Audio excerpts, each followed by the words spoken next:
naglilingkod sa sambayanang Pilipino. GMA News TV, Channel 11.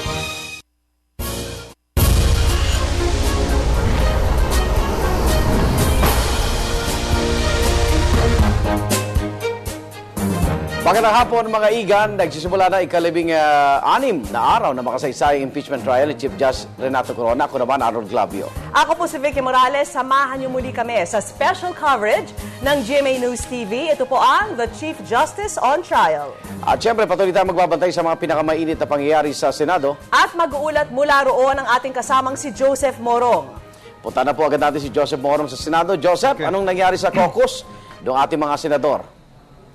Igan, nasa loob pa rin sila ng caucus, no? At inaasahan nga na magde-decide yung mga senador kung ano yung gagawin nila doon sa temporary restraining order na inisyu ng Supreme Court laban doon sa paglalabas ng mga dollar accounts ni Chief Justice Renato Corona. Pero yung mga ilang senador ay medyo hindi nagustuhan yung sinabi ng depensa kahapon na umunay ginagapang ni Pangulong Aquino sa pamamagitan ni Executive Secretary Ochoa ang ilang mga senador para bumoto na suwayin yung TRO ng Supreme Court kapalit ang 100 million pesos. Narito yung ilang reaksyon ni na Senador Panfilo Lacson at Senador Coco Pimentel tungkol dyan sa sinabi ng depensa.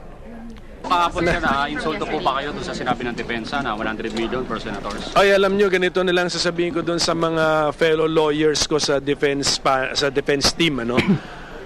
Kami ay korte, impeachment court. Kung gawin nila sa Supreme Court yan, iko-contempt sila eh.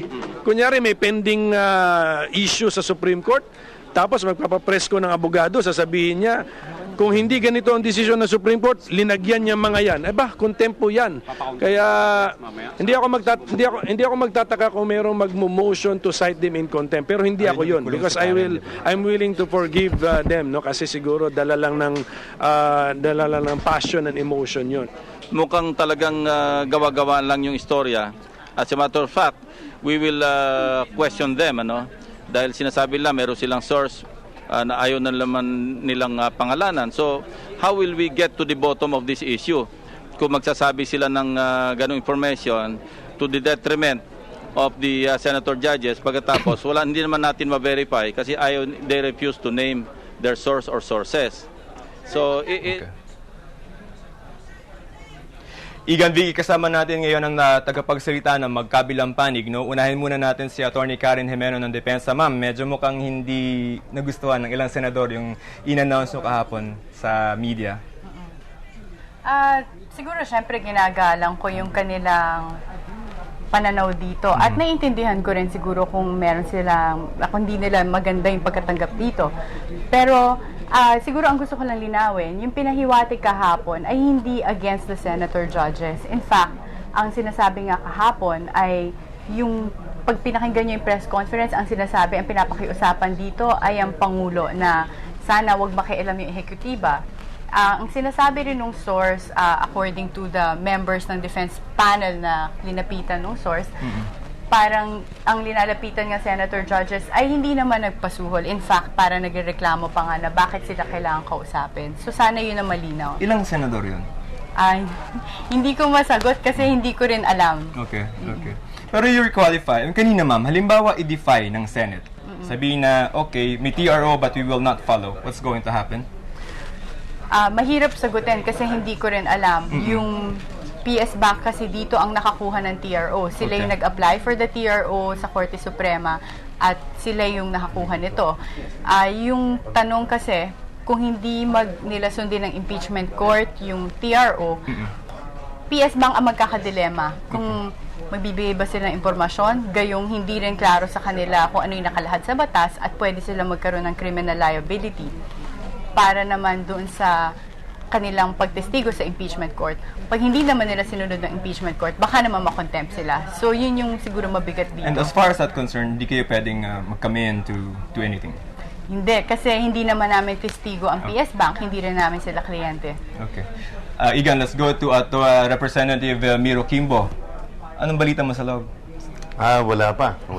Pero kung ano man ang desisyon dyan ay tulad ng sinabi namin sa simula, ay tatanggapin po namin kung ano maging desisyon, pabor man o hindi. I think that's been always our commitment. In fact, that's the same challenge we also pose to the defense, is that sana yung instead of casting aspersions on the members of the Senate, to be fair, si Karen, sa lahat ng pag-oobserba namin doon sa press conference, talagang hindi naman siya nagsalita patungkol sa mga may init na pananalita laban sa mga senador. Pero I think we have to be very, very strong in saying that nung pumasok kami sa usapin na ito, tinanggap namin na kung ano man ang mangyayari, whether conviction or acquittal, we will accept it. I think it's important for all the parties to make that commitment today.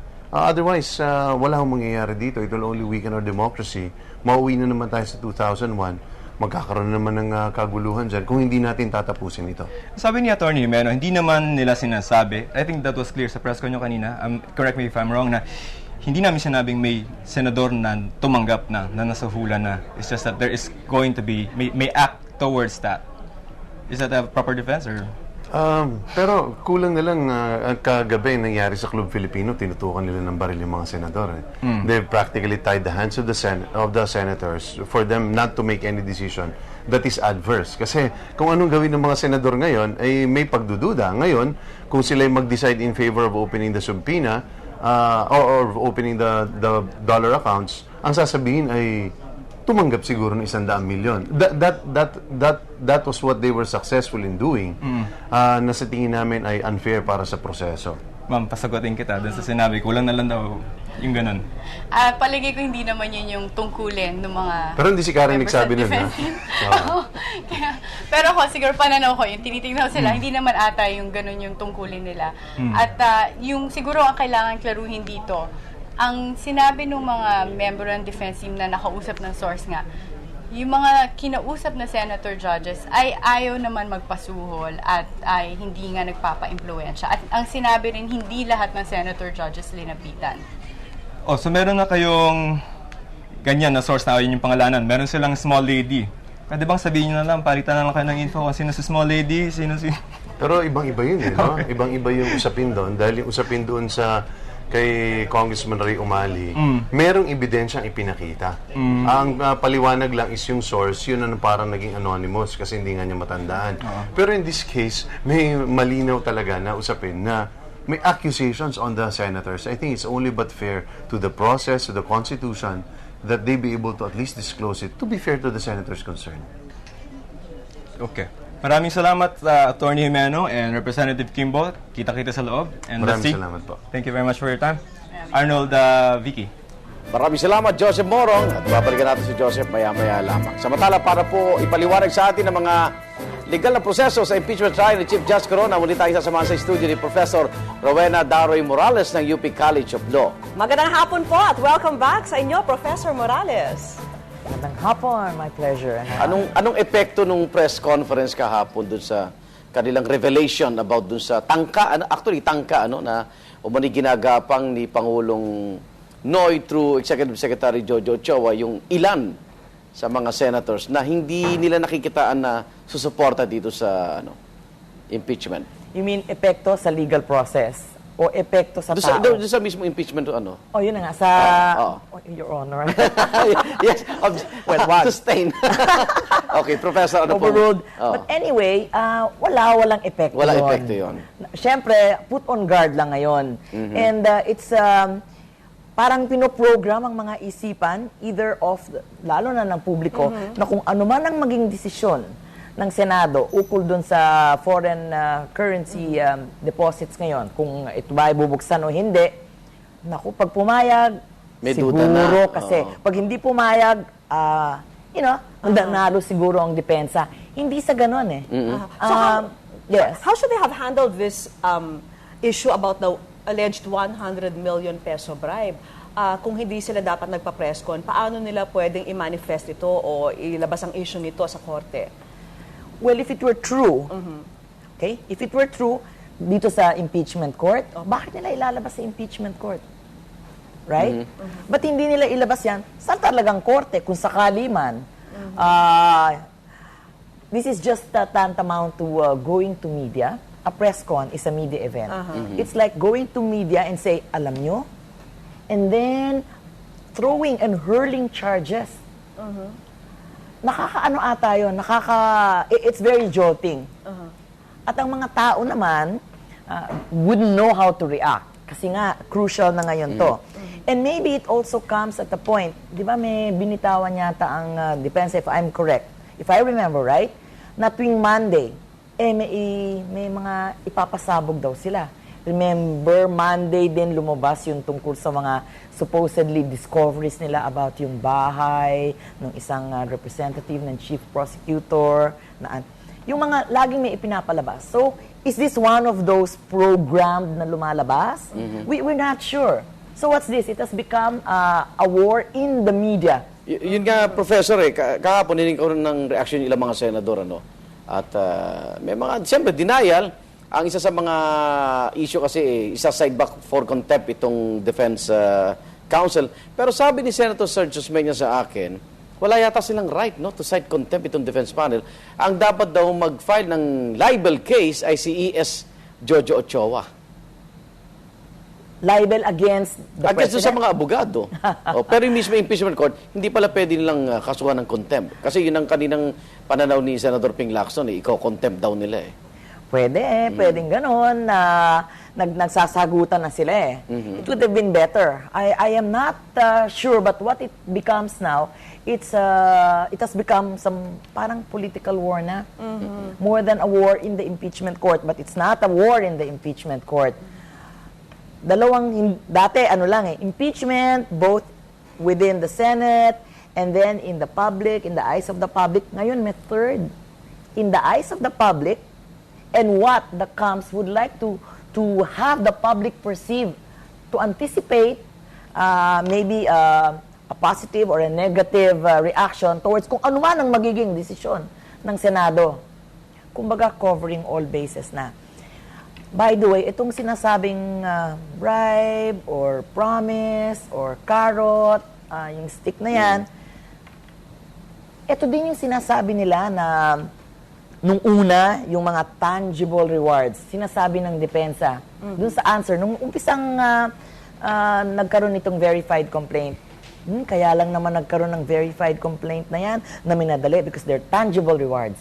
Ito na naman, there will be tangible rewards or tangible rewards are being baited. Parang yun ang sinasabi, medyo consistent siya. Hindi natin alam kung saan galing. Although, nakita naman natin nung unang-una, and I have to mention this kasi remember, meron din silang petisyon na final sa Korte Suprema na sinasabing siguro dapat natin patigilin yung impeachment trial kasi at inungkat na naman nila yung na-resolve na jurisdiction na supposedly hindi daw yata nakuha yung 188 blah blah blah because of tangible rewards, yung 188 nakuha lang daw because of things like that. Inuulit na naman nila yon. So I had to mention that kasi it looks like they're riding the same crest, kumbaga the same wave, and jumping from one crest to the other. Kaso ang sinasabi naman ng panig ng prosekusyon, hindi dapat inilabas sa press con itong 100 million peso bribe kasi raw wala roon ang mga senator judge to defend themselves. Press con sa press con yan. Sinasabi ng depensa noon na dapat hindi kayo nag-press con na hindi pa nag-uumpisa ang impeachment trial tungkol sa mga ebidensya. Hindi kayo dapat nag-press con dahil wala na, nagiging press con to press con, nagiging away na nga sa media ang nangyayari. And well, it's parang piniprepare na nila yung public na dapat ganito ang pag-iisip. Pero meron na bang wala kasi tayong masundan. Kasi ang pinaka-problema dito, Professor, yung dapat sumunod itong impeachment court sa desisyon ng Supreme Court or dapat bang hindi na ito pansinin at magdire-diretso tungkol sa dollar account, diba? So ito'y labanan na sino ang dapat bang mangingibabaw ang kapangyarihan dito? Again, siguro tandaan natin, sino ba ang nag-apply for a TRO regarding this dollar accounts? PS Bank. Correct. Hindi yung prosecution, hindi rin yung depensa. And the PS Bank would just like the question to be answered. And I think gusto lang nilang malaman, pag nilabas ba namin yan, hindi kami ididemanda? Pag hindi namin nilabas yan, hindi din ba kami ididemanda? Either way, natatakot sila na mademanda na kung sino man.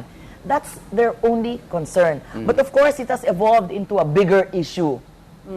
Pero tandaan din natin na binanggit sa mga desisyon ng Korte Suprema that the application of the law will depend on the scope of justice that is being sought.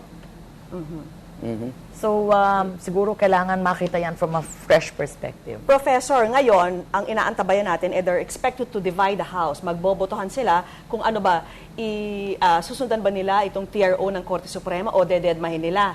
So, let's say mag-vote sila na i-defy itong order ng Korte Suprema na wag munang silipin itong mga dollar bank account ni CJ Corona.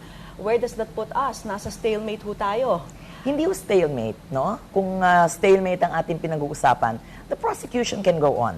How did they proceed from here? Kung sinabi ng Korte Suprema, wag niyo munang silipin itong dollar bank account. Sinabi naman ng Senado, ay hindi namin susundan yan dahil we have the sole authority to try May iba pang impeachment articles. cases. Correct. So ngayon, sasabihin nila kay PS Bank, i-produce mo itong dollar bank account. Sasabihin naman ni PS Bank, susundan lang namin yung Korte Suprema. So, where does that put them now? Well, dalawang issue yung ni-raise mo. Yung isa is stalemate ba? Hindi. Because as the word implies, yung T sa TRO, temporary. Hindi natin alam, hindi natin pwedeng ma-preempt kung ano yung magiging desisyon.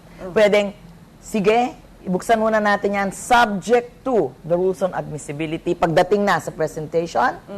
Or pwede rin, wag muna, doon tayo bukas muna. Yes, pwede nilang, teka muna, hintayin muna natin. After all, we were asked to explain by the Supreme Court. Hindi ko alam kung nag-explain sila.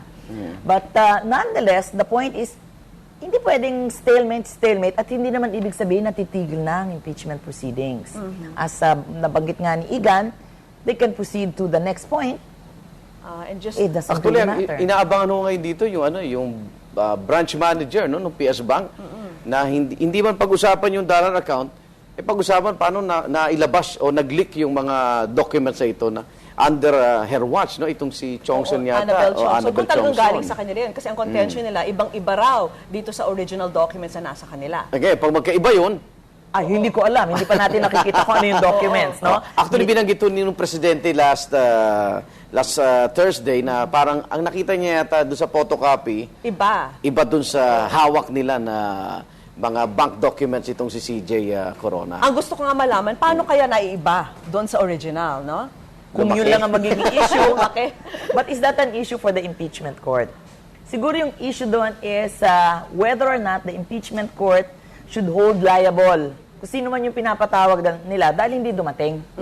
Yung tungkol na sa, kumbaga sa sacredness ng kanyang mga orders, such as a subpoena. Pero yung tungkol sa mga nitty-gritty na yon, how will it help Article 2? How will it help the defense? If siguro whoever that little lady is or little man or little person or duende is, I don't know, but will be held liable sa impeachment court ba yun? I think kailangan yatang ituloy ang testimony ng presidente because hindi pa yata nako-cross-examine ng depensa. Okay, so ngayon ang inaasahan natin itong magbobotahan itong mga senador, no, kung bubuksan ba itong dollar account o hindi. In effect, kung susundan nila itong TRO ng Korte Suprema o hindi.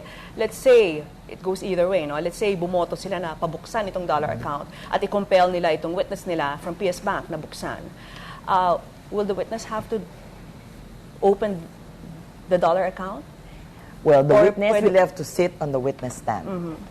The witness will have to show that when it was asked to produce these documents, hawak niya. Whether or not the witness will say certain things, wala na sa control niya yon.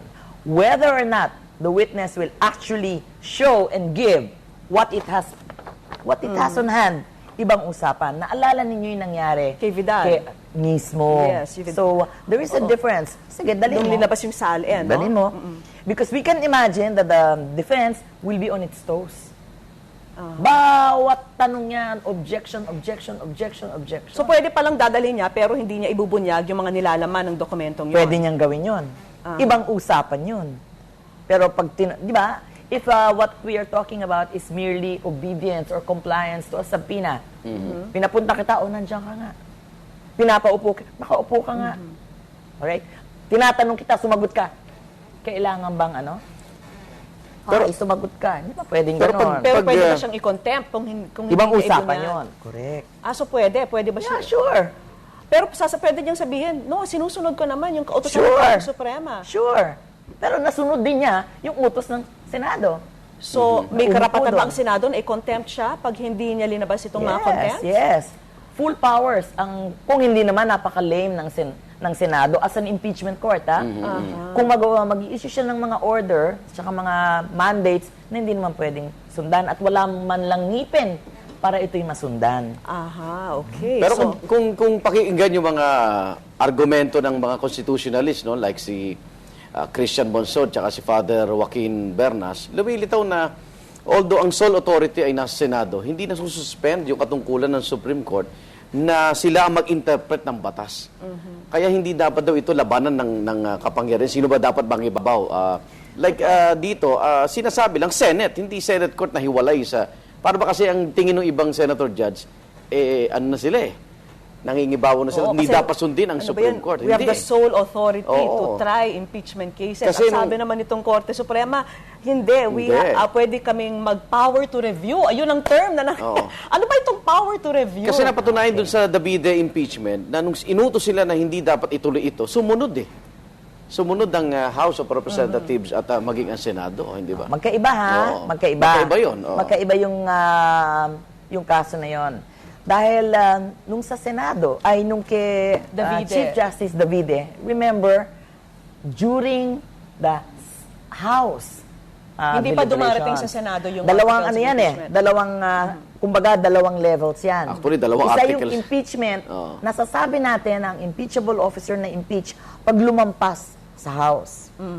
So, ang nangyayari ngayon, dinidinig.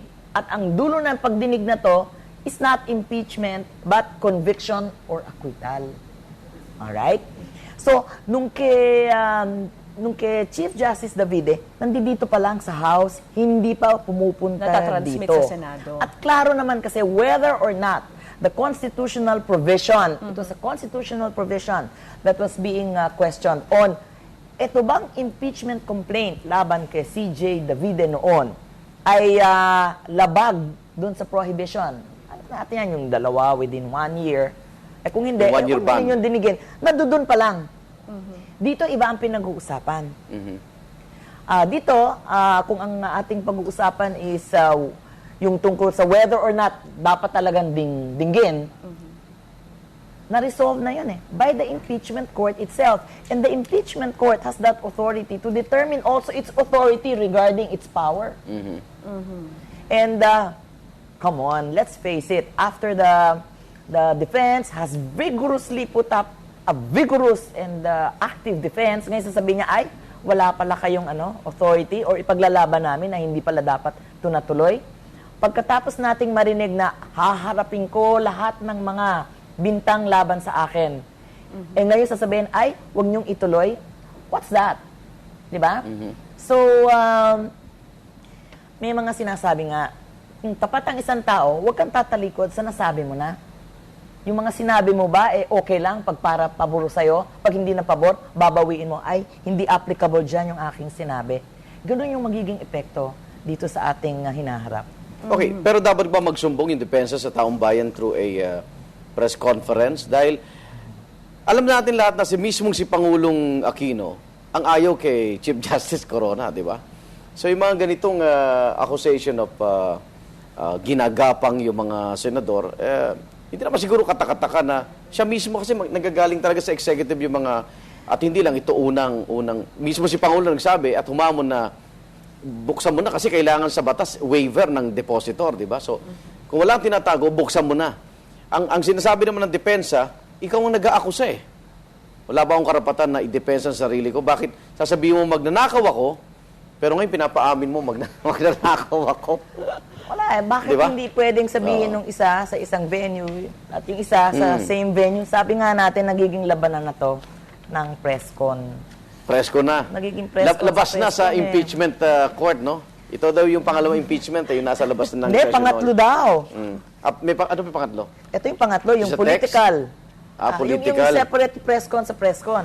Yung Actually, dalawang sinasabi natin, impeachment sa impeachment court mismo sa Senado, At yung isa, yung impeachment proceeding sa mata ng publiko. At ngayon, itong nababago ngayon, press con sa press. Baka may pang-apat pa, Professor, yung text brigade doon, 2 panig. Aba, Baka hindi ka ba nakakatanggap kung ano-anong mga accusation. Okay, balikan natin ang mga nangyari sa impeachment proceeding noong nakaraang linggo. Sumentro nga po sa mga kontrobersyal na bank accounts ni Chief Justice Corona ang takbo ng impeachment proceedings. Noong Lunes, pinayagan po ng impeachment court ang hiling ng prosekusyon na ipasampina ang bank records si Chief Justice Corona sa PS Bank at Bank of the Philippine Islands mula 2002 hanggang 2010.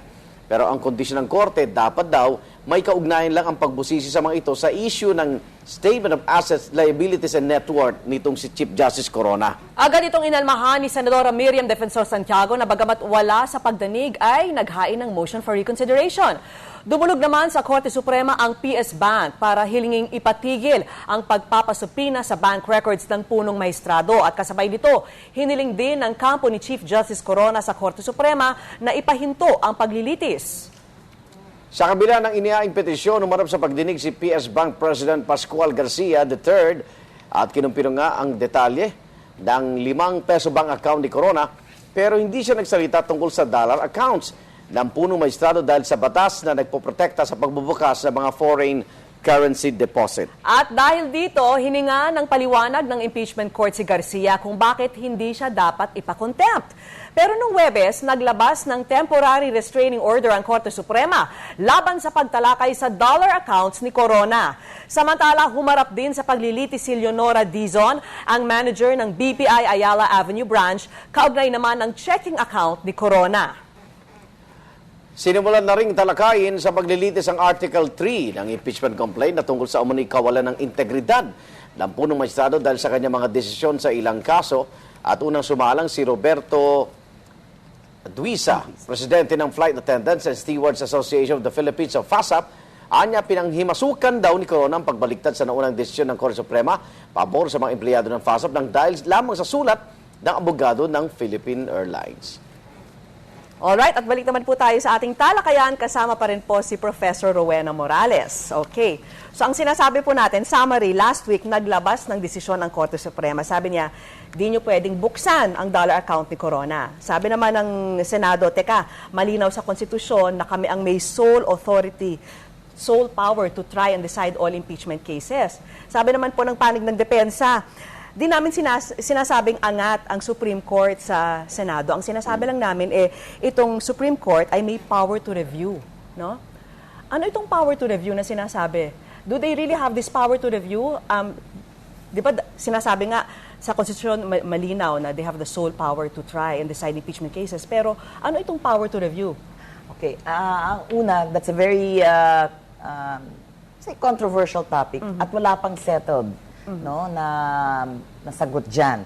Pero the power of review has something to do with whether or not a tribunal, no, yung power to review ng Supreme Court, a tribunal, in this case, yung tribunal nga ng impeachment court, committed grave abuse of discretion. Doon lang sila pwedeng mag-power to review pag may grave abuse of number discretion. One, yun ang ibig sabihin ng power of review. Second, of course, pagdating sa mga batas-batas. But, meron bang review power ang Korte Suprema sa impeachment court specifically? Mukhang wala. Alright? Mukhang wala. It doesn't make one higher than the other. So, bakit mukhang wala? Bakit mukhang walang... Kasi nga, sole. And it is final. Hindi mo, anong i-review mo doon? Na yung acquittal or yung conviction? No. What? Pwede sa, however, itong nakikita natin, pwedeng magkaroon ng, this is not a review power, pero pwedeng magkaroon ng declaration ng, hindi ba mistrial yan? Doon galing yung mga statements nung kabila. I think they're laying a ground. Yung depensa nga daw, the defense nga daw the prosecution thinks that the defense is laying a ground for a possible mistrial because of yung mga questions of due process, at saka may corruption, at saka may bigayan, at saka kung ano-ano man yan. So, tinitignan na from all points of view. By the way, the Senate did not, kumbaga, hindi niya hinarap yung sinabi ng Korte Suprema na wag munang buksan, pwede namin buksan. Ngayon pa lang natin malalaman. At ang gusto kong makita ngayon is, how will the Senate react? Because in the past few days, meaning in the immediate past working days, the Senate and the Supreme Court have been treading very carefully naman. Mukhang alam naman ng Korte Suprema at alam din ng Senado na gusto ba nating lumaki tong gulo na to? Kasi pag lumaki ang gulo, many interests are going to be at stake. Interests of, I'm not talking about vested and illegal interests. I mean, interests with regards to their functions, etc. Like nag-decide sila na hindi i-compel si Corona and his family to testify, right? That's according to the law. That's an application of the law. But that's the Senate at work, applying the law. Nag-decide din sila na hindi i-compel itong mga justices na mag-testify. Exactly. They were also interpreting not just the law, not just the Constitution on separation of powers and checks and balances nga, but also on respect, di ba? To the anonymity or the confidentiality of procedures inside. So, ang ganda nung nangyayari, mukhang the Senate is sensitive naman to those things. Hindi ko maintindihan bakit natin pinangungunahan kung ano man ang magiging desisyon. Okay. Alam mo, ang gusto kong maano dito yung sa nakikita na natin sa ibang mga proceedings sa Senado. Kunyari, nagdesisyon ng Senado na ang impeachment body na huwag kilalanin ang naging, actually wala pang TRO, sinusulat parang ni Justice Brion ang TRO ng Supreme Court. So ang mangyayari, pipilitin nila itong mga opisyalis ng bangko na i-release yung dollar accounts.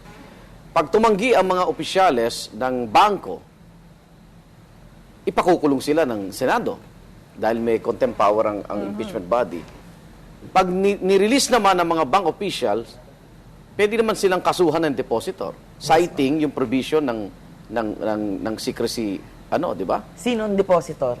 Kahit sinong depositor. Hindi naman. Di ba? Hindi naman kahit sino. Dahil nakalagay sa dollar account na may provision doon na waiver ng depositor. Wala nga binibigay na waive. Mismo, pwede silang idemanda nung depositor himself. Hindi kahit sinong depositor. Yung depositor mismo. Oo, kasi yung mga ganyang doomsday scenario na lumalabas, supposedly kasi kinakatakutan mag-bank run, baka daw biglaan ng mga depositor na mag-withdraw. Is that valid? Is that a valid fear na baka magka-bank run? Maybe it's valid for either side. To open it or not to open it, one can use that same argument.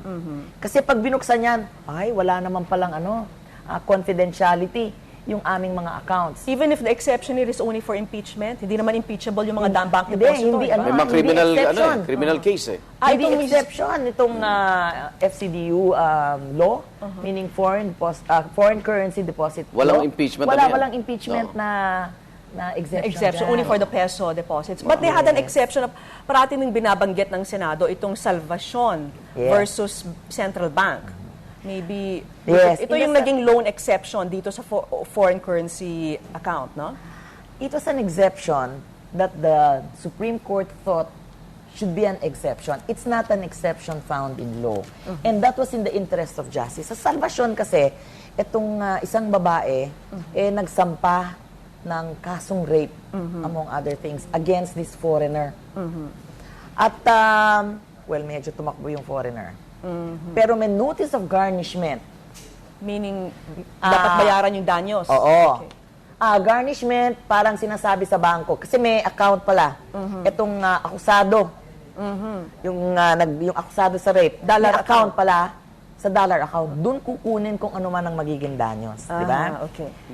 Paano natin mabubuksan yun? Paano natin alam kung meron? Paano natin ipapagarnish? Kasi klaro, doon sa foreign currency deposit law, na exempt din yun sa garnishment. So it's an exemption to the garnishment.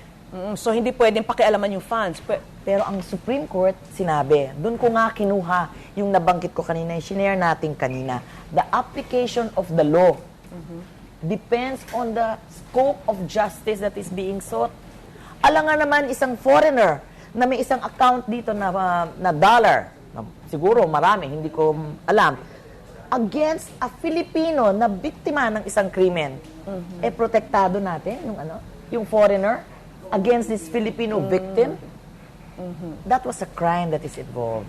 Yun ang kaya may exception nila na salvation case. Aha. So would you say mas matindi itong kasong ito, mas karapat-dapat na gawing exception kumpara sa kaso ni Chief Justice Corona? Nila yung batas. In the interest of justice, kung ano man yung ibig sabihin nun. Doon, klaro naman kasi, hindi na sumipot yung akusado, tumakbo na. Anong gagawin mo din doon sa account na yung tumakbo na Diba? So buksan na natin kasi meron dito isang victim na bata, by the way. Pero pwede naman rin sabihin ng kampo ni Corona, Filipino rin ang biktima dito, si Chief Justice.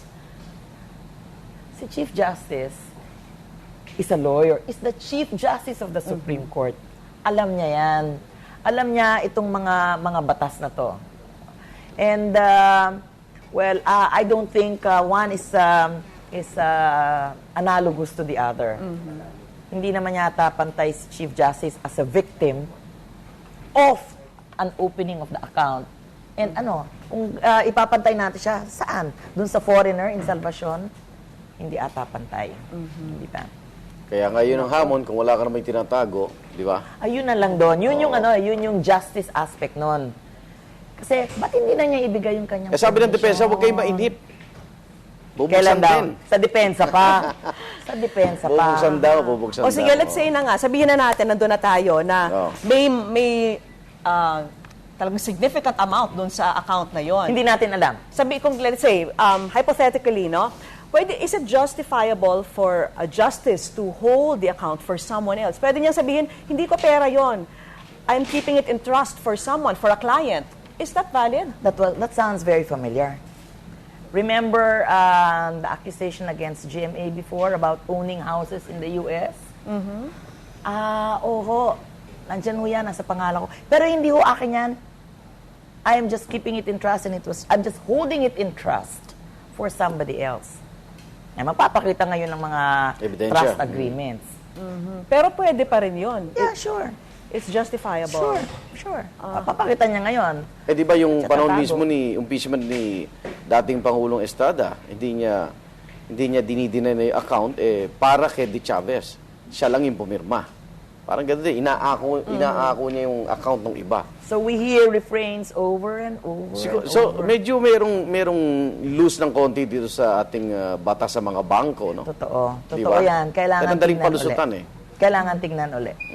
Remember this foreign currency deposit law was in 1972.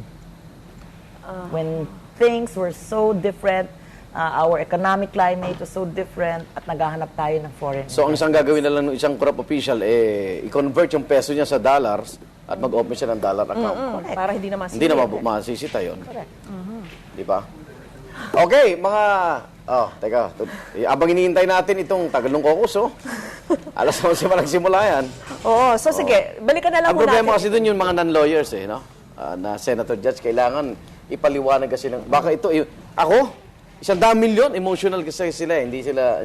Pero ito kasi unfair dun pag naka-program na yung appropriation na yan, Kasi ngayong first quarter, ang alam ko, release talaga ng mga pondo, So baka naman mag-suffer yung ibang mga constituent kung para hindi ko i-release yan at sabihin may kaugnayan sa impeachment, tigil mo na yan. Unfair naman yun.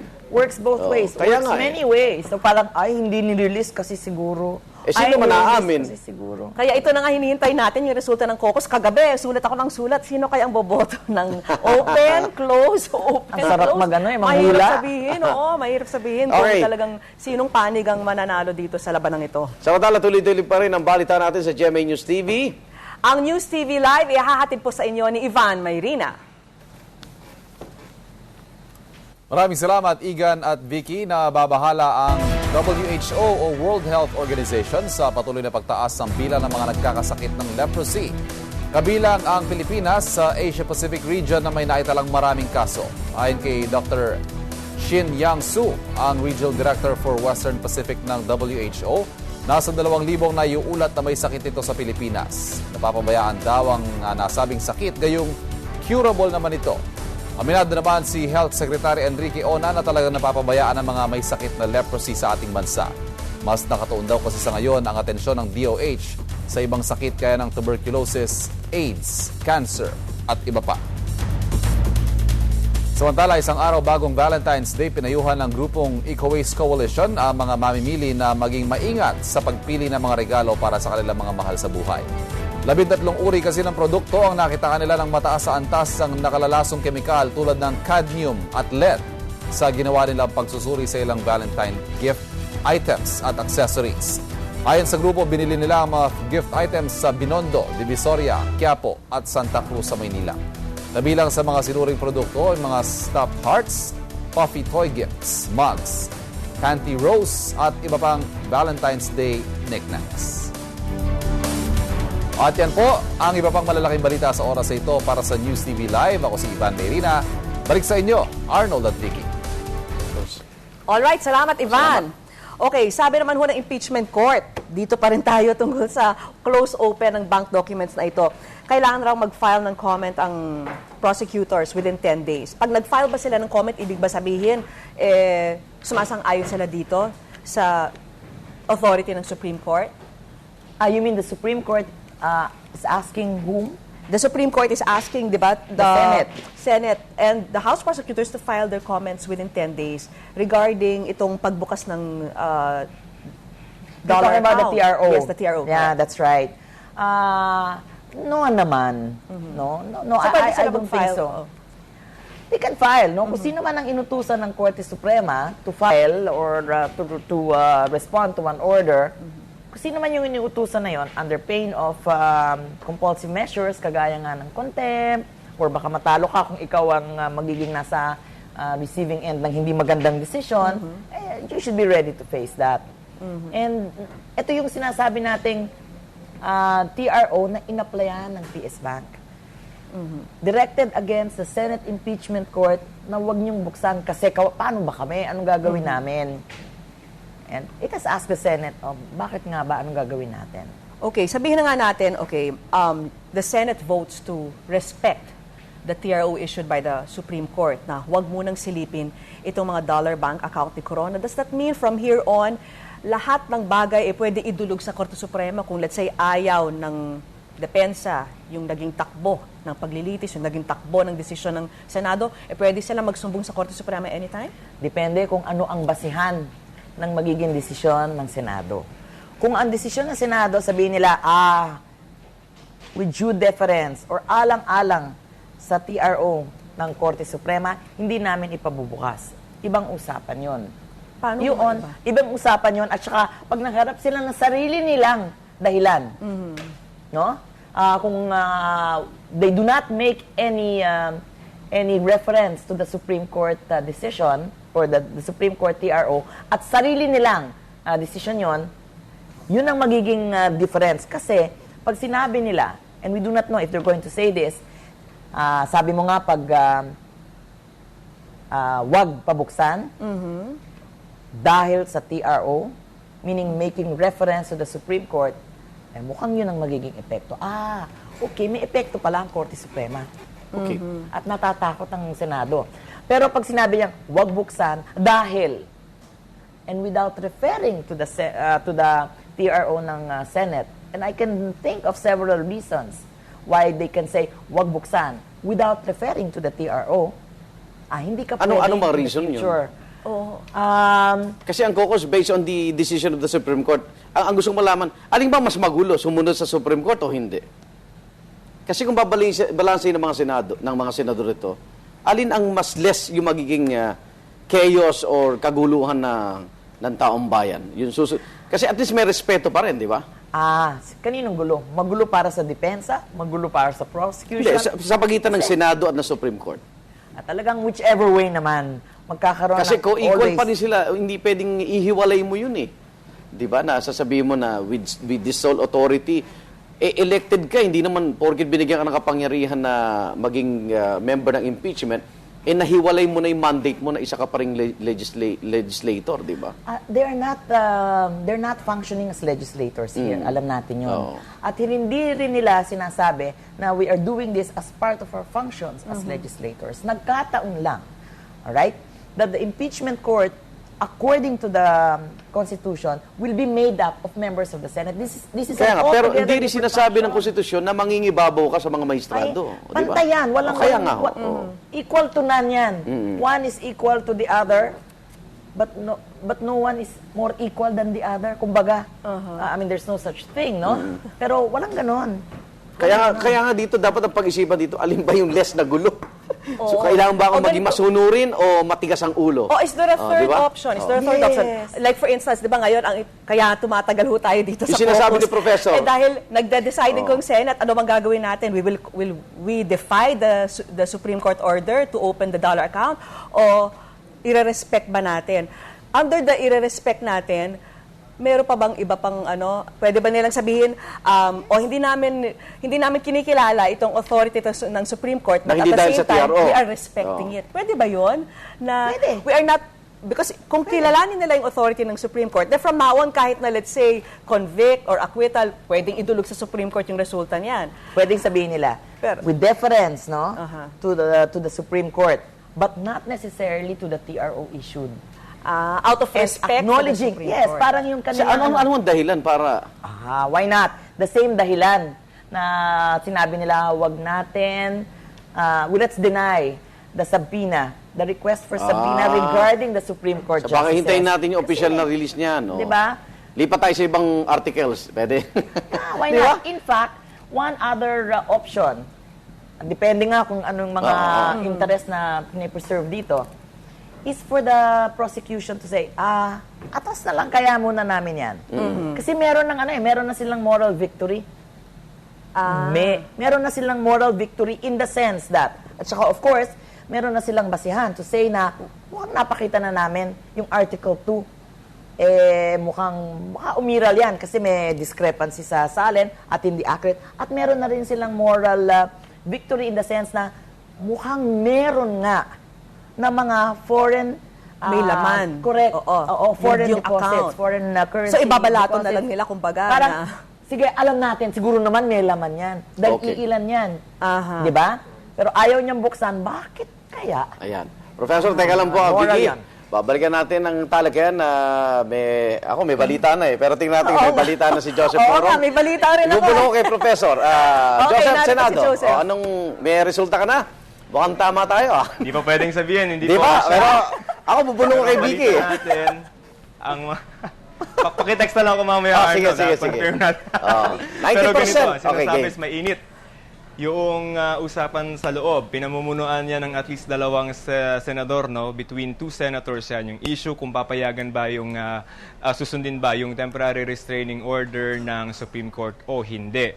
Ang sinasabi is that lumalabas kasi doon na parang wala naman palang official pang kopya ang Senado nung TRO galing sa Supreme Court. So parang officially, although it was announced in the media na meron TRO at alam na natin yan ng Thursday pa, what will matter is yung official receipt ng Supreme Court ng kopya ng TRO para maging officially received ito and then they can act on it accordingly. Hindi lang natin alam kung ano magiging gagawin ng mga senador tungkol sa aspeto na yan. At ang sinasabi is medyo malapit yung nagiging botohan. Dun sa allegation na merong according to the defense na ginagapang yung ilang mga senator judges para bumoto na suwayin yung Supreme Court TRO. Ang sinasabi is meron mamaya, ito magandang abangan, may tinatayang mga tatlong senador na magsasalita tungkol sa aspeto na yan. Hindi natin alam kung ano yung sasabihin nila, pero it's worth watching out for because yung ibang mga senador over the weekend ay nagalit na doon sa insinuation na meron nga nangyayaring bayaran para doon sa boto sa TRO or boto for or against the TRO. Arnold Igan. Joseph, ano ang attendance ng mga senador dyan? May absent ba? I think 23 sila, si Senator Santiago ay wala doon sa caucus. If I'm correct, 23 bilang ayun. Wala si Senator Santiago during the caucus, pero nagpadala na siya ng abiso, isang sulat, tungkol dun sa kanyang magiging boto no, ang sinasabi niya is dapat daw i-obey yung TRO ng Supreme Court laban doon sa mga dollar accounts umano nitong si Chief Justice Corona. So medyo yung ating mga senators understand the importance of this day as far as yung powers of the Senate Impeachment Court is concerned. Vicky. All right. Tapos na ba? Tapos na yung caucus? Hindi pa. Matatagalan pa ba? Tapos na. Ang nasa loob yata si Senate Majority Floor Leader Senator Tito Soto at saka si SP yung nasa loob pa lang. Yung iba naglalabasan na. Okay. So hindi natin alam kung if they're just finalizing up the details of the announcement later, if there is going to be an announcement. Thank you. All right. Justice Sige. Morong, thank you. Okay. Inaayos So- na siguro yung babasahin nila, no? Nung palitan Tinatype nila na. ni presiding. Okay. Sige, Professor. So, ganito. Okay. So, hindi lang pala dalawang option. Di ba? Ang pinag-uusapan natin kanina, ang mga Senado, di ba, i-divide nila yung House. So, pwede nilang either i-defy itong Supreme Court order, yung initial na TRO, o pwede rin nilang kilalanin itong authority ng Supreme Court to issue the TRO. Apparently, may third option pa pala, which is to respect. Respect. So, disrespect, yung i-respect nila itong Supreme Court, it doesn't necessarily mean na they are subjecting themselves to the authority of the Supreme Court. Ang sinasabi lang nila, out of respect lang sa Hindi kasi, di ba, Supreme Court. pag abogado, parang, di ba, iba yung Supreme Court eh. Hindi naman. Diba? Pag abogado ka, alam mo kung ano dapat ang magiging epekto ng iyong argument at kung anong desisyon ang ibibigay ng korte sa argument mo. Okay. May mas malalaki at mas malalawak na bagay na dapat mong isipin. Not just for the sake of any legal argument, pero mas ikabubuti ba ng mas mararami. Yun ang dapat na pananaw ng mga abogado. Okay, ito on. Sige, nandun na tayo. Kunwari, respect. So, how are they gonna handle itong bank documents now? Hihintayin na lang nila na magbigay ng go signal ang Korte Suprema na i-lift yung TRO at pwede nang buksan? Or hihintayin nila yung depensa na sila na mismo ang magpabukas ng account? I'm sorry, pero hindi ko pa alam ang desisyon ng caucus. Aha. But alam niyo na ba? Hinihintay ho natin. Pero sabihin na lang ho natin, ay kasi hula-hula na lang ho ito. Kunyari. Kunwari na. Sige. Kunwari yun ang desisyon. Kasi ng itong mga Korte senaryo ito Suprema. mga ano eh. Correct. Yan yung mga senaryo ito yung- mismo na pinag-uusapan Oo, natin. pinag-usapan na may happy medium, hindi lang pala ito or ito. May happy medium pala na pwedeng Right. i-respect na lang. Kailangan Without magrespetuhan, necessarily oo. saying na, okay, sinusunod namin yung TRO. Kasi pag inisip mo, these are both institutions eh, di ba? Mismo. Professor, di ba? Either narinig tayo ng nagko-caucus or narinig natin sila. Di ba? But nonetheless, Parang ganun. because they came up with the third and we came up with the third. Na it doesn't really mean that we heard each other.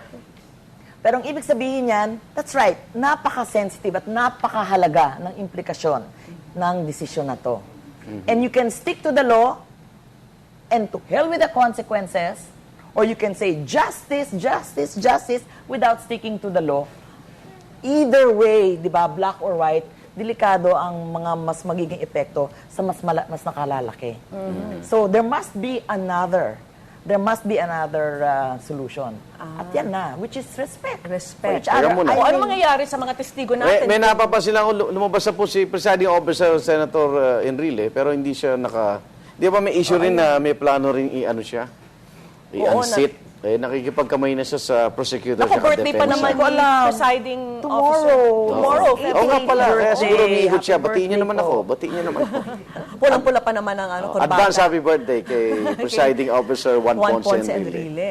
Diba? I'm sure Bukas hindi yan. sila nakapula dahil for the defense or what, kundi dahil Valentine's. Oo nga. Oo nga. Ayan na, papunta na siya. Pero hindi siya hindi naka-garb, no? Kukunin pa lang, siguro. Ibig sabihin, okay. natapos yung caucus.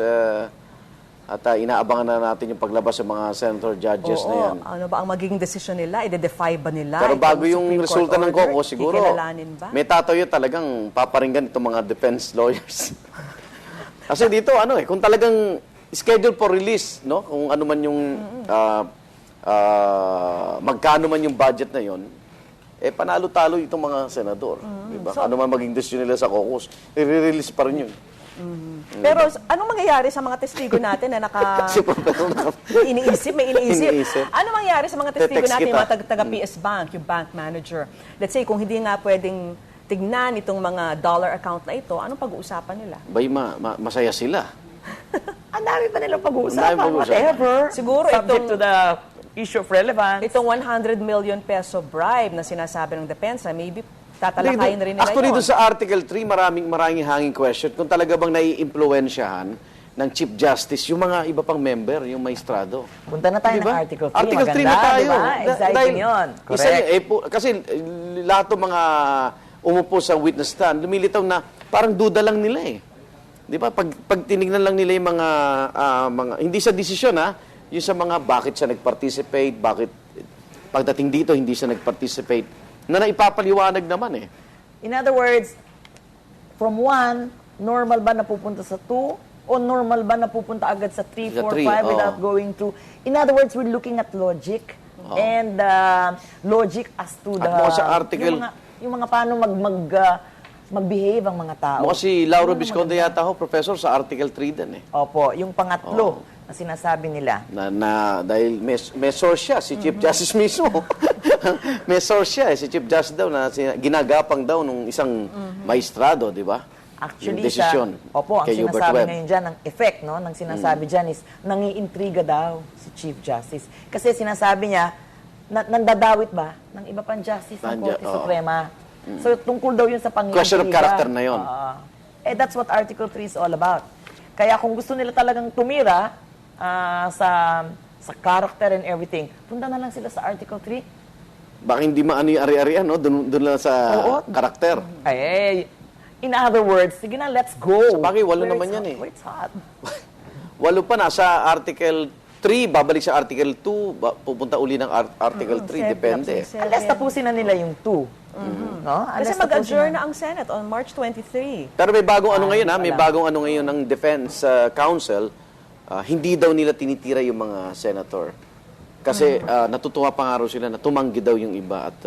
hindi sila natutuwa doon sa hindi tumanggi. Hindi natin alam kung may... Hindi pa rin. Actually, hindi natin alam kung talaga may tumawag. At kung totoo itong 100 Dahil si Senator Chisa Escudero, inamin niya, 2 beses sila nagkita ni Executive Secretary Ochoa, pero wala silang pinag-usapan about dun sa kung ano man magiging desisyon niya sa impeachment process na ito. Pero it could go both ways. Pwedeng maka-apekto sa desisyon nila or pwede rin ma-imbierna itong mga senator judge sa defense. Sanay na yung mga politikong yun diba? Sa totoo lang, sino naman ang hindi may imbierna na inaakasahan ka? Kahit ano man yun. Di ba? Kung inaakasahan mo ko... Ang magagalit nga dyan, hindi natawagan. So ano pwedeng gawin nila ngayon? I'm sure. Kung meron na natawagan. Ibang usapan yan. Hindi na sa impeachment Hindi na sa impeachment yun. Sa labas na yun eh. Pero hindi ba nila pwedeng talakayan dito ngayong hapon sa impeachment body itong mga aligasyon tungkol sa suhulan na $100 million? Problema, Vicky, kasi yun, pag tumayo yung senator judge para ano niya yung kanyang hinaing, no? O galit, hindi naman siya pwedeng anuhin ng defense counsel, 'di ba? Bawal yung makipag-argumento ka sa senator judge. Kaya nga sa press conference sila eh. Yun na lang diba? ang kanilang way. Oo. Ina-expect natin, paglabas ng desisyon ng caucus, mag-explain daw yung senador. Tignan natin. Nako, nakita ko na, Professor. At ano yung sasabihin? Ano kaya ang pick-up lines ni Senator Miriam? Ayan, nanguuna na siya. Ayan. Ayan na po. Sabi ni Joseph, complete attendance daw sila ngayon. Oo. So, hindi umatin sa caucus po si Senator Miriam pero nagpadala ng kanyang notes, yung anong magiging dahilan ng kanyang pagboto sa caucus na yan. At ayan. Ayan, nagbis na. Magsisimula na itong prayer. Bukas. Sayang bukas. Nandiyan pa si JP. Oo. Sayang bukas kakantahin siya happy birthday. Wala. Kasi ang prayer na alphabetical order. Sino kaya ang... Okay, punta na natin ang impeachment proceedings. Narito po, panoorin po natin.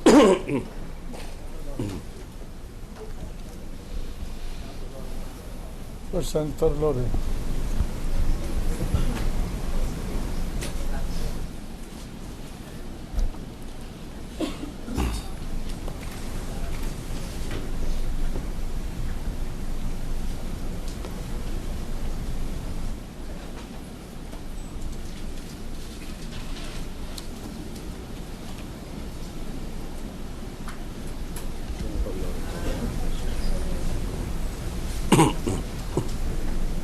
The continuation of the impeachment trial of the Honorable Chief Justice Renato Corona of the Supreme Court is hereby called to order. We shall be led in prayer by Senator Francis N. Pangilinan. Almighty Father, our ultimate lawgiver and the source of all power and authority, this impeachment court comes before you and our people today to fulfill our duty to render justice in these proceedings. Gabayan niyo po kami, O Diyos na mapangyarihan. Bigyan niyo po kami ng sapat na dunong, lakas at tapang na tiyakin na sa paglilitis na ito, mangingibabaw ang hustisya at katarungan para sa lahat. We seek your infinite wisdom, O Lord, your strength and your courage to pursue accountability and justice for all. We pray that your guiding hand leads us to the path of righteousness, to the path of the just and the truth.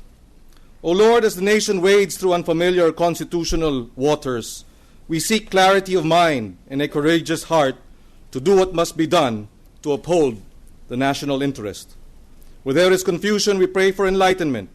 Where there is need for discernment, we pray for wisdom. Where there is overzealousness, we pray for restraint.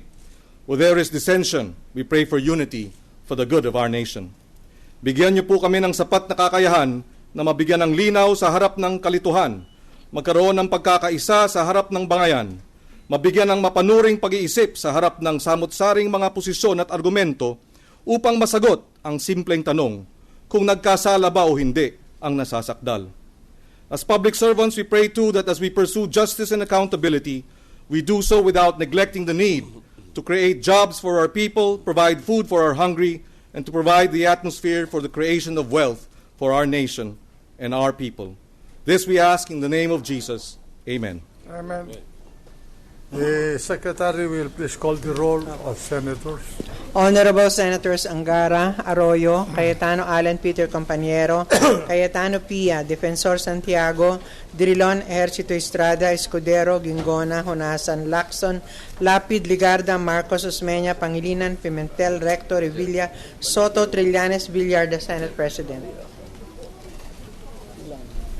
With 22 senators, senator judges present, the presiding officer declares the presence of a quorum. Majority Floor Leader. Mr. President, may I ask the Sergeant-at-Arms to make the proclamation? The Sergeant-at-Arms is directed to make the proclamation. All persons are commanded to keep silent under pain of penalty while the Senate is sitting in trial on the articles of impeachment against Chief Justice Renato C. Corona. Mr. President. Majority Floor Leader. Mr. President, I move that we dispense with the reading of the February 9, 2012 Journal of the Senate sitting as an impeachment court and consider the same as approved. Is there any objection?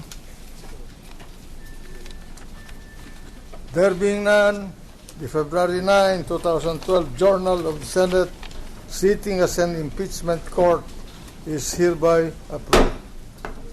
The Secretary will please call the case before the Senate sitting as an impeachment court. Case number 0022011 in the matter of impeachment trial of Honorable Chief Justice Renato C. Corona. Appearances, Majority Floor Leader. Yes, may we ask the respective counsels to enter their appearances. Good afternoon, Your Honor. For the prosecution panel of the House of Representatives, same appearances. And if I may, on behalf of the House also, we would like to greet the presiding officer, advance happy birthday for tomorrow. Thank you very much. At this age, your presiding officer is no longer thinking about birthdays. He's thinking about the future, which is dimming. So we proceed. The defense. For the defense, Your Honor, the same appearance. Noted. Now, Mr. President. Majority Floor Leader. Yes, may we recognize the President Pro Tem of the Senate, Mr. President, Senator Jingoy Ejercito Estrada, Senator Jingoy who Estrada. the prosecution should have greeted also a happy birthday because it's forthcoming. The President Pro Tempore has the floor. Thank you, Mr. President. Mr. President, I would like to denounce in the strongest possible terms the action of the defense lawyers who called for a press con last night for a supposedly important announcement, and only to later say that the source of their story cannot be discussed. Second, I take personal notice of the statement made by the defense last night that they received very reliable information that Executive Secretary Paquito Jojo Ochoa, acting in behalf of President Noynoy Aquino III, was personally contacting and phoning senator judges to persuade or pressure us to defy the temporary restraining order issued by the Supreme Court in favor of the Philippine Savings Bank. Ayoko palumpasin ito without saying anything because the integrity, credibility, and independence of individual senators, as well as the honor of the Senate sitting as an impeachment court, are at stake here. Thirdly, I don't want to speculate as to the reason for the defense panel for coming out with this incredulous statement, but I challenge you, the defense panel, to name your so-called source. Pangalanan ninyo kung sino at nang sa ganon ay hindi tayo nanguhula. Magpakalalaki tayong lahat dito. Dahil itong ginagawa namin ay hindi biro-biro lamang. Ang kinabukasan, ang ikasasama o ikabubuti ng ating bansa ang nakasalalay dito. Sa mga magigiting na abogado ng depensa, hinahamon ko kayong lahat na pangalanan ang nagpaabot sa inyo ng kwentong ito. If you believe this story, that is up to you. But when you faced the media and passed this story on to the public with little more than your faces to back you up, then you have crossed the line. And you are all wholly accountable for attempting to besmirch the reputation of this institution, which has always stood as a bastion for democracy, truth, decency, and integrity. Malaking insulto sa institusyong ito at sa aming mga senator judges. And lastly, I stand before you as a duly elected senator, and I would like to look to all of you straight in the eye and say, walang tumawag sa akin upang ako ay hikayatin o takutin o bayaran. Kung meron man gusto magtangka o gustong tumawag o humikayat sa akin, ang masasabi ko lang, huwag nyo nang ituloy at mapapaya lamang kayo. Salamat po, Ginoong Pangulo. Mr. President, may we recognize Senator Alan Cayetano and then Senator Pia Cayetano. Senator Cayetano. Magandang hapon, Mr. Presiding Officer, sa prosecution, defense at sa mga kasama natin. Hindi po pwede nating hindi bigyan ng pansin ang issue na to sapagkat ang integridad ho mismo ng korte. So I'd just like to ask some questions to the lawyers of the defense panel. Any one of you can answer except the good Justice Cuevas for the simple reason that he wasn't in the press con, or at least I didn't see it. 3:00 ng umaga ako natutulog kaya paulit-ulit kong pinanood ang press con. Can one or some of you please answer a few questions, please?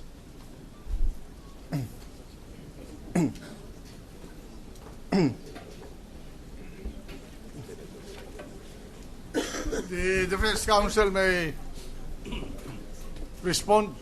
If Your Honor, please, may we ask for authority for Attorney Jose Roy to make the explanation, Your Honor. Proceed. Thank you, Your Honor. At the onset, gusto ko lang ipaabot sa inyo na pilit kong iniintindi ang ginawa ninyo at pilit kong iniintindi na meron kayong kliyente na kailangan depensahan.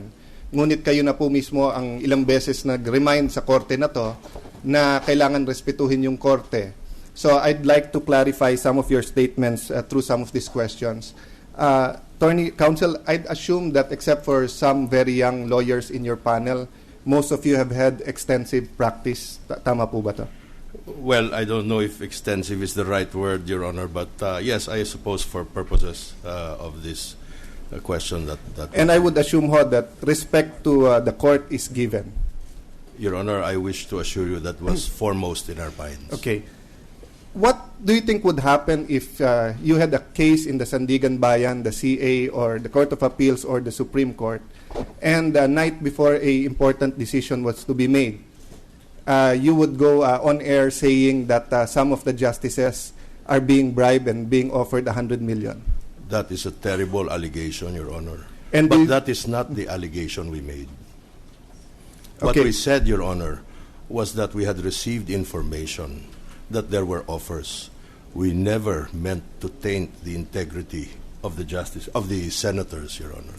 Okay, but by implication, did that not mean that some, if not all, or at least one of the senator judges are susceptible to bribery?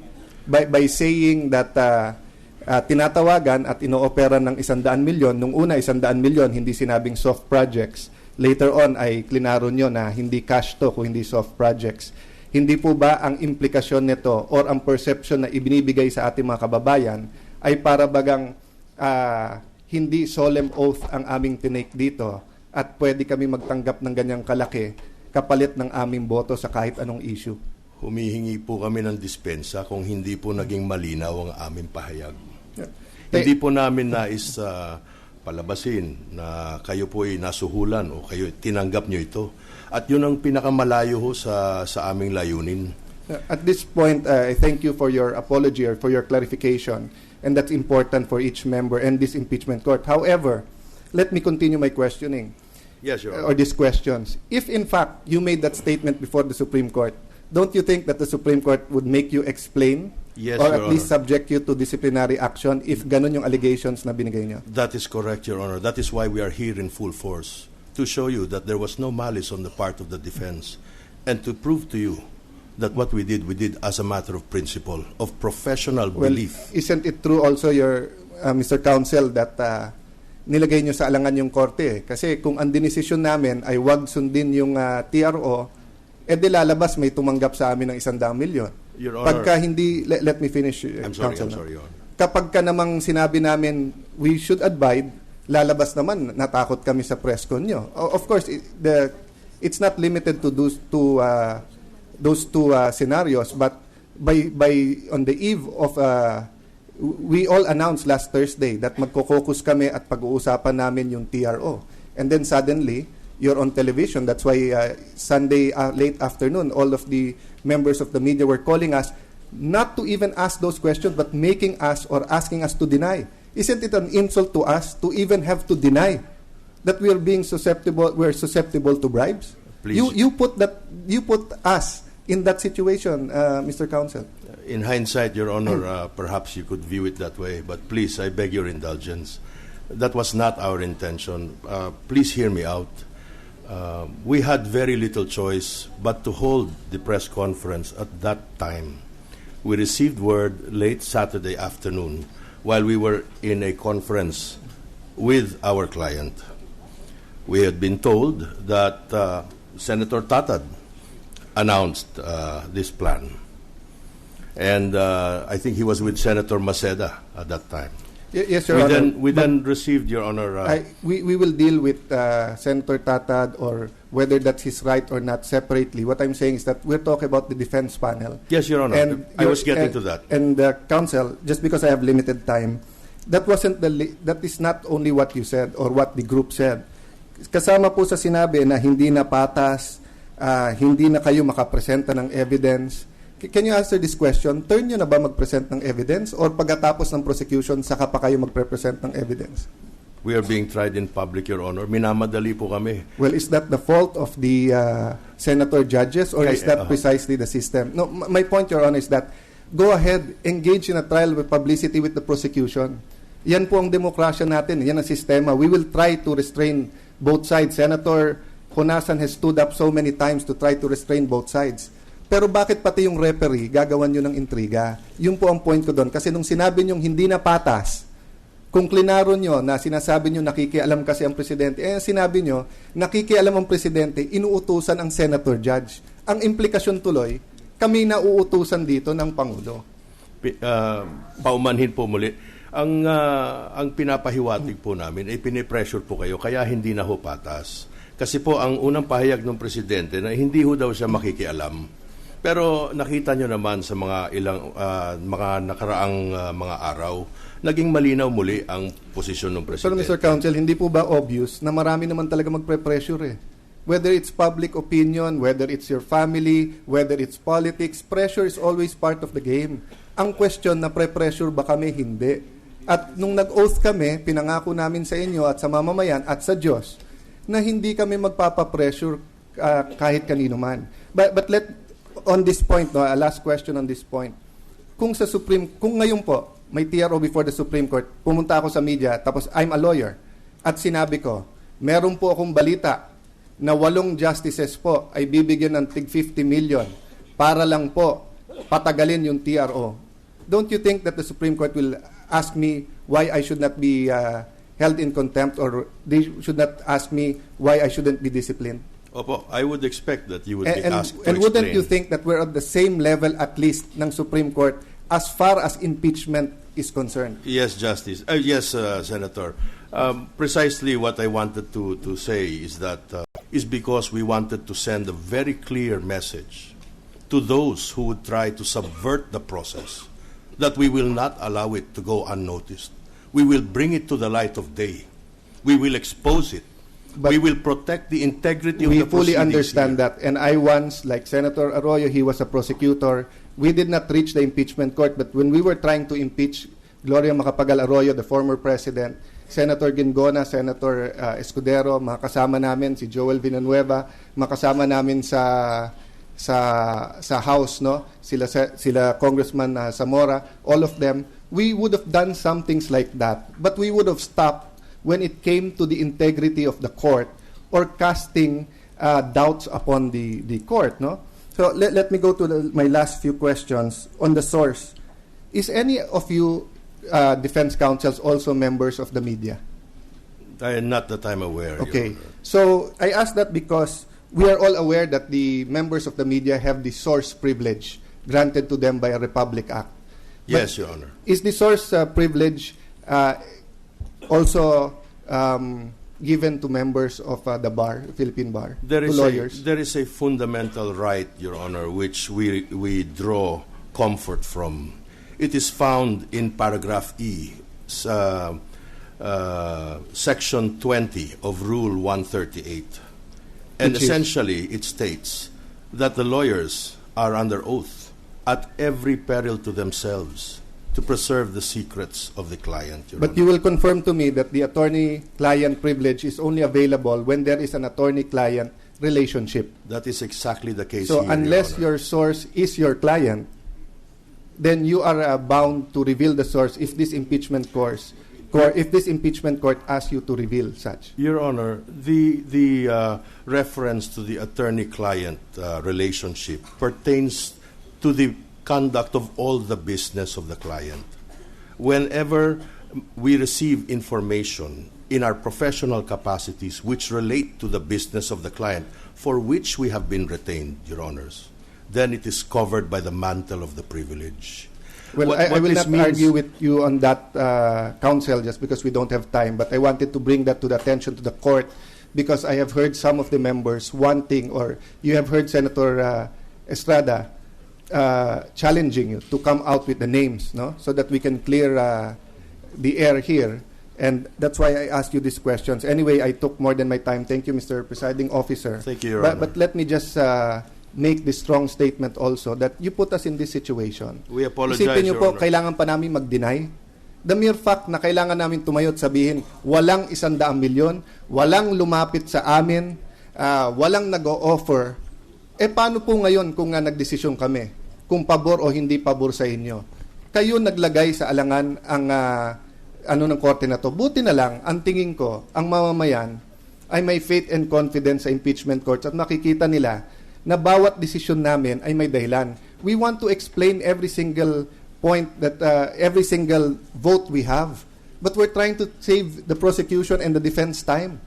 But when you make allegations like that, counsel, the net effect is that when we have voting, gusto namin magpaliwanag. Once again, Your Honor, we apologize, and I wish to assure you that our view of the senator judges has always been of the highest regard. Your integrity has never been in question in our eyes, Your Honor. Well, I just like to leave you with this short story, no. Meron nang gumawa niya, pumunta sa pinakamataas na bundok, and this is not original, no. Kinuha yung unan, tinastasan yung unan, nilabas lahat ng balahibo na laman ng unan, no. Pinakawalan.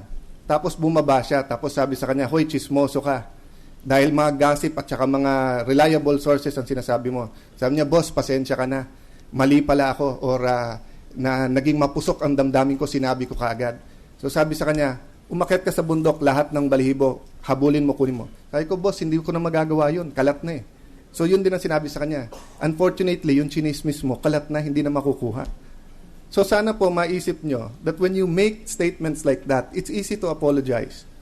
But you cannot put the toothpaste back into the tube. Anyway, Mr. President, there are some members who would like to ask questions, so I will stop there. But I hope that it is clear to all of us, no, how sacred this duty is, and we shouldn't.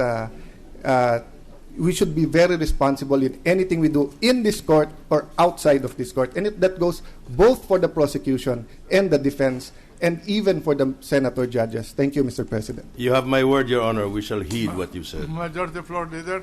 Senator Pia Cayetano, Mr. President, wishes to be recognized, and then Senator Franklin Drilon. Mr. President, I take the floor for the same reason that our Senate President Pro Temp, Jinggoy Estrada, and Senator Alan took the floor. With respect to the allegations or the statements made by the Defense Counsel that Malacanang has offered 100 million to senator judges. Mr. President, in the landmark case of Salcedo versus Fernandez, in rec contempt proceedings against Attorney Francisco, the Supreme Court said that in that case, a lawyer was reprimanded when he created an atmosphere of prejudice against the court in its order to make it odious to the public eye that the decision of the court promoted distrust in the administration of justice. The court further ruled, the reason for this is that respect for the courts guarantee the stability of their institution. Without such guarantee, said institution would be resting on a very shaky foundation. Mr. President, like any other right, the right of a lawyer to comment or criticize the decision of a judge or his actuation is not unlimited. It is the cardinal condition of all such criticism that it shall be bona fide. To degrade the courts, destroy public confidence in them, or bring them in any way into disrepute transcends the limit of fair comment. This is taken from the book of Justice Ruben Agpalo on legal and judicial ethics. Mr. President, counsels appearing before this court must be sternly reminded that it is their duty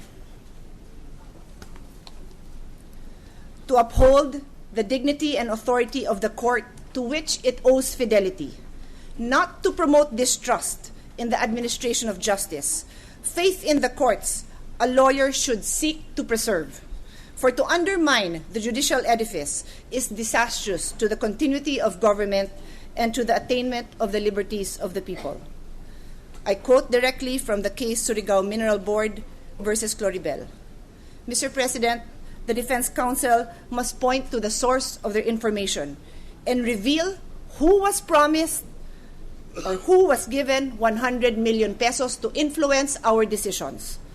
Otherwise, the statements made in their press con only serve to promote distrust in the administration of the justice of which this impeachment court had promised to uphold. Mr. President, I think my colleagues have discussed it at length, and I leave this before this honorable court. I sincerely feel that this issue has placed distrust in the eyes of the public, and I trust that the members of this court will do what is right. Thank you. On behalf of the Chief Justice and the defense panel, Lady Senator, we apologize sincerely for any discomfort. Majority Floor Leader.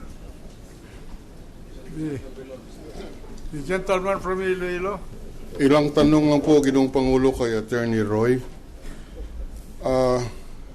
Sang-ayon po sa inyong press conference kahapon, sinabi po niyo kung bank account lang pinoproblema niyo po, huwag po kayo mag-apura. Bubuksan po lahat yan ng punong mahistrado dahil hindi po niya ninakaw yan. Relax lang po, Mr. President. And one of the major dailies today translated this in English and said, quoting you, if your problem is the bank account, don't rush it. All of that will be opened by the Chief Justice because he did not steal that. Relax lang po, Mr. President. Does the lawyer confirm all of these statements? Yes, Your Honor, that is contained in the press statement that was released by the defense team. So we assume that the Chief Justice has agreed to open these accounts, these dollar accounts. At the appropriate time, Your Honor, he will disclose the information to the relevant bank account. Yes, at the appropriate time. Yes, Your Honor. And when would that appropriate time be? Your Honor, I take guidance from the words of Senator Allen that when it is our turn to present evidence, I suppose that will be the appropriate time. In fact, I think part of the sentiments of Senator Allen was that perhaps we were attempting to litigate the case in public, and I wish to assure the good senators that was not our intention. So the issue is not whether or not he has agreed to open this account, but it's a question of when it should be opened. That is the authorization we were given by the Chief Justice to declare, Your Honor. Because in that case, Mr. President, the Chief Justice, through his counsel, has agreed to open these accounts. It is very clear from the admission of counsel. And it's up now to the court to require when these accounts should be opened because consent has been given by the account holder. Thank you very much, Mr. President. Noted. Majority Floor Leader. Mr. President, we are ready to take up the business for the day, but I understand that it is the sentiment of the court that the Senate President read a ruling. Senator Trillanes wishes to be recognized, Mr. President, before that. The gentleman from Caloocan and Bicol, Mr. President, thank you. And the Republic of the Philippines. Thank you very much, Senator Mr. President. Trillanes. Thank you very much, Mr. President. I would like to wait for the answer to the questions of Senator Jinggoy Estrada and Senators Alan and Pia Cayetano.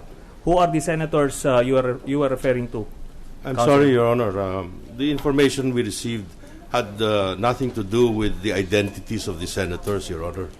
It was simply that the executive secretary was contacting some members of this court, and that supposedly yesterday I saw the press conference, and you were so sure about your information, and it's completely unfair to the members of this body. So I would like to Your Honor, I assure you, I would try to be of help, but I simply do not have a name for you because there was none that was given to us. So with that, Mr. President, I move that the members of the defense panel be made to explain why they won't be cited for contempt of this impeachment court, Mr. President. Any objection? The members of the defense panel will submit an explanation within how many days do you need? May we have until the end of the week, Your Honor. Granted. Thank you very much, Mr. Senator President. Pimentel wishes to be recognized, Mr. President. The gentleman from Misamis Oriental. Attorney Roy knows the principle that the client is bound by the manifestations or agreements of counsel. Client is even bound by the mistakes of counsel. That is right, Your Honor. So I'll give you a chance to extricate yourself from the admission that you made to this court through the questioning of Senator Judge Frank Drilon.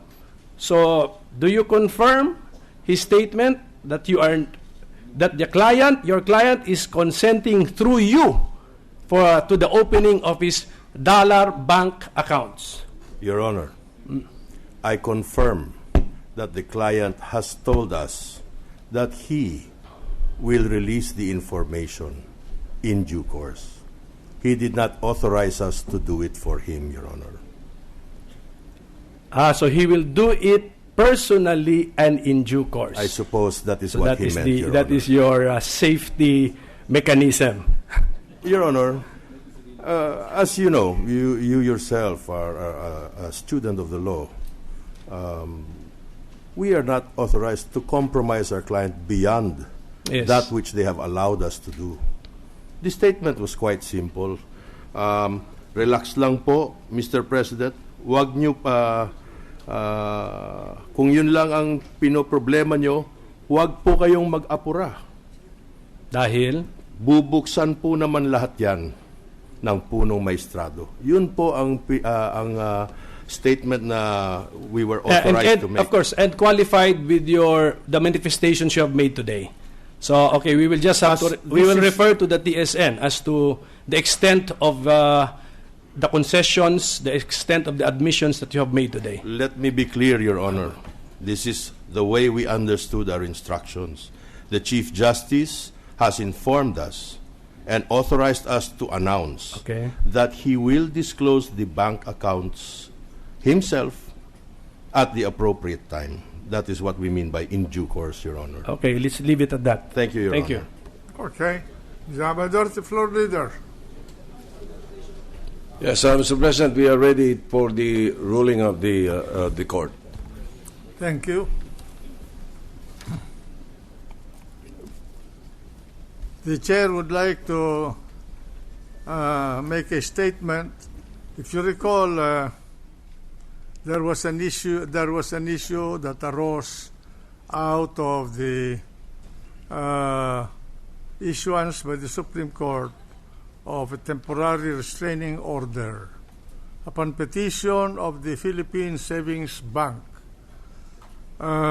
with respect to the disclosure of alleged foreign currency bank accounts of the respondent Chief Justice in the Philippine Savings Bank.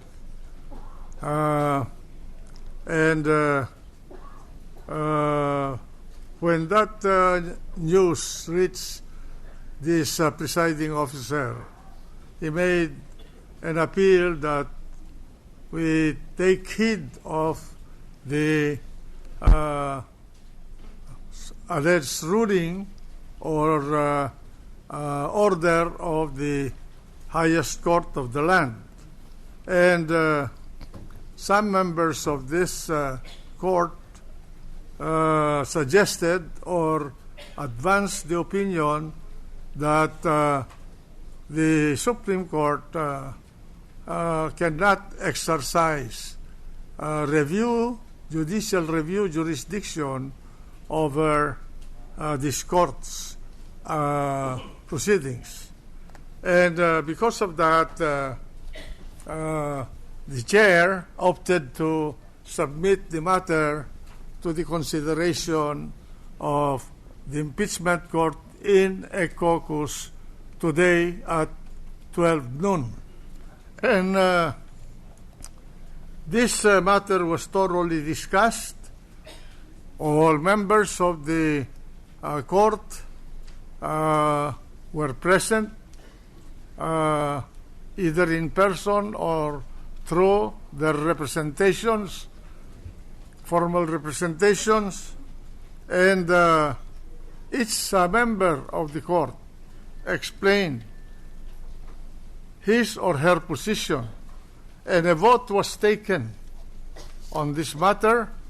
The chair opted to divide the court, meaning to ask for a vote on this issue, and the result was that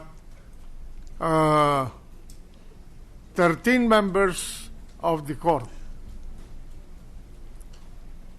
opted to respect the temporary restraining order issued by the Supreme Court on this particular issue regarding the matter raised by the Philippine Savings Bank with respect to the alleged foreign currency deposit of the respondent in that bank. And I would like to read formally the resolution of this court on this particular issue. The Senate asserts that it has the sole and exclusive jurisdiction to try and decide impeachment cases, all impeachment cases. This is very clear under paragraph 6, section 3 of Article 11 of the 1987 Constitution. After a deliberation on the issue, the majority of this court has decided to respect the temporary restraining order dated 09 February 2012 issued by the Supreme Court in the case filed by the Philippine Savings Bank insofar as the foreign currency deposit accounts are concerned, meaning that we will respect the temporary restraining order of the court as far as deposits falling under Republic Act 6426, but not under Republic Act 1405, which refers to local currency deposits because of the exception there contained. Nevertheless, the Senate reserves the right to vigorously defend before the Supreme Court the issuance of the subpoenas for the banks for the foreign currency bank deposit accounts. The Senate, acting as an impeachment court in the trial of the Honorable Chief Justice Renato C. Corona of the Supreme Court, is prepared to argue its case on the merits and to defend the legal and public policy basis underlying its ruling about the said subpoenas. So ordered. Majority Floor Leader.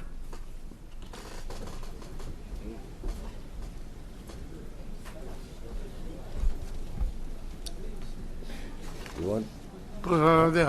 Are the prosecution prepared to proceed with the trial? Mr. President, before we do so, yes, a number of members of the court would wish to have the names of those who voted in favor and against of the temporary restraining order be read. You may. So, with your permission, you may proceed to read the voting or the vote of each member of the court. Thank you, Mr. President. Those who voted to respect the February 9 temporary restraining order of the Supreme Court are Arroyo, Defensor Santiago, Villar, Recto, Escudero, Pimentel, Legarda, Honasan, Revilla, Marcos, Soto, Estrada, and the Senate President. Those who voted otherwise, Drilon, Cayetano Alan, Osmeña, Angara, Lacson, Cayetano Pia, Pangilinan, Trillanes, Lapid, and Gingona. For the record, Mr. President. Senator Gingona wishes to be recognized, and then Senator Pimentel, Mr. President. The gentleman from Bukidnon, Senator Gingona. Thank you, Mr. President. Mr. President, lumabas na rin yung boto at nais ko lang po magsabi ng at ipahayag ang damdamin ng mga kababayan natin. Matapos na nagkonsulta ako na tungkol sa botong nangyari, no? Dalawa pong nararamdaman nila, Ginoong Pangulo. Una, pangamba fear, worry. Pangalawa po, pagkabigo, disappointment, frustration, bordering on despair, Mr. President. Bakit pangamba? Sapagkat meron pong TRO ngayon na pinagbabawal ang pagtingin sa iilang mga bank accounts ng nasasakdal. At meron pang ibang TRO. May isa pang TRO na nasa Korte Suprema. Ano daw po ang tanong nila ang pipigil sa Korte Suprema na magpalabas ng pangalawa, pangatlo, later on, kahit anong galaw natin dito, pwede silang tumakbo sa Korte Suprema. Pang-apat na TRO, hanggang sa mawalang bisa ang impeachment court. Pangalawa po, Ginoong Pangulo, pagkabigo. Eto na naman tayo. Ayaw na naman ipakita ang buong larawan. Ayaw na naman tayong bigyan access sa katotohanan. Bigo at pangangamba. May dahilan pa po ba para hindi yumuko sa susunod itong impeachment court sa mga TRO na ibabato sa atin? At hindi daw po kaya ang TRO ay isa na naman paggamit ng teknikalidad ng batas para pahirapan ang paghahanap ng katotohanan. Hindi ba ito magkakaresulta sa bankruptcy? Bankruptcy of accountability? Bankruptcy of transparency? Mahirap tanggapin na magiging bankrupt ang buong prosesong ito sa transparency at accountability. Ginoong Pangulo, iginagalang ko po ang aking mga kapwa senador hukom at iginagalang ko ang desisyon ng nakakarami. Pero mahalaga pong kahit sa ilang sandali ay madinig sa bulwagang ito ang damdamin ng ating mga kababayan. Damdamin ng pangangamba, damdamin ng pagkabigo, ng isa na naman malaking pagkabigo sa paghahanap ng katotohanan. Marami pong salamat, Ginoong Pangulo. Majority Floor Leader, the gentleman from Misamis Oriental. Thank you, Mr. President. I voted to respect that particular and specific TRO dated February 9, 2012, but subject to the impeachment court's modification that said TRO refers only to foreign currency deposit accounts. Since the TRO is only temporary and for the meantime only, there is no great damage to be suffered from respecting it also in the meantime only. And in that meantime, the Senate will also vigorously defend its sole power to try and decide impeachment cases before the Supreme Court. The matter of jurisdiction will be raised by the Senate before the Supreme Court. But I have noticed the attempt of the Supreme Court to enjoin the implementation of the entire subpoena dated February 6, 2012, including peso accounts. Hence, the need to modify the wording or the wording of the TRO to be respected. May I therefore appeal to the Supreme Court to write or craft their decisions, resolutions, or orders very carefully, clearly, and accurately.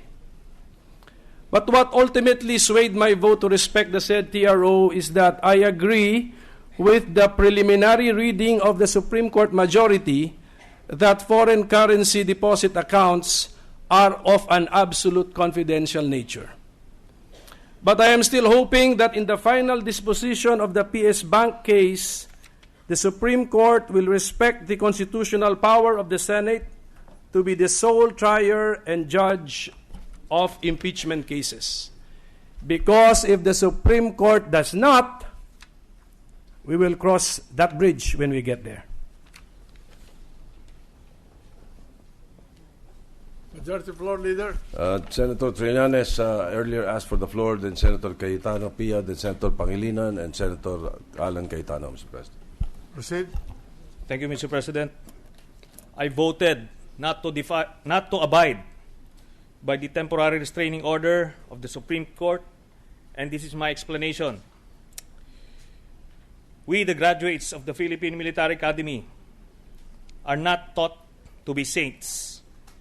We don't even pretend to be one. And we don't even pretend to be self-righteous. But when faced with a dilemma involving our work as public servants, we have been trained to always seek the moral high ground. The issue we face is not a constitutional crisis, but a moral crisis. On one hand, the Supreme Court, who, through their TRO, threw that concept of judicial restraint out the window and intervened in the affairs of the Senate as an impeachment court to protect and cover up for one of their own. On the other hand, the Senate, who is merely performing their mandate as clearly defined by the Constitution. To the ordinary Filipino, the choice is very clear. The Senate should not be a party to any policy that would provide sanctuary to alleged lawbreakers. Moreover, as a former soldier, I was taught to disobey unlawful orders. This TRO, in my uncomplicated mind, that of a soldier, this is an unlawful order. With that, Mr. President, while I respect the decision of the majority, I firmly believe that the Senate missed the opportunity to stand on moral high ground in this issue. Thank you, Mr. President. We respect the opinion of the gentleman, but all of this will unravel in due time. Majority Floor Leader. Senator Pia Cayetano, and then she has withdrawn. Therefore, Senator Pangilinan and Senator Alan Cayetano, Mr. President. The gentleman from Pampanga. Thank you, Mr. President. Just to abbreviate the proceedings, I will just manifest that I will submit a written explanation of my no vote. For the record, Mr. President. Who else?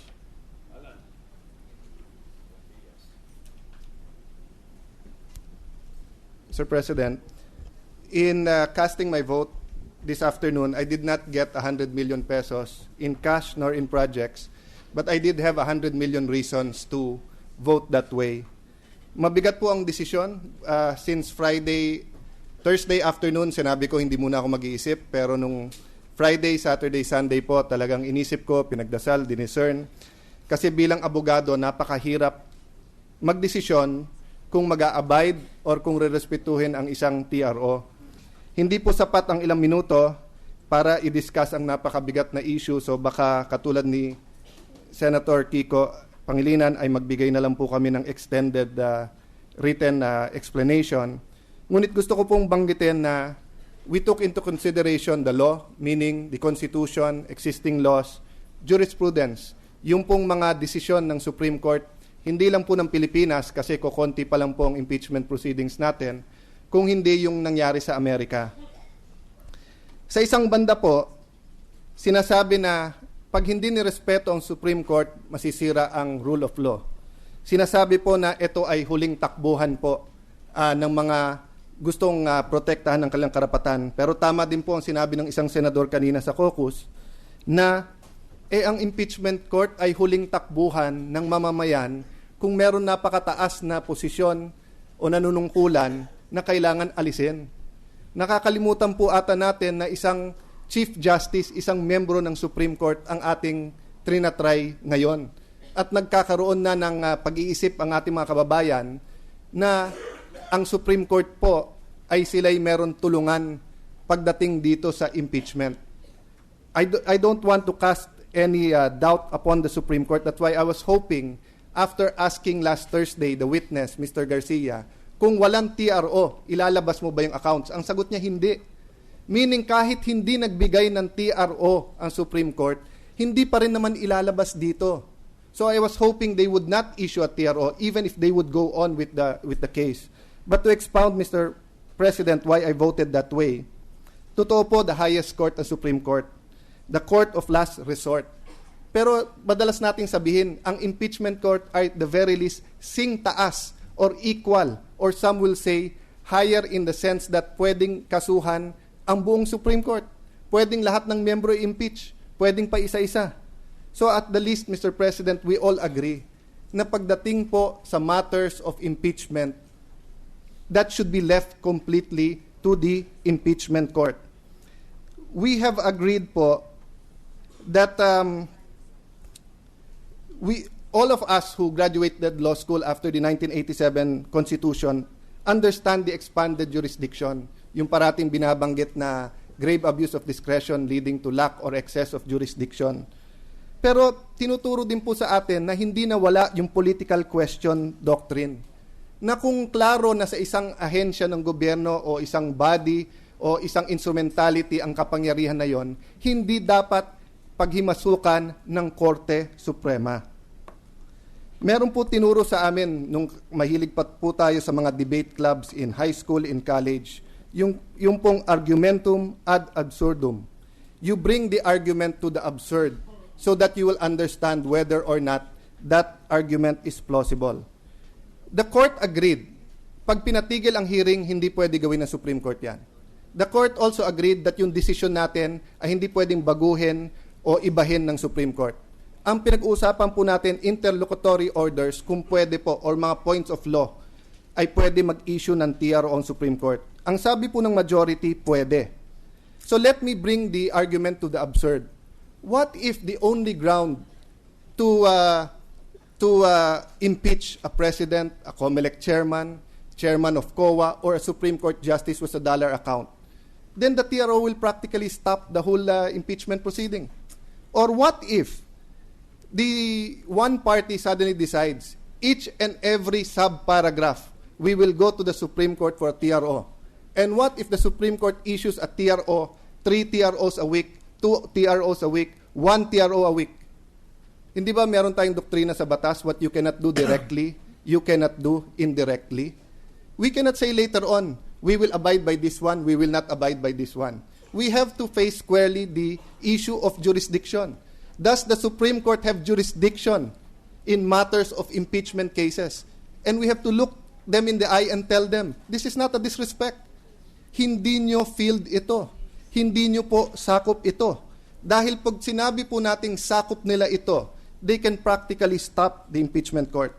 So let me borrow from our good friend. Sinabi niya po to sa kanyang church, si Pastor Doy Castillo. Sabi niya, ang TRO ay dapat truth, respect, obedience. Ito pong impeachment is search for the truth.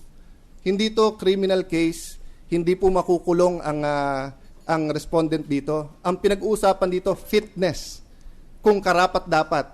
Dapat po dito, pagkatapos ng trial, dalawa lang resulta. Either klaro sa atin na hindi siya fit at tanggalin siya, o klaro sa atin na fit siya at lahat tayo'y suportahan siya bilang Chief Justice.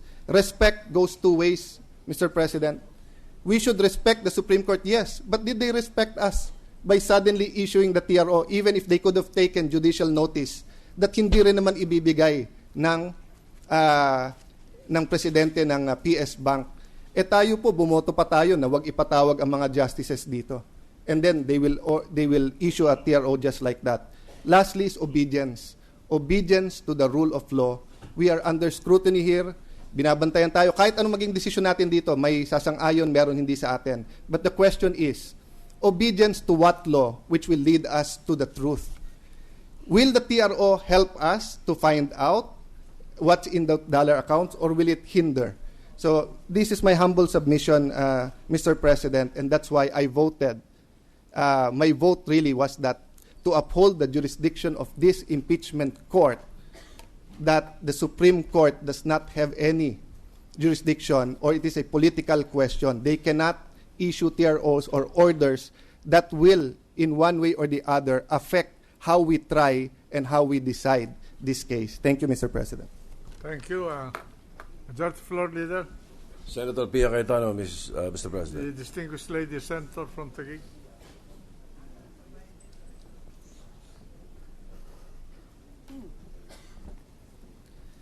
Mr. President, if I had my choice, I would not have wanted this to come to a vote. In the trial last week, I had hoped that one of the witnesses would, on his own, after contemplating and thinking of the repercussions of his refusal to provide the information on the foreign deposit, would come here voluntarily to disclose the same. But given that the decision of the majority was to bring this to a vote, I chose to cast my vote in favor of defying the TRO. Mr. President, I base my decision on the following. I think it is very clear to all of us that we are very young in terms of our jurisprudence when it comes to impeachment. We really have no firm cases to base our decisions upon. What we have is a constitutional provision that states that the Senate is the body that is charged to try all cases of impeachment. So we look to the U.S. as we do in many similar cases, and there is a U.S. Supreme Court, Nixon versus United States. In this case, Mr. President, a United States federal judge was convicted of federal crimes and was sentenced to prison. After that, the House of Representatives adopted impeachment articles of impeachment, and proceeded with the impeachment. He was impeached, and the case was presented to the Senate. Judge Nixon then questioned the Senate proceedings. It then went to the Supreme Court, and the Supreme Court ruled.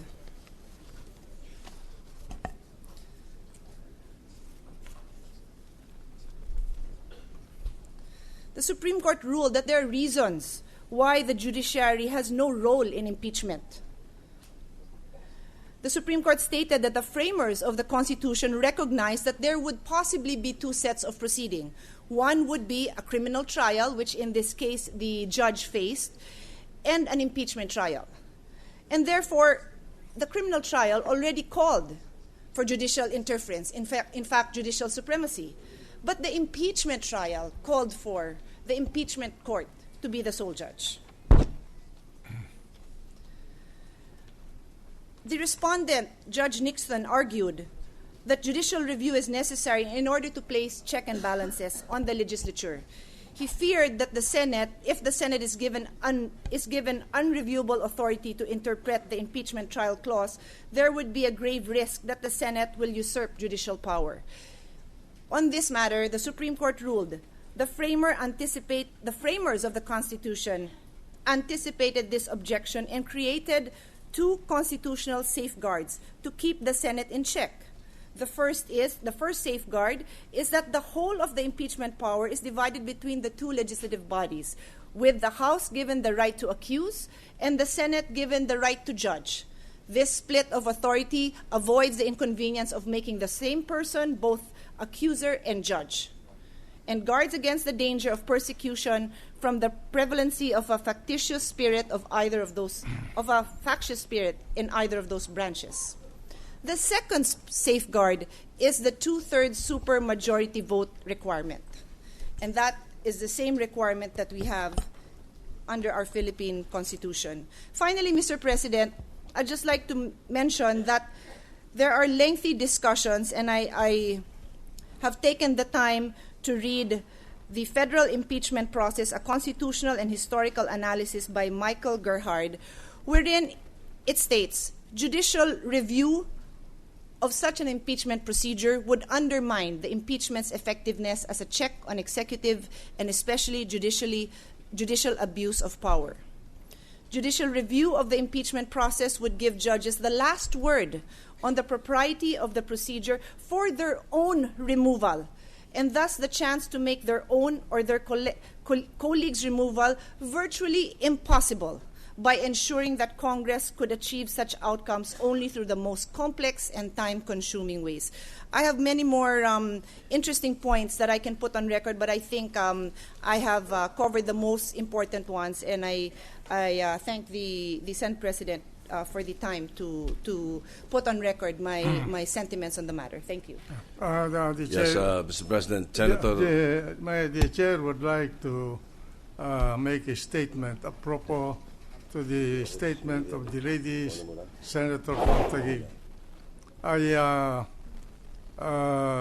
agree with what you stated, Madam Senator, but I would like to put on record that those pronouncements and decisions are based on the text of the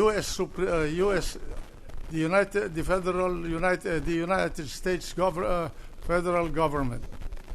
They're unlike the provisions of our Constitution, and I'm sure that if those scholars and judges would have decided the cases in the light of our present Constitution, the 1987 Constitution, I am not sure that they would make those pronouncements as you have recited them. And I just want to put that into the record in order to guide future scholars and future lawyers and future historians to study this matter very carefully, because while there are precedents in the United States along the lines you stated, those precedents are based on American law and not on Philippine constitutional law. Thank you. The gentle lady from Iloilo. Thank you. We're in the process of explaining our individual votes. I've already announced to the media priorly that I was going to vote in favor of obedience to the TRO for the following grounds. Now I will try to summarize them very quickly. Under law, there is such a thing as a last clear chance doctrine. If both parties are at fault, perhaps in an automobile collision, but one party had the last clear chance to avoid the collision but did not take that chance, then he is the one who is at fault. Today, we have a TRO issued by the Supreme Court against the impeachment court. The Supreme Court is what its name implies, the Supreme Court. This, by contrast, is just the High Court of Impeachment. If we do not obey the TRO, then we are engaged in a collision course. And it is now for the Senate to avail of the last clear chance to avoid a collision, which will naturally result in a constitutional collision. That is the first argument. The second argument is this. Under the 1987 Constitution, the Supreme Court is vested with judicial power. There are two components of judicial power. One is the power to decide justiciable issues. Two, another component, peculiar only to the Philippine Constitution, is that the Supreme Court has power over political questions. In that manner, therefore, the 1987 Constitution has already abolished the political question doctrine, which is still observed in other democracies like ours, particularly in the United States. So, if that is the case, then the Supreme Court has a more comprehensive extent of judicial power than that possessed by the United States Supreme Court because of this constitutional provision. The case of Nixon versus United States involved a federal judge who, under American law, is authorized to be impeached by the Senate. Here we don't have that system. Therefore, the ruling in U.S. versus Nixon does not apply to the Philippine jurisdiction. It is, of course, a valid decision to be cited in American law, but not in Philippine law, because of our constitutional provision is markedly different. Third ground, the secrecy of foreign currency deposits law is a child of this Congress. We passed that law and said the secrecy of foreign currency deposits is absolute except and only except when the depositor himself gives his consent. We made that condition sole, alone, and by itself. We made that law. Now are we going to break that law? Lawmakers cannot be lawbreakers. Fourth ground, the theory of checks and balances prohibits this impeachment court from claiming an exception unto itself. Under the theory of separation of powers, there are three branches of our government, as enumerated in our Constitution. There is no specific provision in the Constitution that our governmental system is divided into three branches, but you can imply it from the fact that there are three separate and successive articles in our Constitution headed with the titles, the legislative branch, the executive branch, and then the judicial branch. So by implication, we imply that our government has three branches. Now, under the system of checks and balances of a tripartite system of government, each branch has power to check or to modify the actions of other branches. That is the system of checks and balances. Even the Supreme Court is not final in its decisions. This Congress, for example, can go against the grain of a Supreme Court decision and in that way overrule or overturn the decision of the Supreme Court.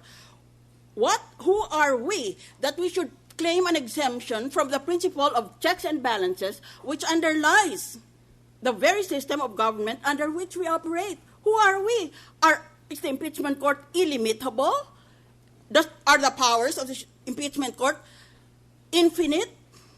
Are we almighty above all the three other branches of government? We are not even mentioned in a separate article. We are the impeachment court mentioned only under the article concerning accountability of public officers.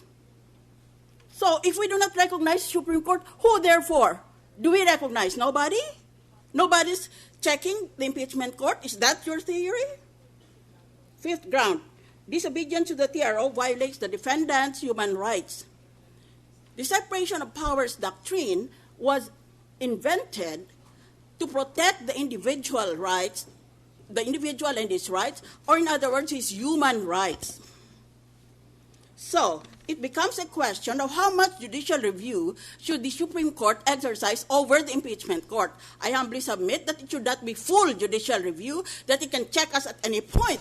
Those are the nightmares of someone who is not educated in the democratic process. I humbly submit that the Supreme Court has the power to exercise the most minimum judicial review. Who decides what is the most minimum judicial review? The impeachment court. Finally, sixth ground, in at least two previous cases, the Supreme Court has already ruled it has power of judicial review over impeachment cases. These are the two cases of Francisco V. Nagmamalasakit, decided in 2003, and this very new case of Gutierrez versus House of Representatives. If that is the case, then we follow judicial precedent. It is already a standing rule in law. Thank you. Majority Floor Leader. Thank you, Mr. President. Senator Jinggoy Astudillo Estrada wishes to be recognized. Mr. President. The gentleman from San Juan and President pro tempore of the Senate. Thank you, Mr. President. Mr. President, I voted to uphold the TRO of the Supreme Court. Mr. President, my family has been a victim of the past administration for not upholding the rule of law in so many instances, in various instances, Mr. President. Even the Supreme Court created a special court designed solely to convict former President Estrada. But, Mr. President, we have always respected and abided by the decision of the court, whether it is adverse or not. Mr. President, I am considered to be an ally of President Aquino. We have been very supportive of his projects. But my primary concern here is the welfare of the administration of President Aquino. Can our country afford a constitutional crisis? Can our country afford political instability? Can our country afford a clash between the legislative and the judiciary? Mr. President, my answer is no. We want to see President Aquino succeed in his dreams for our country. Thank you, Mr. President. Thank you. Majority Floor Leader. Senator Cheese Escudero, finally, Mr. President. The gentleman from Sorsogon has the floor.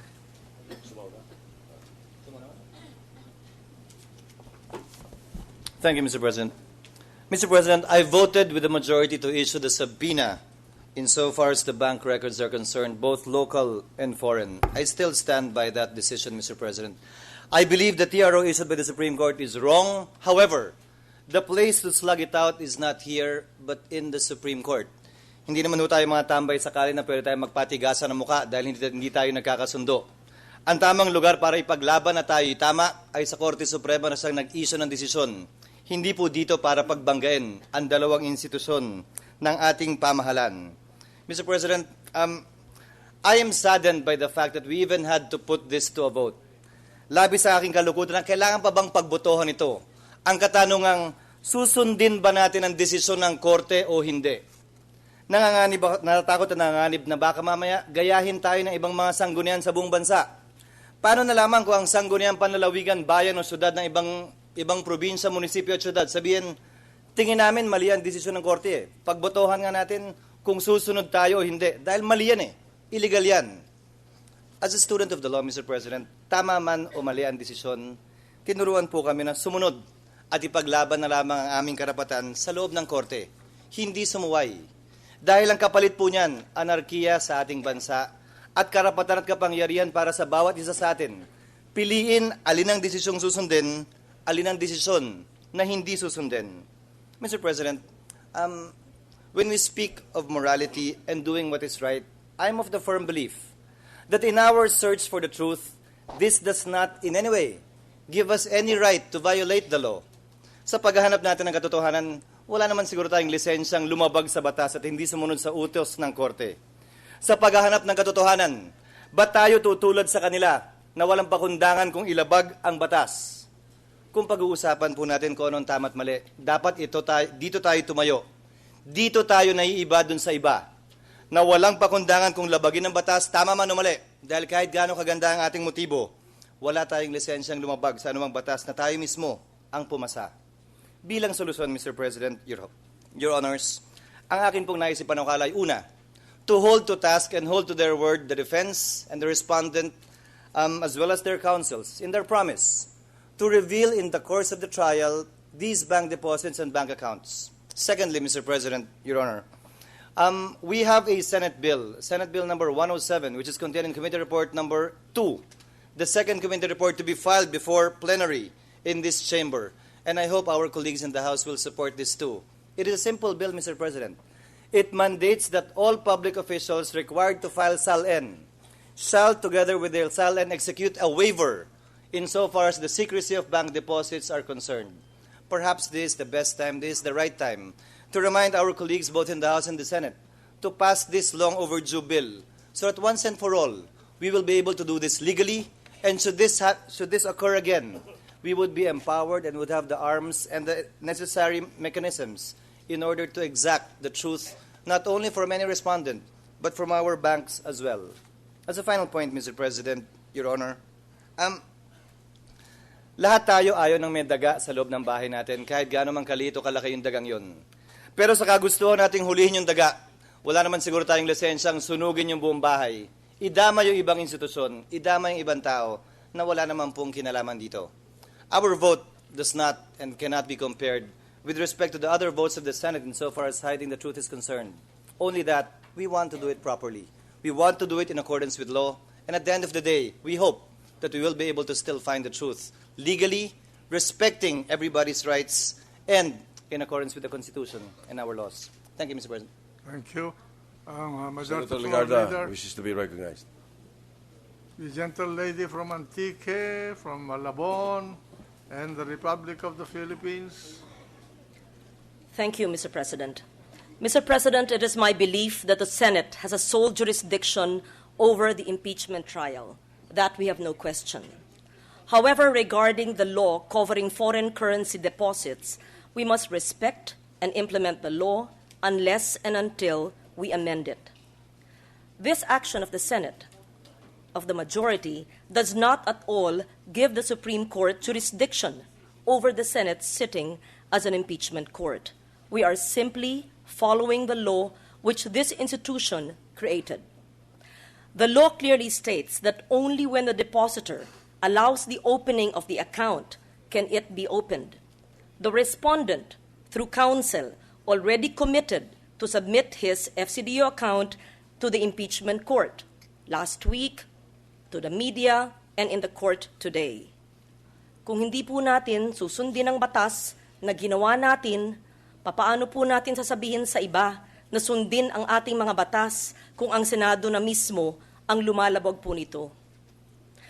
Sa puntong ito, hindi po masusupil ang katotohanan dahil sinabi ng Defense Counsel na bubuksan nila ng kusa ang dollar account. And we take their commitment. Pinili ko pong sundin ang ating batas. At ang pagsunod po sa ating batas, hopefully, ang magiging daan sa ating katotohanan. Thank you, Mr. President. Mr. Floor Leader. Senator Manny Villar, Mr. President. The gentleman from Las Piñas, former Senate President of this chamber, has the floor. Senator Maraming salamat po, mahal na Pangulo. Marami po tayong pinag-uusapan sa larangan ng batas. Subalit ako po talaga ay nasa kaisipan na hindi naman natin dapat baliwalayin ang ating ekonomiya dahil ang ating pong mahihirap ay talaga pong tuloy-tuloy ang nangyayaring paghihirap. Tumataas po presyo ng mga bilihin, dumadami ang mga walang trabaho. Kaya kahit papaano hindi natin pwede yung hindi sulyapan. Ano ba ang FCDU o yung Foreign Currency Deposit? Yan po ay $31 billion na po ngayon yan o 1.3 trillion pesos. Yan po ay pagkaya pinapangalagaan ng Bangko Sentral ay para naman maging stable po ang ating ekonomiya at hindi po basta-basta natin dapat isugal yan, wika nga. Kung magkakaroon po ng problema ang FCDU, magkakabankran po yan, napakalaki pong tama sa ating ekonomiya.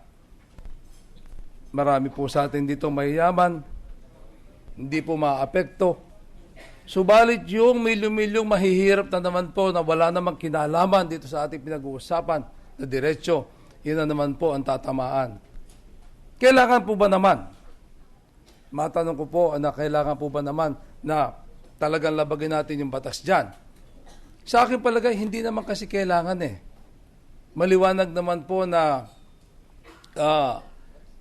sinabi nga po ng ating defense na ilalabas naman.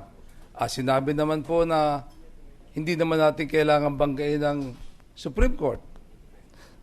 Pangalawa po, ako'y natatakot din. Baka po wala tayong takbuhan.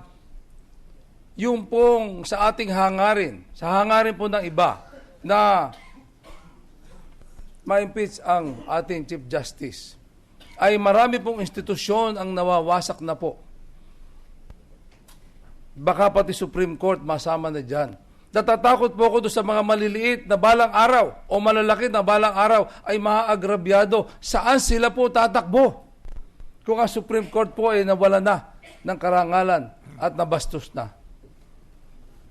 Kaya ako po naniniwala na hanggat maaari, kung kaya naman natin gawing patas itong trial na ito, nang hindi natin babastusin na ang ating Supreme Court, bakit naman hindi po natin gawin? Ako naman po, naniniwala sa aking sarili. Kaya ko magdesisyon dito. Hindi lamang naman ang tanging basihan yung FCDU account.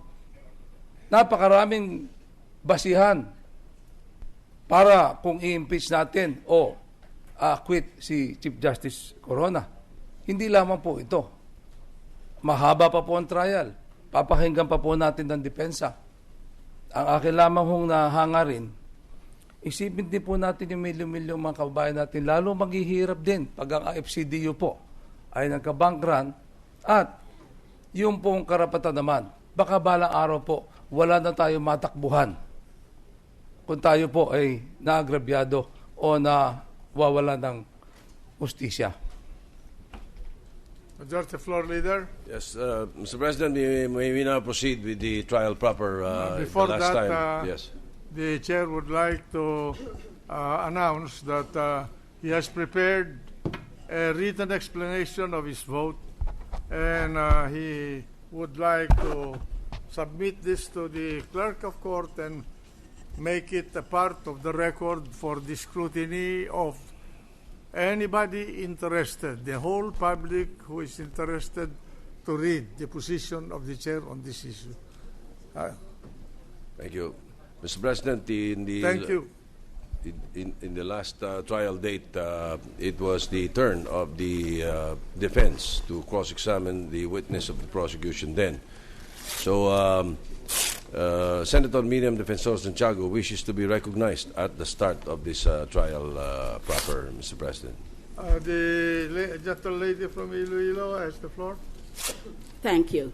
Mr. President, these are questions for the lead prosecutor.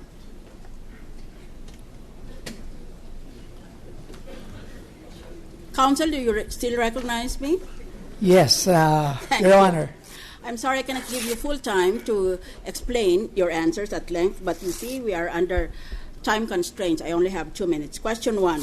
One of the cardinal rules in trial technique is do not ask a question if you do not know what the answer is. You have been raising many questions on bank deposits with bank officials. You would now be ready to answer this question, excluding foreign currency because of the Supreme Court actuations.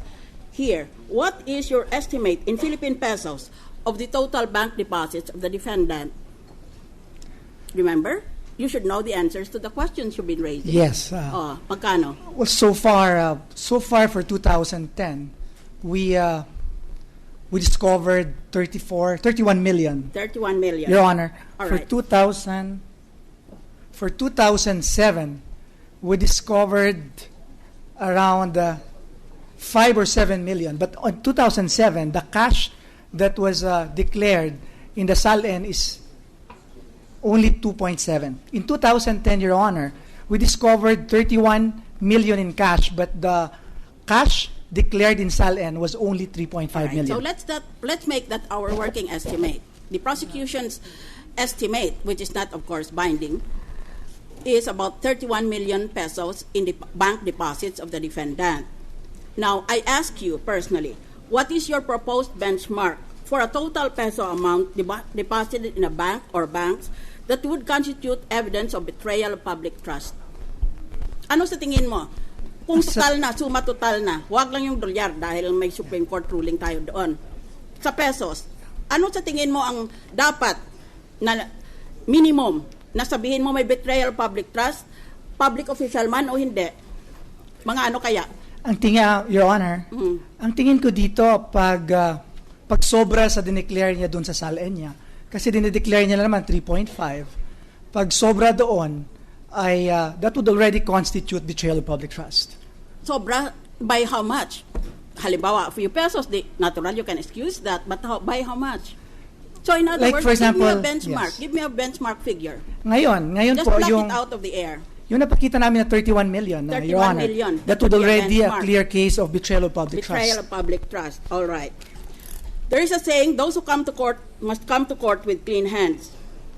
Di ba dapat, lahat tayo dito na participants ng Kongreso sa impeachment court ay dapat suriin natin ang mga konsyensya natin, mga budi natin.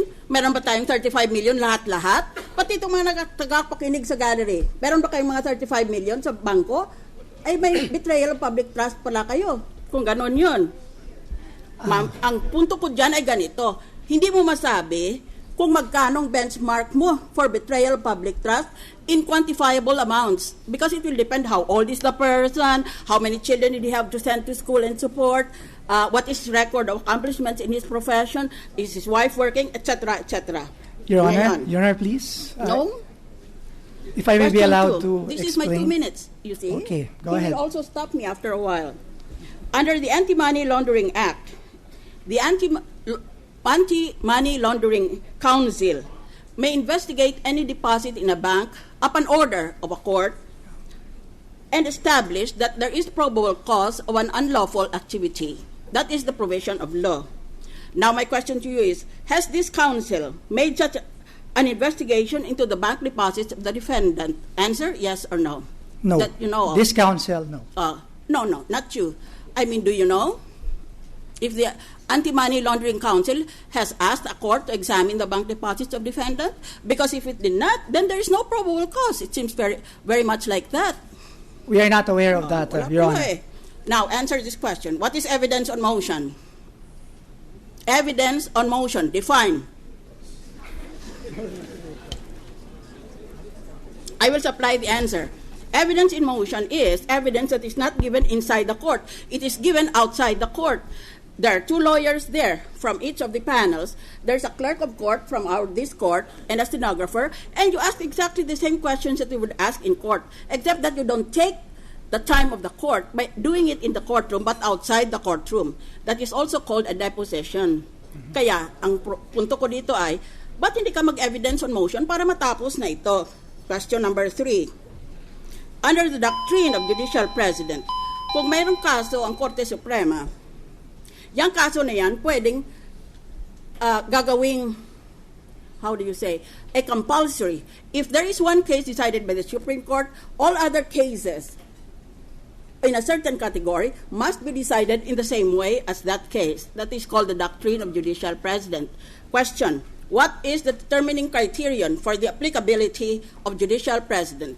That's very easy to answer. Well, the issues and the parties should be the same. That's right. Correct. A president is a judicial decision which contains inside itself a principle. Ang problema natin dito ay na you cite a case only for its ratio decidendi and not for its obiter dictum. What is the ratio decidendi of a case? That's the meat of the case. To all yes, that's the meat of the case as compared to obiter dictum. Me? It is the meat of the case. The reason or rationale is the ratio decidendi. It is the very reason yes. for the rule in that case. Yes, what is obiter dictum? Well, it is just cited the case, but it does not decide the case. It's outside of the... It's also persuasive, but it is not as significant or as vital as the ratio decidendi, right? Correct. So we are taught in law school, when you cite a case, cite the ratio decidendi of that case. Do not cite the obiter dicta of that case. Because obiter dictum is just like saying in plain English, by the way. Di ba? Yes, yes. Oh, ngayon, patunayan mo sa akin, ratio decidendi, di ba, ang binigay mo doon sa kaso ng salvation, China banking, and Ejercito, that the prosecution cited as its cases so that the foreign currency deposits of the defendant should be opened. Yan ang desisyon mo eh. Yun ang argumento mo eh. Inutos na yan noon ng Korte Suprema, di sundin natin. But were you citing the ratio decidendi or not? If I may explain, can explain. Please answer Your Honor. as short as possible because, okay. you know. We cited that case because that was one of the instances wherein the Supreme Court made an exception. If you had cited a ratio decidendi, sasagot ka ngayon sa akin ng oo. May paliwanag ka pa eh. Ngayon sa salvation, kamo kanina, judicial president applies when the facts are the same, right? All right, answer this one question. In the case of salvation, where the Supreme Court ruled that the foreign currency deposit could be scrutinized, what was the main offense charged? It was rape, right. Your Honor, by a foreigner is rape of by any stretch child, of the imagination, Filipina. the same as impeachment? Do not answer the question. China banking. Dito sa China banking naman, the Supreme Court ruled, quote, in view of the distractive, meaning to say distracts the attention, circumstances attendant to the present case were constrained to render a limited pro hac vice ruling. What is the meaning, counsel, of pro hac vice? Only in this case. Applicable only in this case. Yun lang pala eh. Alam mo naman pala eh. Alam mo pala na doon sa China banking, the Supreme Court said, this ruling applies only in this case, and yet you cited it in this case. Ikaw naman, oo. Next, Ejercito exception. The third dollar deposit case is Ejercito versus Sandigan. Remember you replied to me earlier? You said, we can cite the doctrine of judicial president if the facts are the same. Now, in Ejercito, what was the offense there? Do you remember? Yeah, it was the officials, the ombudsman. Yeah, the officials of the ombudsman. Plunder, right. yes. this is an impeachment case for betrayal of public trust, etc. Which is the case for plunder? No. O yan, di nakita mo na, iba-iba pa lang mga pinagsasabi mo eh. Ngayon, Intengan case, you did not cite in our debate on foreign currency. In Intengan, the Supreme Court ruled, under RA number 6426, there is only a single exception to the secrecy of foreign currency deposits. That is, disclosure is allowed only upon the written permission of the depositor. What was the subject matter of the case? Intengan.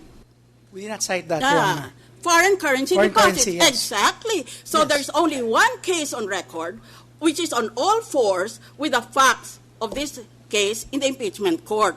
All your three other cases are absolutely irrelevant and you cannot cite them as judicial precedent.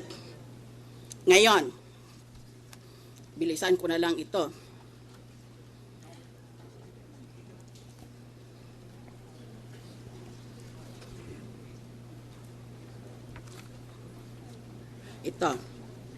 The rules of court provide for disputable presumptions.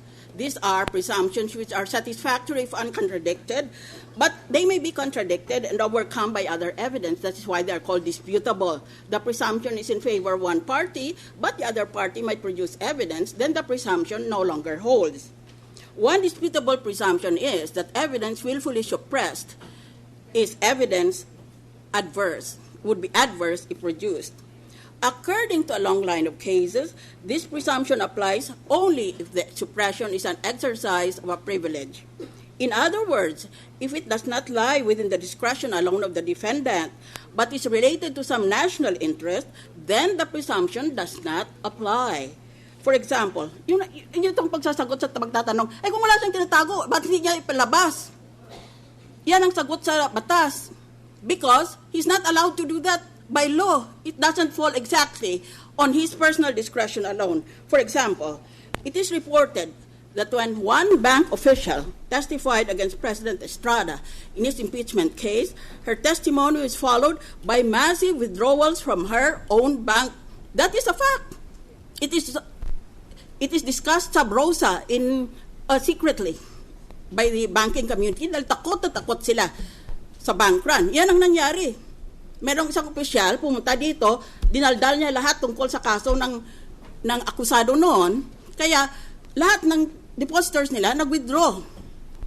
Now, my question to you is, what is your guarantee that insisting on testimony from bank officials will not be followed by a bank run? Because this is impeachment, Your Honor. And we are only asking this because of the impeachment proceeding. And responding to the Chief Justice. In other words, you have no guarantee, right? Pwede mo ba garansya na hindi ito ma-follow ng bank run pag pinilit natin umupo yung opisyal doon, daldal siya ng daldal tungkol sa pera? With due respect, Your Honor, there are only few officials who are subject of impeachment. And our argument is that this should be one of the exceptions to this foreign currency deposit yung mga exception na yan. Ngayon, nagmamadali lang kasi ako, pasensya ka na. Under the rules of evidence, a witness is entitled to certain rights. Hindi naman sukat umupo siya dyan, pwede mong gawin ang gusto mo. One of these is, quote, I'm quoting from the rules of court, not to give an answer which will tend to subject him to a penalty for an offense unless otherwise provided by law. Under the foreign currency deposits law, if the bank president refuses to answer a question concerning a foreign currency deposit, will he incur a penalty?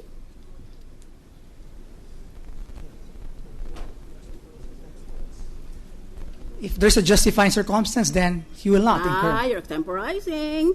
I give you a grade of 3. In UP, as you know, that means 3 warning. I pass you, but I warn you. Thank you. Question 7. On the one hand, the Paris Task Force of the International Anti-Money Laundering Treaty tries to pressure every government to open all its bank deposits to the public. Dahil yun ang kanilang mission in life to avoid people from hiding illegal wealth in bank deposits. But on the other hand, those in favor of bank secrecy argue that no one will deposit his money in any bank unless confidentiality is guaranteed.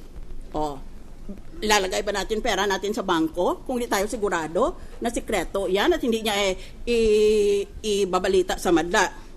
Many business leaders fear that if this impeachment trial opens bank records, then the depositors will transfer their deposits to stricter countries like Switzerland. I've already said Switzerland is now gaining a reputation. Singapore is now gaining a reputation as the new Switzerland of the world because they have such strict laws about bank secrecy. They will never reveal. It's like a very, very complicated legal procedure. So, kung ganyan pala, lalagay mo pera mo sa bangko, pwede palang iladlad, how do you say in Tagalog, pwede palang iladlad yan ng kung sinong opisyal dyan sa bangko, abay, kukunin ko pera ko, ilagay ko doon sa bangko na hindi niya ibabalita sa buong mundo ang pera ko. So, question, is the prosecution panel willing to assume responsibility for substantial hardship on the Philippine banking industry? I will educate you as part of my prerogatives as a judge that is the present concern of the Makati business community. Yeah, Your Honor, we believe that the public policy here is public policy of accountability and transparency, and the impeachment proceeding of the Chief Justice should be an exception to that. It is only an exception. And hindi ho kasama diyan yung bank run, kundi isang tao lang po ito at ito'y Chief Justice na kailangan natin buksan ang kanyang bank accounts. Pag nakinig ang mga taga-TV at mga radyo, iba pa dito sa gallery, baka magiging ganon ang resulta. I heard that bell, maybe it's intended for me. May I just have permission to read one last question? Before that, Your Honor, just can I just say something? No, because you're taking up my time. Ask him. On the one hand, it is argued that absolute confidentiality of foreign currency deposit will attract non-resident depositors. Kaya tayo pumasa ng batas na iyan na hindi pwedeng sabihin ang maski ano tungkol sa foreign currency deposit para yung mga dayuhan pupunta sa Pilipinas at ilagay nila pera nila dito. Ngayon, kung bubuksan natin iyan, hindi na sila pupunta dito. Pupunta na sila sa Singapore, iba pang mga bansa. But on the one hand, it is now argued that foreign currency deposits might become a haven for the ill-gotten wealth of crooks, terrorists, and other criminals. Abay, kung ganyan pala, na hindi pala mabuksan-buksan yung mga foreign currency, ay tayong mga, nangungurakot sa gobyerno, dito natin ilagay pera natin, wag na sa peso deposit, dito na sa foreign currency, dahil safe tayo doon. May I request the lady to wind up? Yes, I am winding up. Insofar as Filipino crooks and criminals are concerned, would you be willing to file an amendment to the foreign currency secrecy law to provide the proper exception, allowing the scrutiny of foreign currency deposits only when the Filipino citizen is depositor? Because if you allow public scrutiny for all kinds of depositors, foreign depositors will naturally no longer deposit their money. O ngayon, kung habol lang natin ay yung mga nagnanakaw sa gobyerno, gusto mo bang i-amend ang batas na ang mga Pilipino pwedeng suriin, pero ang dayuhan hindi? Na question. If so, how would you then answer the issue of discrimination against Filipinos in their own country?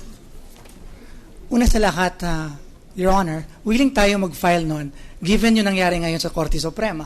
Because we thought na yung mga whereas clauses ng Republic Acts regarding the Foreign Currency Deposit Act and the Bank Secrecy Law, akala natin yung whereas clauses ay para lang yon yung public policies, para lang dun sa foreign depositors, lenders, and investors. So we are willing to file. And hindi ho madidiscriminate yan because there should be sufficient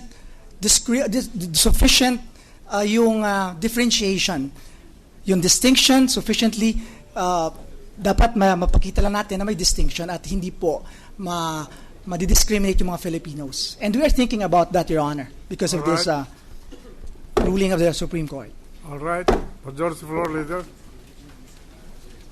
Yes, Mr. President, we are ready for the cross-examination by the witness, by the defense, for the witness of the prosecution from the last time. So, is the witness subject to cross-examination around?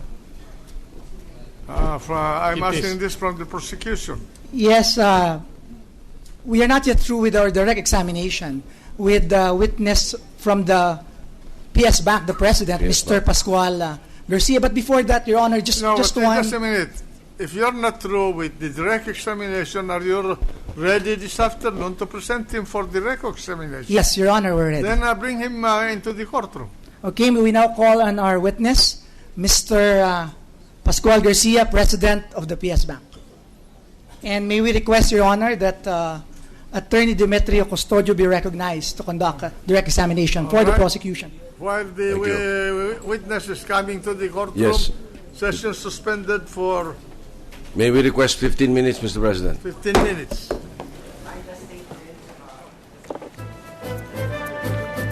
At habang nagdidiskusyon kanina sa naging boto po ng Senado matapos yung kanilang caucus ay nagsagawa po ng press conference sa Korte Suprema. At tinatanggap po ng Korte Suprema ang desisyon ng Senado na sundin ang utos ng Korte Suprema na pumipigil sa pagtalakay po sa dollar account ni Chief Justice Renato Corona. Ayon kay Supreme Court Administrator and Spokesman Attorney Maidas Marquez, inaasahan na raw nila na rerespetuhin ng impeachment court ang TRO na ibinaba ng Korte Suprema. Nang hinga ng komento sa umunoy 100 million na alok sa mga senator judge para suwayan ng TRO, wala raw kinalaman dito ang Korte Suprema. Okay, pag-usapan natin ngayon ang naging desisyon ng caucus at kasama pa natin si Professor Morales. Parang nagdilang, hindi naman. Yung respeto kasi, sa lahat ng paliwanag ng mga senator judges, yung respect, no, lagi lumalabas sa kanilang bibig, pero yung mga nag-against dito sa TRO na to, lumalabas naman yung paghahanap sa katotohanan. Ayan. Paano kaya yon? Hindi pa naman tapos ang paghanap Ayun. at paglabas Temporary ng lang di ba? Temporary. Tsaka, may nabanggit nga kanina, ilalabas din naman daw nila. Sabi ng defense. Correct. Due course. In due course. Which means, na pagdating ng labasan na yan, on the part of the defense, meron din naman pagkakataon ng prosecution for its cross-examination to bring out certain points regarding do sa linabas na yun. So, hindi pa naman hindi pa lalabas ang katotohanan. At syempre, balikan ho natin yung wording ng ginawa nilang desisyon. No? Dito sa Senado, the Senate asserts it has sole and exclusive jurisdiction to try all impeachment cases. After deliberation, we have decided to respect the order issued by the Supreme Court insofar as foreign currency deposits are concerned. That means, nililimit lang dito yung kanilang pagtanggap dito sa desisyon ng Korte Suprema. Dito lang, so far as foreign currency deposits are concerned. Pero yung ibang bagay, hindi saklaw nito. in fact, one of the senators cautioned, parang konting Korte Suprema, medyo nadama yata yung peso deposits, alam naman nating hindi kasama yon dahil hindi naman yun yung issue. Medyo dahan-dahan lang kayo uli sa mga decision nyo. Yes, of course, this refers only to the foreign accounts, the foreign currency accounts. 1310, hindi ba masyado malapit yun? Totoo yun. Totoo yun. But majority is majority. Kahit na isa lang ang difference, doesn't matter now. Did you expect the voting to go this way? I expected the voting in favor of the higher interest. And the higher interest is one, the truth. Lalabas pa din naman.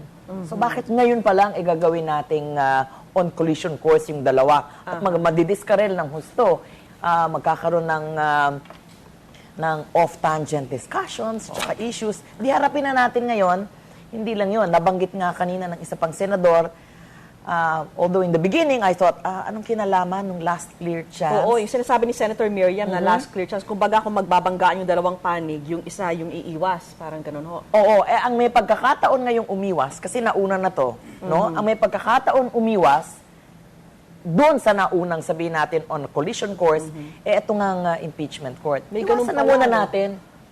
It's a tort, or quasi, it's a tort, anong tawag nito, yung last clear chance na yan pag nagbabanggaan. Ang magandang katiyakan lang dito, sila dito sa TRO na ito, may marami pang sabina, no?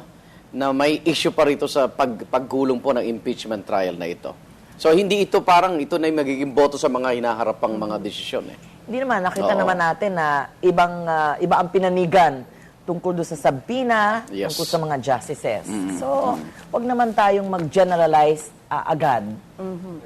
May ni-raise ding tanong itong si Senator Alan Peter Cayetano nung in-explain niya ang kanyang boto na buksan itong dollar account ni CJ Corona. Sabi niya, ano kung isang article lang ng impeachment yung tanging proof niya itong nilalaman ng ikangay dollar account. that means wala nang patutunguhan itong impeachment complaint. Kung let's say isang article lang at yung lahat ng pruweba para sa article nito ay nakabase lang doon sa nilalaman ng dollar account. Mismo, yan yung mga tinatawag nating nakabanggit siya na mga little principles regarding debate. Let's see, what if. Ang dami nating pwedeng i-what if. Ang ibig sabihin niyan, iisa lang ang article, iisa lang ang akusasyon and that is contained in the foreign department. It's an altogether different situation. Mukhang magiging iba naman yata ang magiging decision. Professor, teka lang po at nagpalabas nga po ng opisyal na pahayag na si Chief Justice Renato Corona, higit ng punong magistrado, hindi raw siya sangkot sa anumang anomalya o iskandalo. Lahat daw ng yaman niya at ng kanyang asawa ay pinaghirapan nila sa 45 taong pagtatrabaho ng tapat. Sila rin daw ay binayaan na magmula sa mga pamilyang may komportableng pamumuhay. Pero simple raw at matipid ang kanilang pamumuhay mula nang ikasal sila 40 taon ang nakararaan.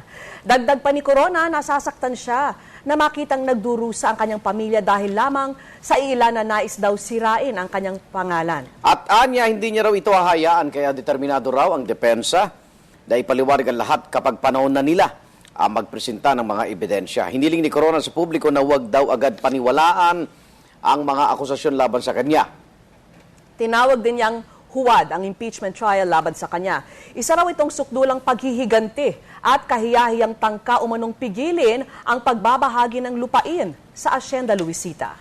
Nako, ay huwad. Teka, mukhang matindi yung huwad ang impeachment trial. Ba't nandun pa yung mga defense, ano? Una, nakakapagtaka. Akala ko ba yung kanyang depensa ilalabas niya pagdating ng panahon ng kanyang depensa. So, another statement, another media statement. But nonetheless, palaki yata ng palaki ang mga bintang ngayon. Ngayon, huwad. Huwad ang impeachment. English ba to? Original. Pero binanggit rin niya itong tungkol sa Hacienda Luisita. Di ba may pending pa na... Consistent kasi siya doon may pending pa na kaso yung Hacienda. How is that, no? Hindi kaya makukulayan na yung mga magiging future decision ngayon na nabanggit na niya itong tungkol sa Hacienda Luisita. Yes, that is a very valid observation. Totoo yan. It can go either way pa rin. But remember, yung decision na sinasabi natin has something to do with execution na lang. Ipamahagi na. Ang dinidetermine ngayon is kanina ipapamahagi, etc. Gano'ng kalaki. Yun naman ang ating problema doon. So, what's the problem? Okay. Pag sinasabi po ng depensa in due course o in due time, ilalabas din nila yung pagpaliwanag. Ilang linggo pa ba hinihintay ng publiko? Kailan pa talaga yung panahon na para sila naman ang mapakinggan? Wala pa ba yun? Di ba may mga cross-examination na, Professor? Iba ang cross-examination. Ang cross-examination, pagkakataon ng partidong hindi nagpipresenta ng ebidensya para pasinungalingan or para to cast credibility on both the witness and the story itself. Iba pa yung presentasyon. Kasi nakita natin, di ba, pag nagpresenta ng ebidensya, minsan kinukuha rin ng depensa as evidence din, no? yung sinasubmit. Pinapamark nila. Pinapamark nila. Meaning, pagdating ng kanilang panahon para magpresenta, gagamitin nila kung gusto nila gamitin. So, kailan itong panahon na to? Pag natapos na yung presentation ng buong articles na evidence, kung gusto nilang i-present ang ebidensya nila for all 8, pwede naman silang tumigil na ngayon or tumigil after kung ilang articles na palagay nila, strong na yung kanilang case. Parang tagal, no? Parang nabubuo na yung public perception, tapos tsaka ka pa magpapaliwanag. Parang unfair din sa inaakusahan yun. At tignan natin kung paano nila gagawin. Tignan natin kung paano gagawin. Kaya nga binibigyan ng maraming mga karapatan ang isang inaakusahan. But remember, this is not a criminal case. Opo. So ngayon, nagdesisyon na nga sila na itong bank account, dollar bank account, ay hindi pwedeng buksan. Talaga, ang dami nang naging diskusyon, dumaan na sa Korte Suprema, bumalik sa Senado, at talaga ang naging ending nito, hindi pwede munang buksan. No? Ngayon? Oo, ngayon, for now. So does that mean, because ang sabi nila, hindi muna pwedeng buksan ngayon dahil pumayag naman si Chief Justice through his lawyers na buksan, pero at a later time. That's right. So that constitutes, I guess, yung with his written consent. No? That's right. Pero does that mean, is that, ang meaning ba nito, lahat ng impeachable officials ay pwede nang itago, i-convert ang lahat ng mga kayamanan nila sa dolyar para from now on, kahit na ma-impeach sila, hindi masisilip. Isa yan sa mga fears. Kaya nga kailangang i-amend yata Oo nga eh. ang FCDU law. Para siguro isama sa exception ng impeachment, much as it is an exception dun sa ating Bank Secrecy Act at saka sa AMLA. Well, siguro tingnan natin dapat kung makakita rin kung may basehan din yung pangamba ni Senator Miriam na ipinarating daw ng Makati Business Club about this foreign, yung magkaroon ng bank run, ano? Dahil ekonomiya, at kasi sinasabi din ni Senator Manny Villar, kaya sila bumoto ng may respeto sa desisyon ng Supreme Court, ay ang mas ekonomiya daw ang iniisip nila. Mayroon ba talagang implikasyon na magka-bank run dahil lang dito sa isang account ni Chief Justice Corona? Alam mo, hindi natin alam kung ano ang magiging kung ano dahilan reaction ng mga ng depositor, kung bakit sila magtatanggal ng kanilang mga pera. Pero may nabanggit si Senator Miriam na nagsabro sa discussion daw yung pailalim or sabrosa, sabrosa. Okay, kala ko ano yun eh. Sabrosa. It's a legal term. Okay. Hindi naman, it's a Latin term. Ibig sabihin? Not necessarily legal, but was applied sa law. Meaning, below the radar or not on record. At sinasabi niya na nangyari pala yon. Hindi natin alam kung totoo. Hindi dahil hindi naman natin nakita sa jari. Nangyari daw nung testify si correct. Clarissa apparently referring to Clarissa Ocampo regarding equitable ban. We do not know whether that happened. It was never brought to the public's knowledge. So, nagpaano pa PS Bank, di ba? Nag-public ano pa sila ngayon eh. Kung di ako nagkakamali, nag-public offering pa sila. Tsaka ngayon set to testify sila, no? Yung presidente ngayon na hindi pwedeng silipin itong dollar account, ano pa kaya ang gagawin ng prosekusyon? Ano kaya ang magiging strategiya nila ngayon na hindi nila pwedeng silipin itong dollar account ni CJ Corona? Go to the next article. Pero kung binabagi ni Tupas na yung peso account may ang laki na ng discrepancy, bakit gusto masilip yung dollar? Gusto lang nilang dagdagan. Palagay ko nga, hindi naman kailangan ungkatin hanggang dulong sentimo ng isang tao para ni Justice Corona, ni Chief Justice Corona, para sabihin na, remember, ang ating issue pa rin is yung salin. Kung siya ay accurate, etc., etc., nakita na natin na hindi. Nasagot ka nga si Senator Miriam, di ba? Ano ba yung benchmark mo? Ayun nga, from 31 million 2011, but 3.5 lang yung nakadeklara. Noong 2007, 5 to 7 million, pero ang dineklara ng Chief Justice ay 2.7 million. Pero may year naman na 100 plus thousand lang ang kanyang talagang cash sa pero bangko, ang deklarasyon. Ang nakadeclare naman mas mataas. 3.5 million. Sa cash. Sa SAL-E, Well, nabanggit nga ni Representative Neil na maybe it's not the amount. But eventually, nung hiningan siya ng amount, kung ano na yung napatunayan na nila. Because maybe it has nothing to do with the amount. Pwede nga, basta lumampas lang sa diniklara niya sa salin when he should have known that he should have put a bigger amount.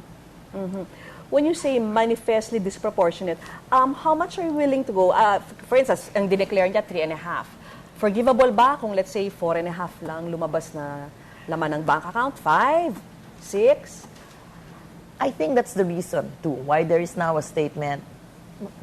Kami ay nanggaling sa mga landed na pamilya at kami ay naging matipid. In other words, may pera na kami. Kung may pera man kami, hindi namin kinuha yan dahil the issue ba't di dineklara? Ano po? May pera nga, di ba? Yun eh. Pero yun hindi dineklara. So does it matter now how much? Kasi akusasyon sa kanya yung pagiging totoo sa pagdedeklara ng kanyang yaman. Kasi he should have known. One is a lawyer. But what if it was part of Basagidote? Yung shortfall na yon. Ibang usapan yun. Dapat dineklara pa rin. Ibang usapan yon. Dapat ba dineklara pa rin kahit na Basagidote ang yung pera yun? Yung salin niya is a salin of both, no? In other words, yung sa kanila na yun, joint yun eh. Nakalagay naman doon kung ano yung sa iyo yan. Dahil meron din naman siyang share sa kung ano man. But strictly speaking, kung ano man ang mga properties ng Basagidote, is Basagidotes. Okay. Then we are referring only to the share of Mrs. Corona in Basagidote. The Chief Justice, I understand, no? Wala naman talagang interest dun sa, meaning monetary interest, corporate interest dun sa Basagidote. But he can say that he's holding it in trust for someone, for Basagidote? Can he say that? He can say anything. Okay. Professor, balikan ko lang yung sa 100 milyong binitawan na pasabog kagabi ng ng defense panel. Pag-aaral ngayon ng impeachment court, no, hinihintay yung sagot nila, bakit hindi sila isa-cite for contempt, no? Okay, once na issue yung contempt, ano-ano mangyayari sa mga defense lawyer? Well, maraming... Ikukulong ba sila o... Pwede. So matitigil yung impeachment process? Ay, hindi. Kumuha sila ng bagong abogado. Hindi matitigil. Dahil, sabihin natin na yun ang magiging hatol. Okay. No? Kailangan pa din magpatuloy ang impeachment. How? Hindi magpipresenta pa rin ng ebidensya yung prosecution. Okay. Diba? Nasa sa defense na ngayon, kung gusto niyang to have an active defense or hayaan na yung prosecution, sige, present your evidence. Sa hindi naman kasama yata si Justice Cuevas dahil wala siya sa press conference, di ba? So, kahit mag-isa lang siya, baka ano lang naman yung presentation of evidence pa naman yung kabila. Siya naman ang nag-object. Depende kung ilang araw din yung parusa, no? Tsaka siya din naman ang nag-object during the presentation of the prosecution evidence. So, does it matter now? Well, he needs help. I'm sure he can easily get some. If that were Pero ang sinasabi ng defense professor, kaya nila isinapublic ito dahil sa nakikita nila, nakikialam na raw ang palasyo dito sa proseso ito. Ilang linggo na tayo. Meron ba kayo nakikitang parang nakikialam na nga ang palasyo? O based sa mga statement ni Pangulong Aquino yun? Matagal nang bintang niyang pakikialam na yan. Remember, doon pa lang sa 188 signatures, meron ng banggit dyan. House, no? So, an ongoing na hint ito. No? So, they're just being consistent, I think, with their stand na hindi naman inyo yan palasyo action yan They're just being consistent. Whether or not may totoong pakikialam, ayan, that's up to the challenge now that is given to the defense. Ano ang basa nyo rito sa ginawang aligasyon ng defense panel tungkol sa 100 million peso bribe? Sa palagay nyo ba, may go signal ito ng kanilang kliyenteng si Chief Justice Corona? Oh, yes. The lawyers will not do anything, number one, that would harm their client. And in something so important as this, syempre babanggitin nila kay clients, kay Chief Justice ito. I cannot say with certainty na may outright authority na sige, gawin nyo yan. But I'm sure that he knows about it because his interests are affected. So, ngayon, ang kailangan gawin ng defense is magbigay ng kanilang komento kung bakit hindi sila pwedeng i-cite in contempt. That's right. So, ano kaya ang magiging justification nila? How are they gonna draft this comment? I have no idea. But Attorney Roy, earlier on, was already giving out some bits and pieces. That's right, some bits and pieces on why they should not be held in contempt nung tinatanong siya ni Senator, I'm sorry, ni Alan, Senator Alan. Yeah, so pag ano mga ilalagay ho nila rito, kaya they will have to name the source. Well, one, they meant no disrespect. That's why na-preface nga Puro apology siya Oo, si Atty. Roy. na-preface yung tanong, di ba? Na, is any member of the defense panel a member of media? Kasi remember, kung may media people, you're not Actually, tinanong kayo, Professor. Dapat pala ito may amendments kasi ito yung SOTO law Yung lolo ni Senator Tito Soto nung araw pa, yung protection of the source, naming of the source. Ito pala ay para lang sa mga mamamahayag sa print. Hindi pa nga araw kasama rito ang broadcast. Kaya gustong amyendahan pa ito para mas mapalawak pa yung sakop ng naturang pag-name ng source. Pero dun sa ruling po dati ni dating Chief Justice Artemio Pangaliban, mas binibigyan niyang panig yung mga mamamahayag dahil ito mas tawag ng kanilang profesyon at katungkulan. Kaya wala pang TV nung linabas yun. Panahon ng lolo Oo, Cebu, wala pa siguro Senator. That was really to protect news sources. News sources. At hindi naman galing sa atin lang yan Mahaba ang history nito. Batay pa galing na naman sa Amerika. Yes. Pero kanina may sinasay silang rules sa Amerika. Si Senator Enrile nagsabi na iba yung rules sa impeachment, no? Pagdating dito sa Pilipinas. Hindi lahat inadapt natin pala. Hindi lang yun. He wanted to make it off record for future historians daw and law students. But you know, it's a matter of interpretation or a matter of citation because sa totoo naman, where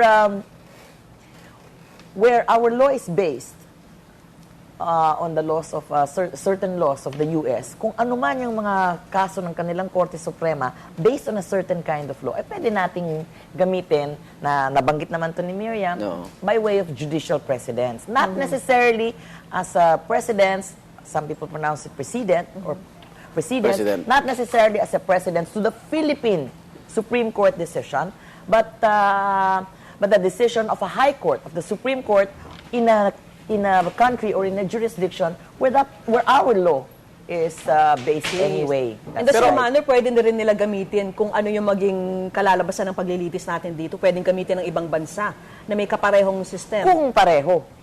Pero ano pala, dapat pag nagsasite pala ng mga naunang mga desisyon, matulis din yung yung kalaban mo dahil hindi pala lahat ng desisyon, pang general, ano? Oo naman. Meron palang desisyon na parang dito lang sa kaso na ito at hindi nag-a-apply sa ibang kaso, no? Pro hac vice. Oo, totoo yun. Yung kanina nagulat ako Totoo Di ba, napagalitan, nasita ni Senator Miriam si Prosecutor Tupas kasi nga yung mga sinight niyang kaso, doon lang pala sa particular na kaso na hindi mo dapat kalad ka rin, no? Dito sa kaso. Kinaklaro ng Korte Suprema yan sa kanilang mga desisyon. Okay. Kung ano man itong sinasabi namin ngayon, dito lang sa kaso dito lang yan.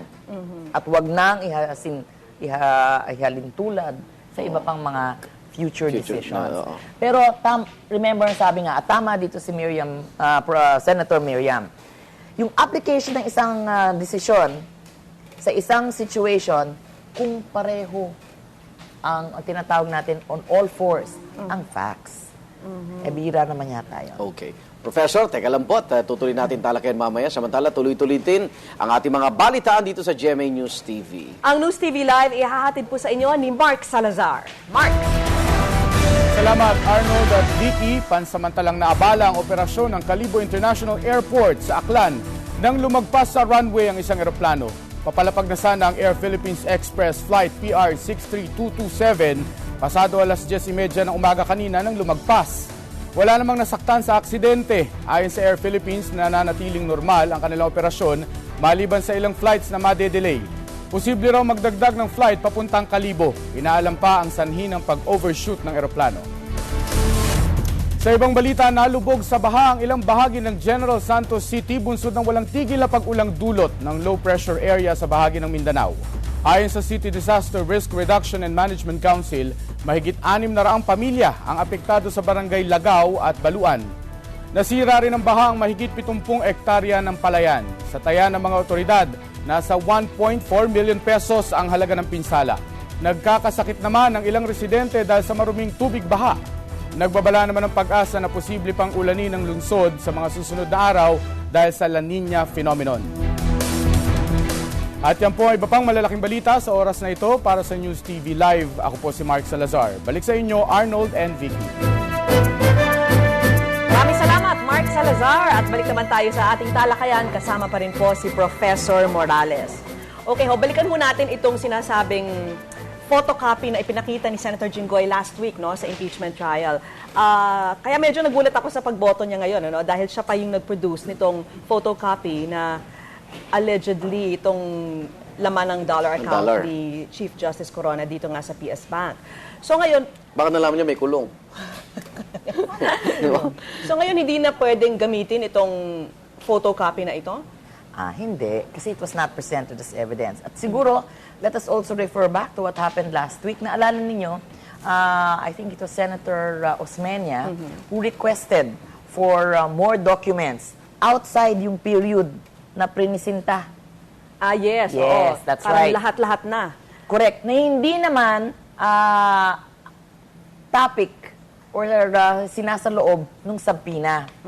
Aanuhin mo yun, hindi ebidensya yun. Para lang daw sa kanilang satisfaction yun, personal satisfaction. That will not be considered as evidence in this case. Aha. So, ano mangyayari dito sa photocopy na ito? Parang nakatenga na muna siya hanggang maging turn na ng depensa para i-present yung case na rin. Kung gagamitin ng depensa. Pero paano kukunin ng depensa? Ito na nga May the defense ask for the same subpoena. Kanino? Sa mga senador? Please produce to me the copy that you have. They don't need to, while one, kasi account naman yon ng defendant ngayon. So all he has to do is sign that consent. Hindi na niya kailangan yon. So, pero mukhang matatagal na pa bago dumating tayo sa puntong yon, ano? Hindi ko alam gaano katagal. Is it possible kaya na the Supreme Court could reverse the TRO even before that happens? Maybe. Again, it's the Supreme Court. We do not know what they will do about the TRO. Kasi pag sinabi nila ng TRO, walang time limit ito, no? It's indefinite. They're asking the Senate, in other words, and the Congress to explain. Anong TRO to? Yung foreign banks o yung pagpapatigil sa impeachment? Foreign banks. Kasi dalawang TRO yan, di ba na? Inaabangan din natin eh. Bukas N-Bank. Bukas ang N-Bank ng Supreme Court. At baka, ang pinapaliwanag ng Supreme Court, yung tinalakay nilang issuance sa TRO doon, yung sa PS Bank at hindi nga yung sa defense panel din, ano? O iba pa raw yun. Kaya para inaalis nila dito yung kamay ni Chief Justice dito sa desisyon ng TRO na ito. So, kapag tinignan mo yung komposisyon, may mga appointed din si Pangulong Noy na pumirma na sa paglalabas itong TRO na to sa foreign bank account. May mga nasa panig naman. Yung perceived to be nasa panig ni Chief Justice Corona, bumoto naman on the other side. Totoo yun. Itong magandang tanong. Sabihin natin, the Supreme Court lifts the TRO and says, sige, pwede na. Magpapasabi na ba uli? Pwede na eh. We don't know. So, maybe in the meantime, the prosecution can go on to the next article. Parang yun ang wish nyo. Ang wish nating lahat. Wish ko lang yan. Si Kebiki yun. Sulat lang ko kayo sa Correct. So, para lang makita na natin na umaandar to. Pero Article 3 to, no? Yung pagtawag sa ano pa rin, di ba? Sa Article 2 pa din to. Sa presidente ng PS Bank. Meron pa rin relation sa Article 2. Continuation of direct, ika nga, ng prosecution. Pero inaasahang una nila tatawagan itong presidente ng PS Bank, Correct. no? Continuation pa ng direct. Hindi ko nga alam kung pinayagan din niya yung branch manager kung pinayagan niyang umapir eh. Alam ko meron siyang desisyon na wag itong pumunta sa sa impeachment body. Tapos meron din lumabas na ulat na pupuntahin pero i-escort niya, sasamahan niya. Yes, in other words, yung promise na siguro by the end of last week matatapos ang Article 2, mukhang makikita pa natin sa linggong ito. So, technically, nasa Article 2 pa rin po tayo. Yes, regarding the Salin. 10 million years. That's right. Pero ito, so inaasahan natin, siguro, kung hindi natin pwedeng buksan itong dollar account na ito, mag-graduate tayo sa ikatlong impeachment article. Ito yung ang kawalan daw ng competence ng punong maestrado na maglabas ito ng pabago-bagong desisyon, ang pagkakatalaga ng kanyang asawang si Cristina Corona sa isang government corporation at ang pakikipag-usap daw ni Corona sa isang partido sa kasong dedesisyonan pa lang ng korte. Ito yung tungkol kay Ginoong Lauro Visconde. Opo. So, mukhang mas matagal ata itong Article 3 at marami atang mga subparagraph ito kasi yung Article 2 parang 2 pahina lang. Itong Article 3 ang marami. Opo, hindi lang yan. Kasi yung buong constitutional provision regarding qualifications ng isang justice ang kanilang tinututukan. Competence, isang bagay lang yan. Independence, isang bagay lang yan. Integrity, isang bagay lang yan. May probity May probity pa. Ano ba itong probity? Pagkatao din yun. Parang integrity. Yung ikaw ba ay pwede nating, from the word probe, na probing mind at independent ka, sama-sama lahat yan. In other words ngayon, ng Article 3, maraming sinasabi na ito ang mga ginawa at di ginawa ng defendant para masabing hindi siya qualified. Therefore, there is a violation of the constitutional provision regarding qualifications. Problema dyan, sino nag-violate? Sabihin natin hindi talaga siya ganon. Sino nag-violate?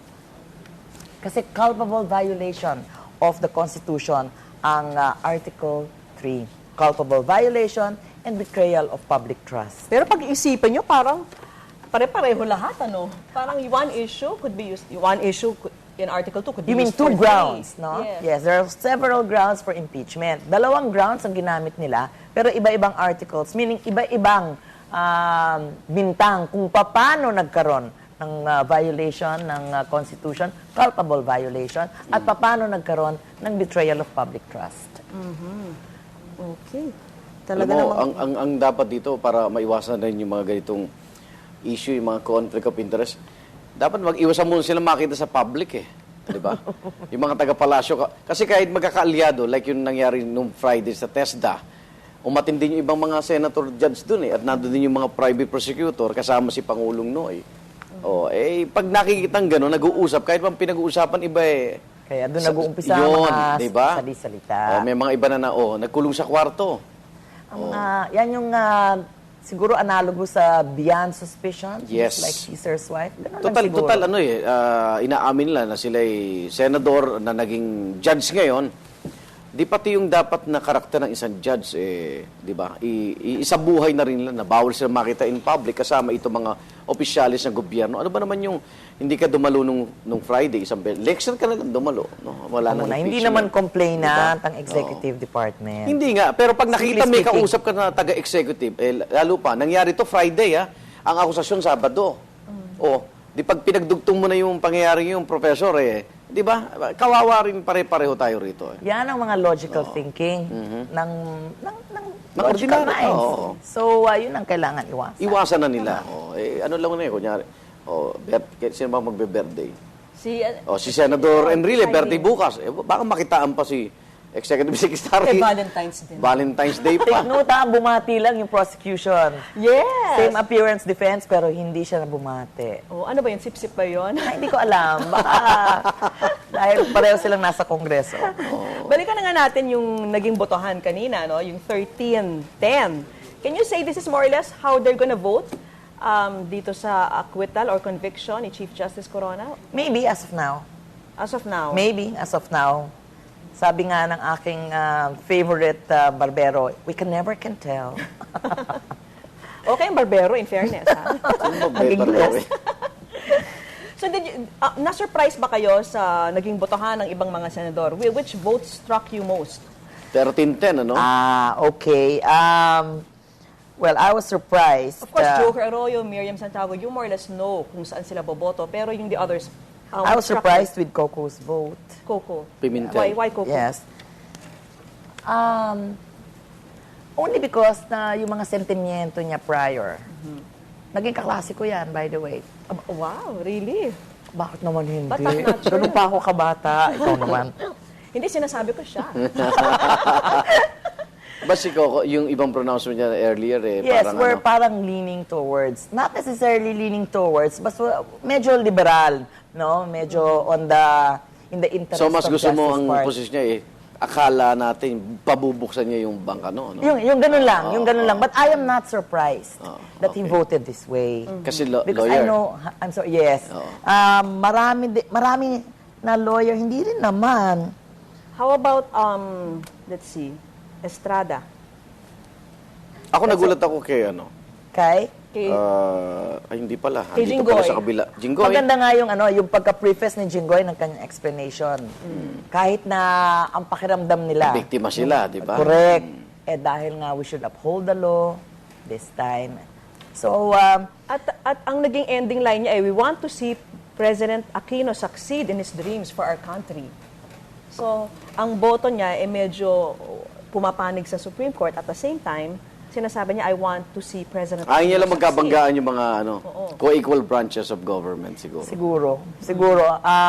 Actually, I have so Mas much magulo, to di ba, say sinabi about kanina, those things, Professor? pero medyo hindi ata dapat marinig ng marami. Hindi dapat marinig ng marami. Yung gusto kong sabihin, dahil Gusto mo malaman kaya sa ito Pangilinan, susulat pa niya Nagsasabi siya. Gusto ko malaman kung ano Yes, on record yung explanation ni Senate President. yung meron din siyang nasa clerk of court. Yes, nga meron niya. siyang recent explanation. How about, let's see, of course, si Recto. You know, I don't want to offer Dahil I don't kaalyado like niya to to offer sila, any comment or even my opinion regarding kampi ba sila dito or kampi pala sila dito. Because this is just one incident in the whole Hindi ito yung boto sa impeachment. Correct, Oo. that's true. That's true. But this is a good sign. That means hindi mo talaga alam kung anong...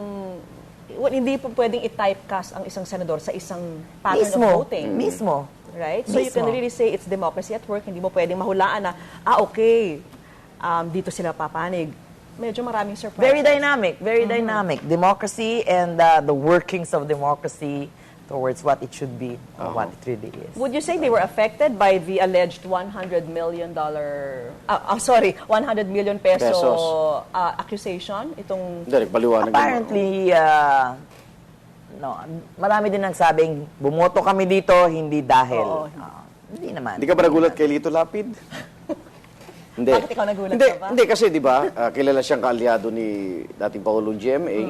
So ito naman 'di ba, kung political ang pag-uusapan mo, dapat mas doon siya sa na pabuksan. Yun nga. Pero yun ang sinasabi ko, kaya maganda kasi hindi mo talaga ma-spelling kung saan sila boboto, no? Hindi mo pwedeng pangunahan sila na dito siya boboto, dito siya. Tama si Barbero, you can never tell. Pumapuntahan nga yan.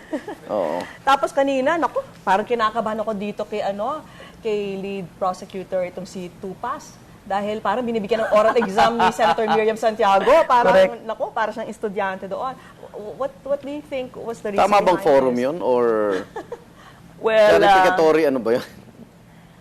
Dapat clarificatory question Oo nga, sa di ba? witness. 2 minutes. Diba?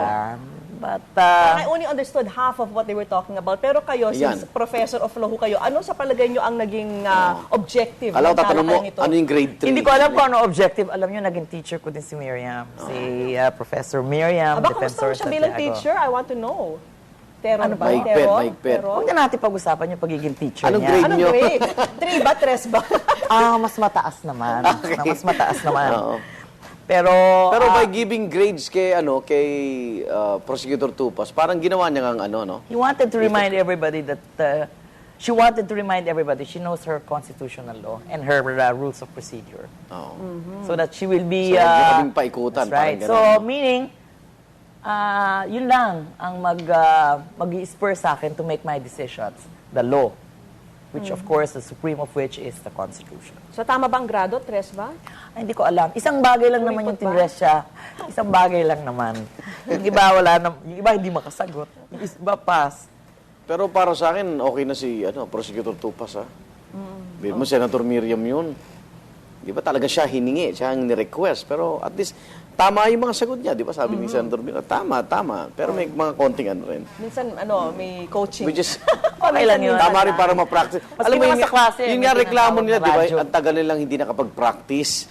Tapos kalaban nila itong mga tikampanilyang ito. So itong pagtatanong ni Senator Miriam sa kanya, malaking training na rin kay Prosecutor Tupas para kailangan hindi sila aral ka kabahan. talaga kasi anytime pwede mong tawagan sa recitation. Parehong taga-UP College of Law yan, dalawang yan. Parang karamihan ata sa kanila, UP College of Law, no? Hindi naman.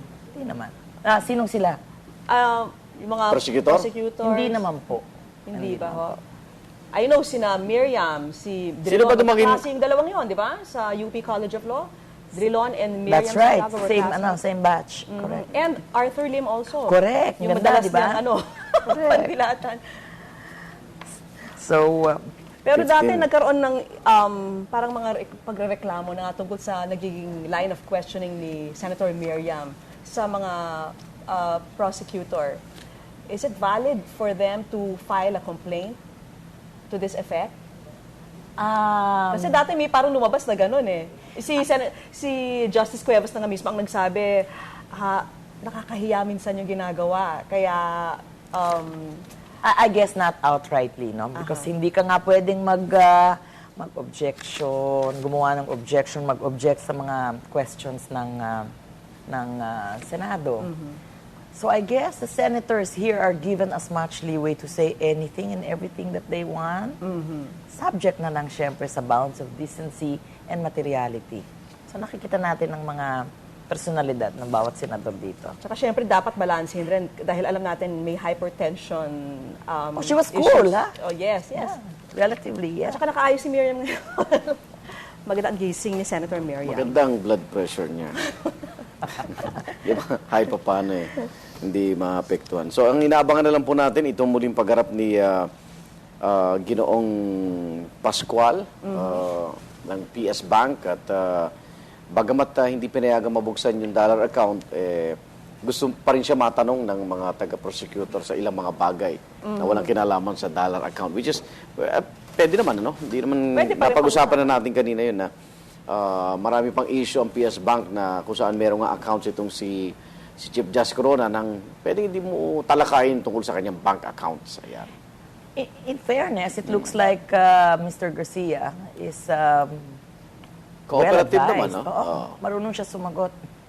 Alam niya yung mga hindi niya sasagutin. Pero pwede pa rin ba nilang pag-usapan yung dollar account kahit na hindi ilabas yung contents nito? Is there a way of skirting this for the prosecutors? To determine whether or not the dollar accounts are in existence. But hindi ba in effect na parang pag-aamin na to na in existence since ayaw pa buksan? That means meron talagang dollar account. Kasi it doesn't make sense kung walang dollar account. It doesn't necessarily follow. It doesn't necessarily follow. But confronted, no? Nabanggit mo nga kanina, natanong mo na will it be considered as evidence yung Xerox copy na inilabas nun? So is that an admission that there is indeed an account? Hindi lang namin ipapakita. If it is for the purpose of putting on record that maybe there is an account, in fact, there is already a Xerox copy, kasi remember, hindi nga evidence yun. And to put it lang sa record as a matter of evidence, baka pwedeng gawin yun. When you say put on record, what does that mean? Na hindi evidence pero put on record? Put on record na, because only those on record as evidence or offered as evidence, which will be done so much later, pwedeng gawin ngayon. Yung mga present ng mga, or yung mga in possession of the senators, will not be considered as evidence. They were not marked.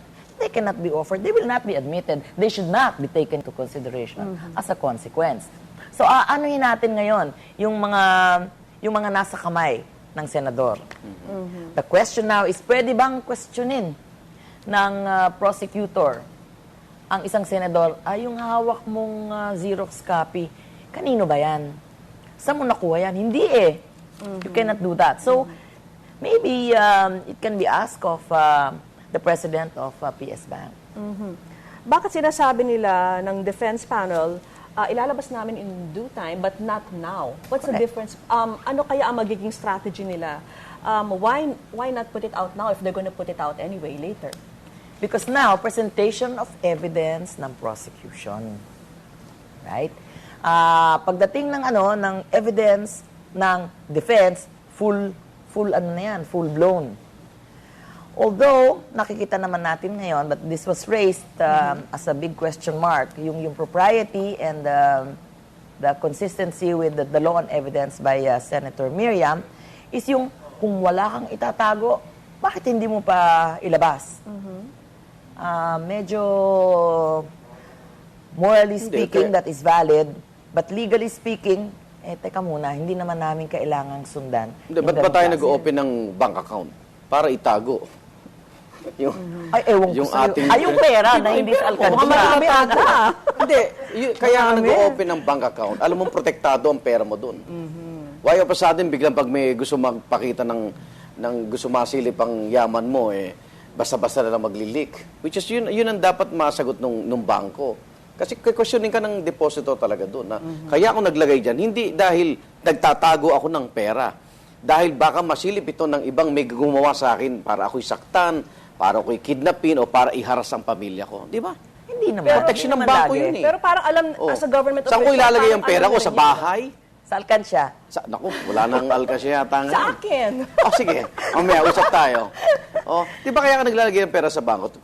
For your own security. Kaya dapat talagang maingat ito eh. Pero not necessarily to hide it. Kasi kung legal naman yon, kung ma-explain mo, di ba? Ipapakita mo sa akin ng bank account mo ngayon? Okay. Kung magkano laman? Hindi. Hindi papakita sa akin. Game, oo. Kasi kung wala ka naman tinatago, di ba? Why? Hindi sa issue na may tinatago ka. Issue na para security ng sarili ko yun eh. Pag pinakita mo, sabihin nyo, ba't ganyan lang? Di ba? On the other hand, bakit naman gusto ko? Di ba? Pwedeng either way. Yung isa gusto mong pag pinakita ko sa'yo, mautangan mo ako. Ganun yun eh.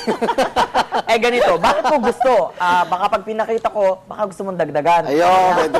Either way, di ba? Okay, nakakahiya pag pinakita sa'yo. Makakahiya. So, it's a more of security. Kaya nag-aagawan yung mga bangko ng kliyente. Di ba? Mga VIPs pa nga ang gusto nila eh. Kasi gusto nila, nagagamit din naman niya for other businesses, di ba? Para tumubo yung interest.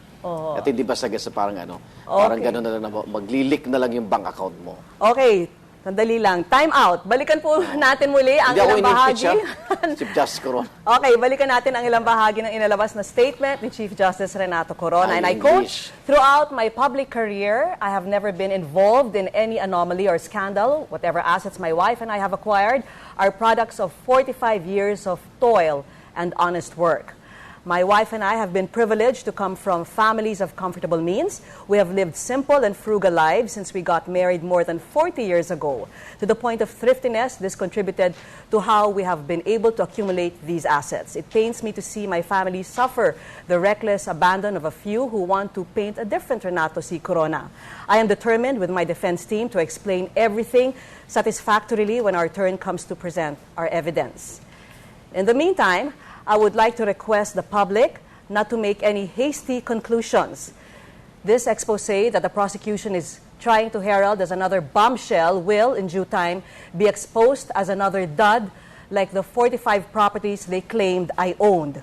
To the prosecution team, I do know my law. I have not broken any law. I have no liability to the people and to the government. Do not extract it from me through means that are foul, coercive, and illegal, because this can only mean one thing. You did not have any iota of evidence against me when you filed the impeachment complaint. The President has clearly committed an impeachable offense when he came out swinging by openly urging the senator judges to disobey the Constitution he has personally sworn to uphold. Itong impeachment trial na ito ay isang huwad, isang paghihiganti ng sukdulan at kahiyahiyang tangka na pigilin ang pagbabahagi ng lupain sa Hacienda Luisita. End of quote. Tagalog pala talaga yung huwad. Anong comments niyo ho dito sa statement ni Chief Justice Corona? May impeachable offense din ng Pangulo? Batay doon sa statement niya? Na wag sundin ang ano? Ano ba sabi niya? Wag sundin ang batas or I'm not exactly sure what to uphold the Constitution. Okay na tayo. Okay, balikan po natin impeachment proceeding. Nagsisimula po uli. To the dollar account, Your Honor. I was made to understand, Your Honor, if my memory serves me right, that the witness had been ordered to bring with him the branch manager of his branch. That's correct. And that to find out how the information had been leaked to the outside world. That's correct. So we will... Wala ka na? O meron pa? I will say something. No, sa examination. Wala na? O sige. May I be recognized, Mr. President? Proceed. This is Attorney Demetrio Custodio Jr., Your Honor, one of the private prosecutors under the control of the public prosecutor. Records will bear me out, Your Honor, that I suspended and interrupted my direct examination when it came to the dollar accounts, Your Honor.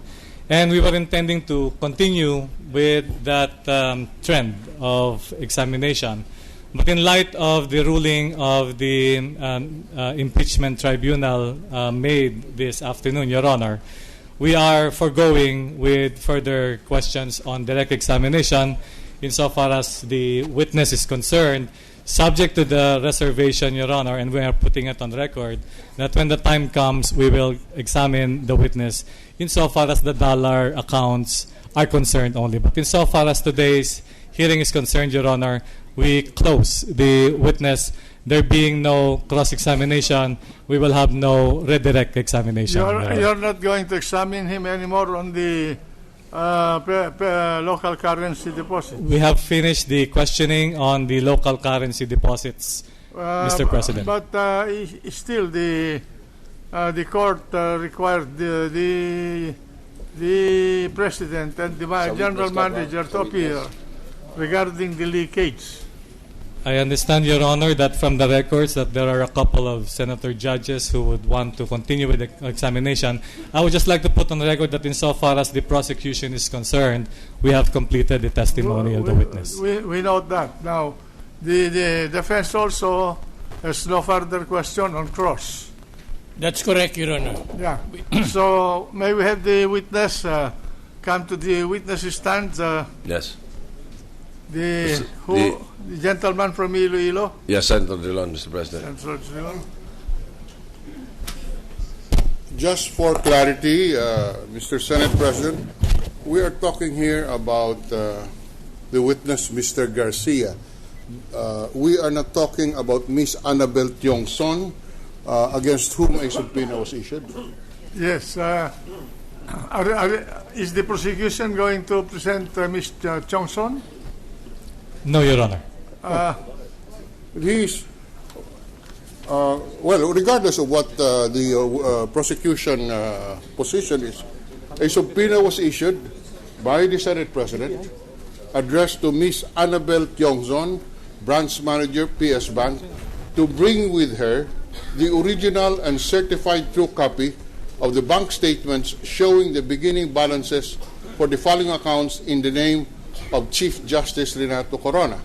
089-121-017-358, 089-121-019-593, 089-121-020-122, 089-121-021-681, and 089-121-011-957. These are all peso accounts, Your Honor. These are all local currency accounts. Yes. So, is the manager here, Mr. President? Your Honor, the manager is here, Your Honor. Okay. So, she's here. So, anybody else who would want to ask questions among the judges?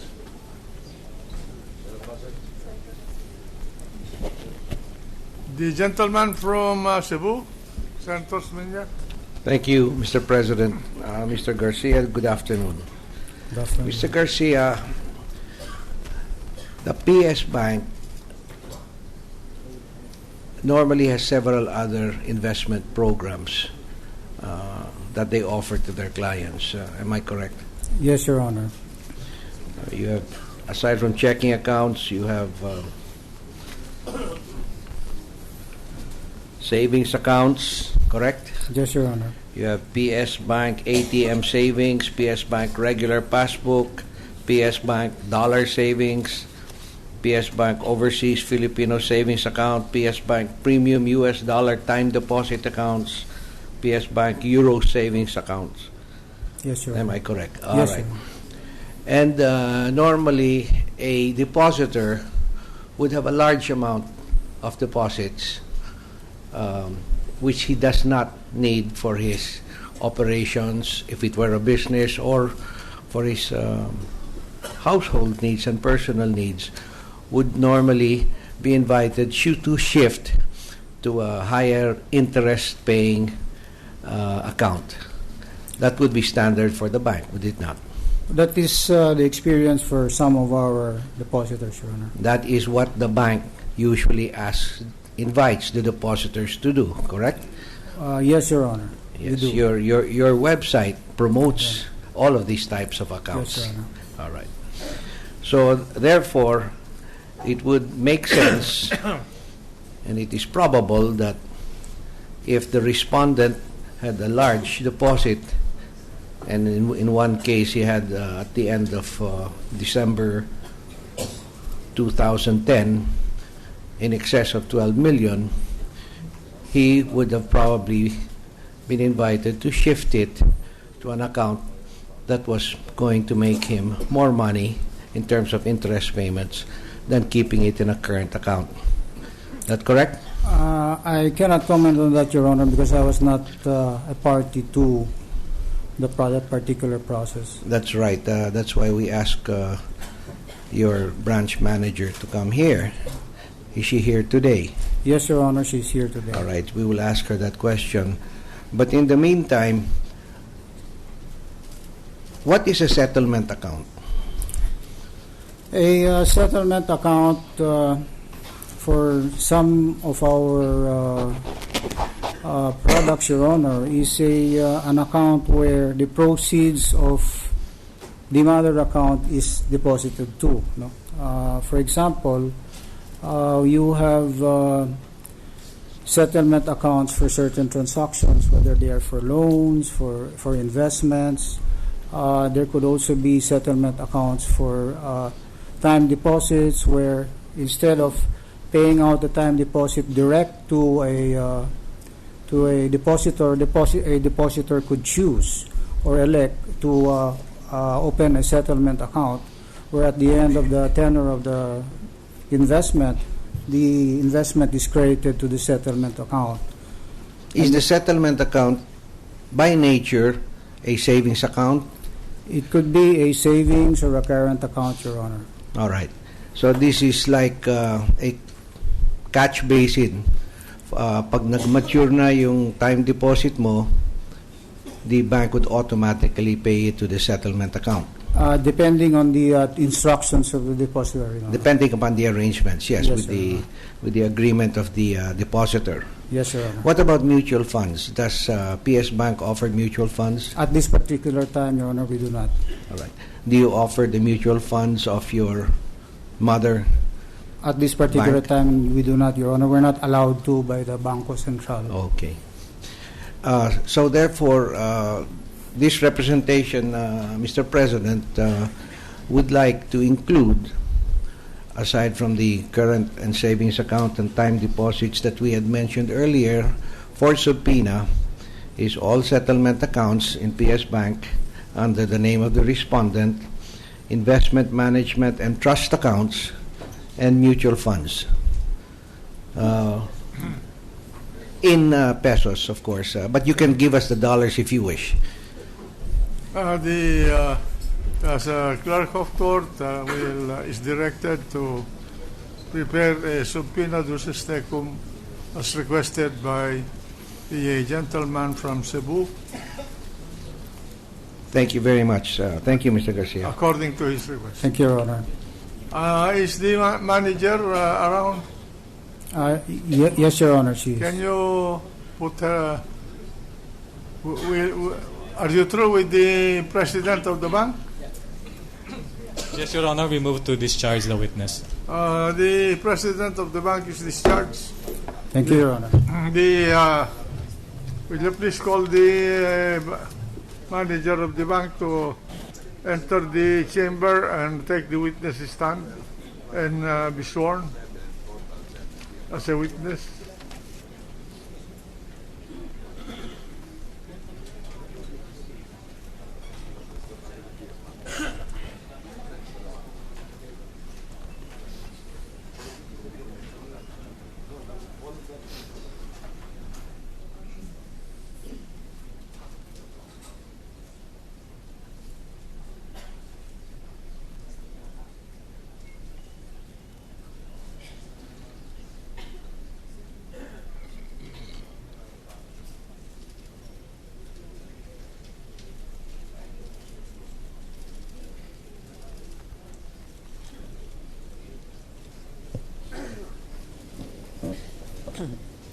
Ms. Johnson, please raise your right hand.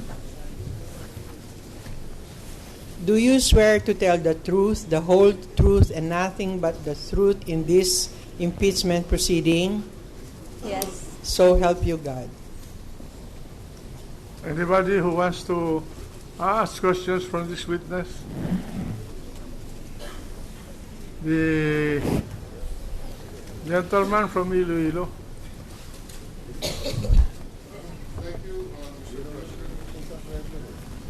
Ms. Johnson, you were subject of a subpoena ad testificandum et duces tecum, to bring the original and certified true copies of the bank statements showing the beginning balances of the following accounts in the name of Chief Justice Renato Corona, and the 5 peso accounts were enumerated. Do you have this opening statements and opening documents and the beginning balances? Yes, Your Honor. Ms. Johnson, the chair would like to inform you that this chair will allow only questions on peso accounts. Yes. Okay, Your Honor. And we will not allow you to answer questions on foreign currency deposit accounts because of the TRO of the Supreme Court. Yes, Your Honor. Proceed. Yes, the subpoena, sir, specified 5 account numbers, which are all peso accounts. Okay. So do you have these opening documents and the opening balances? I have with me right now, Your Honor, the opening balances of the 5 peso accounts. I believe that the opening documents were already submitted to you by our President before, All right. in his previous testimonies. Okay. So, on the basis, can you please submit this to the court? Can we have a copy of this, Mr. President? So that for reference. Please submit to the clerk of court a copy of the document requested. Subpoenaed. Subpoenaed.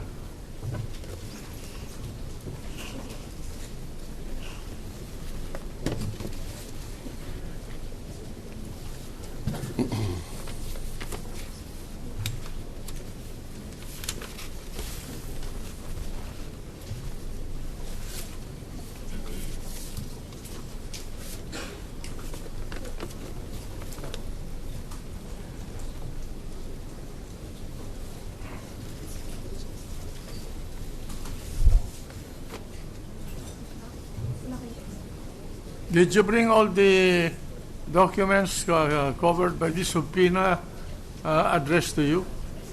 Yes, Your Honor, based on the subpoena dated February 9, 2012. Will you submit them all to the clerk of court? I already gave it to them. All the documents covered by the subpoena. It's a one-pager, Your Honor. Can we have a copy of this from the clerk of court, Your Honor? The clerk of court is directed to furnish the gentleman from Iloilo copies of the documents.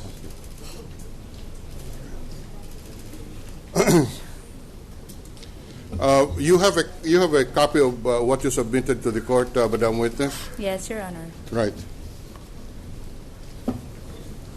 Now, on account number 0912101738, account name Renato Corona, account type peso time deposit, opening date 1/26/2009, opening balance 2,100,000. Do you confirm that this is your record?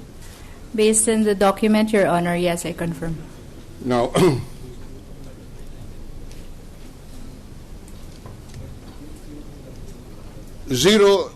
account number 089121019593, account name Renato Corona, account type peso time deposit, opening date December 22, 2009.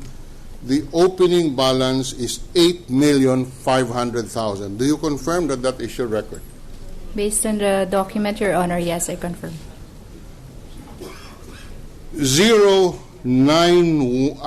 Account number 0912-102-0122. Account name Renato Corona, peso time deposit, opening date March 4, 2010, opening balance 3,700,000. Do you confirm that that is so recorded in your documents? Your Honor, may I ask you to please repeat the account number? Yes, the account number, the last one that I mentioned is 0891-210-20122. Yes, I 3,700,000. Based on the document, Your Honor, I confirm. That's as of opening date of March 4, 2010. Is that correct? Correct, Your Honor. Now, account number 089-121-021-681, Renato Corona, peso time deposit, September 1, 2010, opening balance 7,090,900 99 pesos and 45 centavos. Is that a correct reflection of your record? Based on the document, Your Honor, I confirm. It's a correct reflection of the record.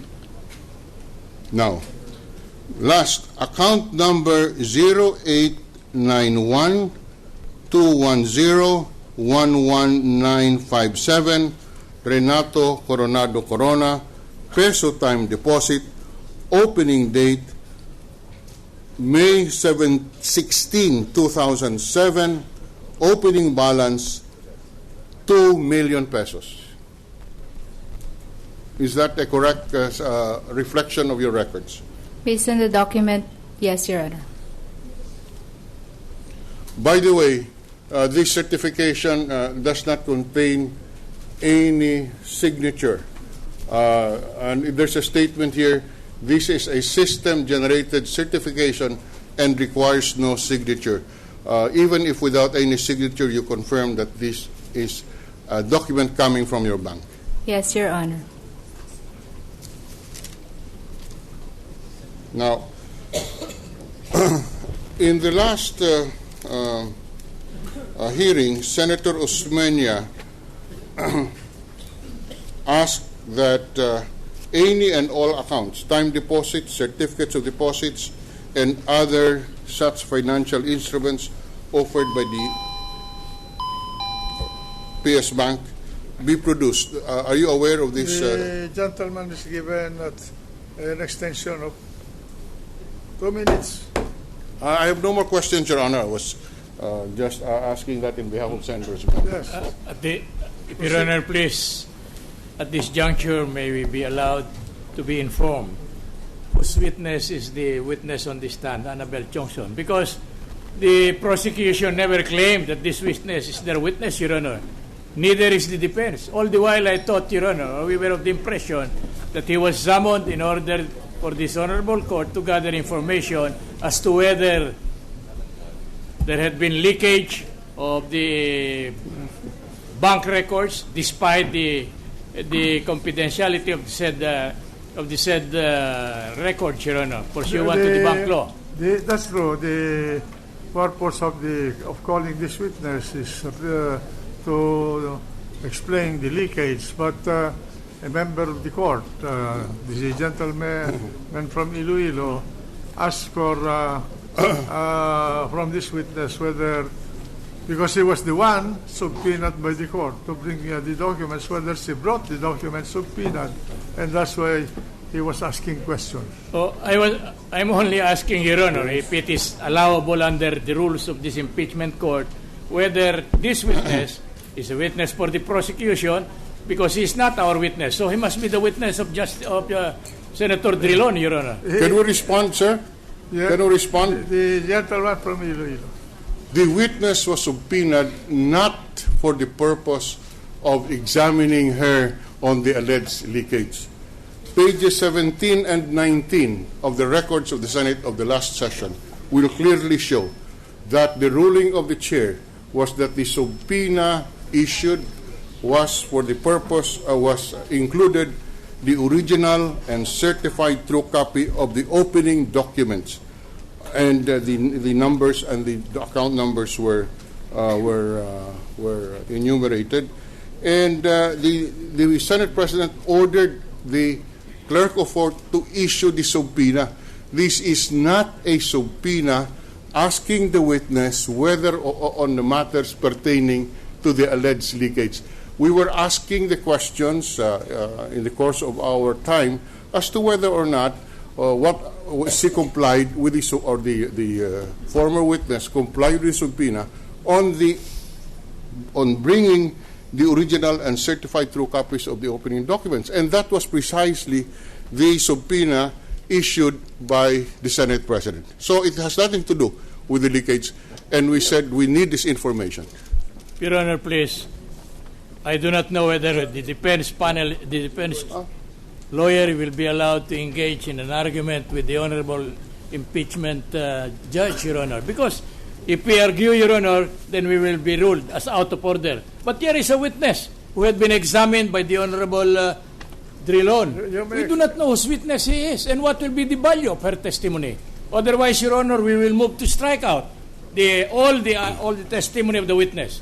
There is nobody.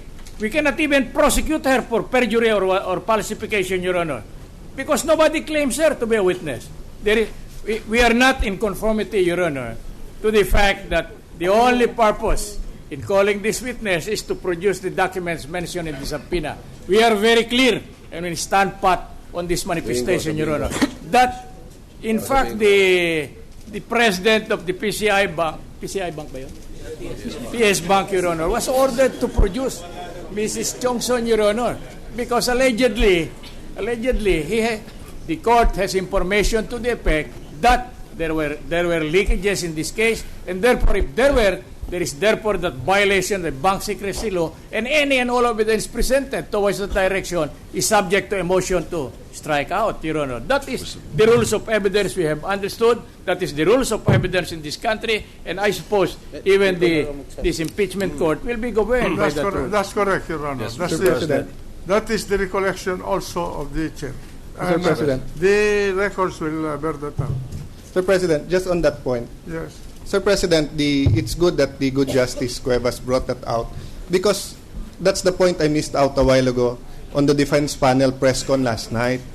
Umaangal din sila na may nagsabi po, hindi ko lang maalala kung sino sa kanila, tignan niyo yung mga senator judges, pag nagtanong, yung iba cross-examination na, yung iba ganito o ganyan, no? Giving our people the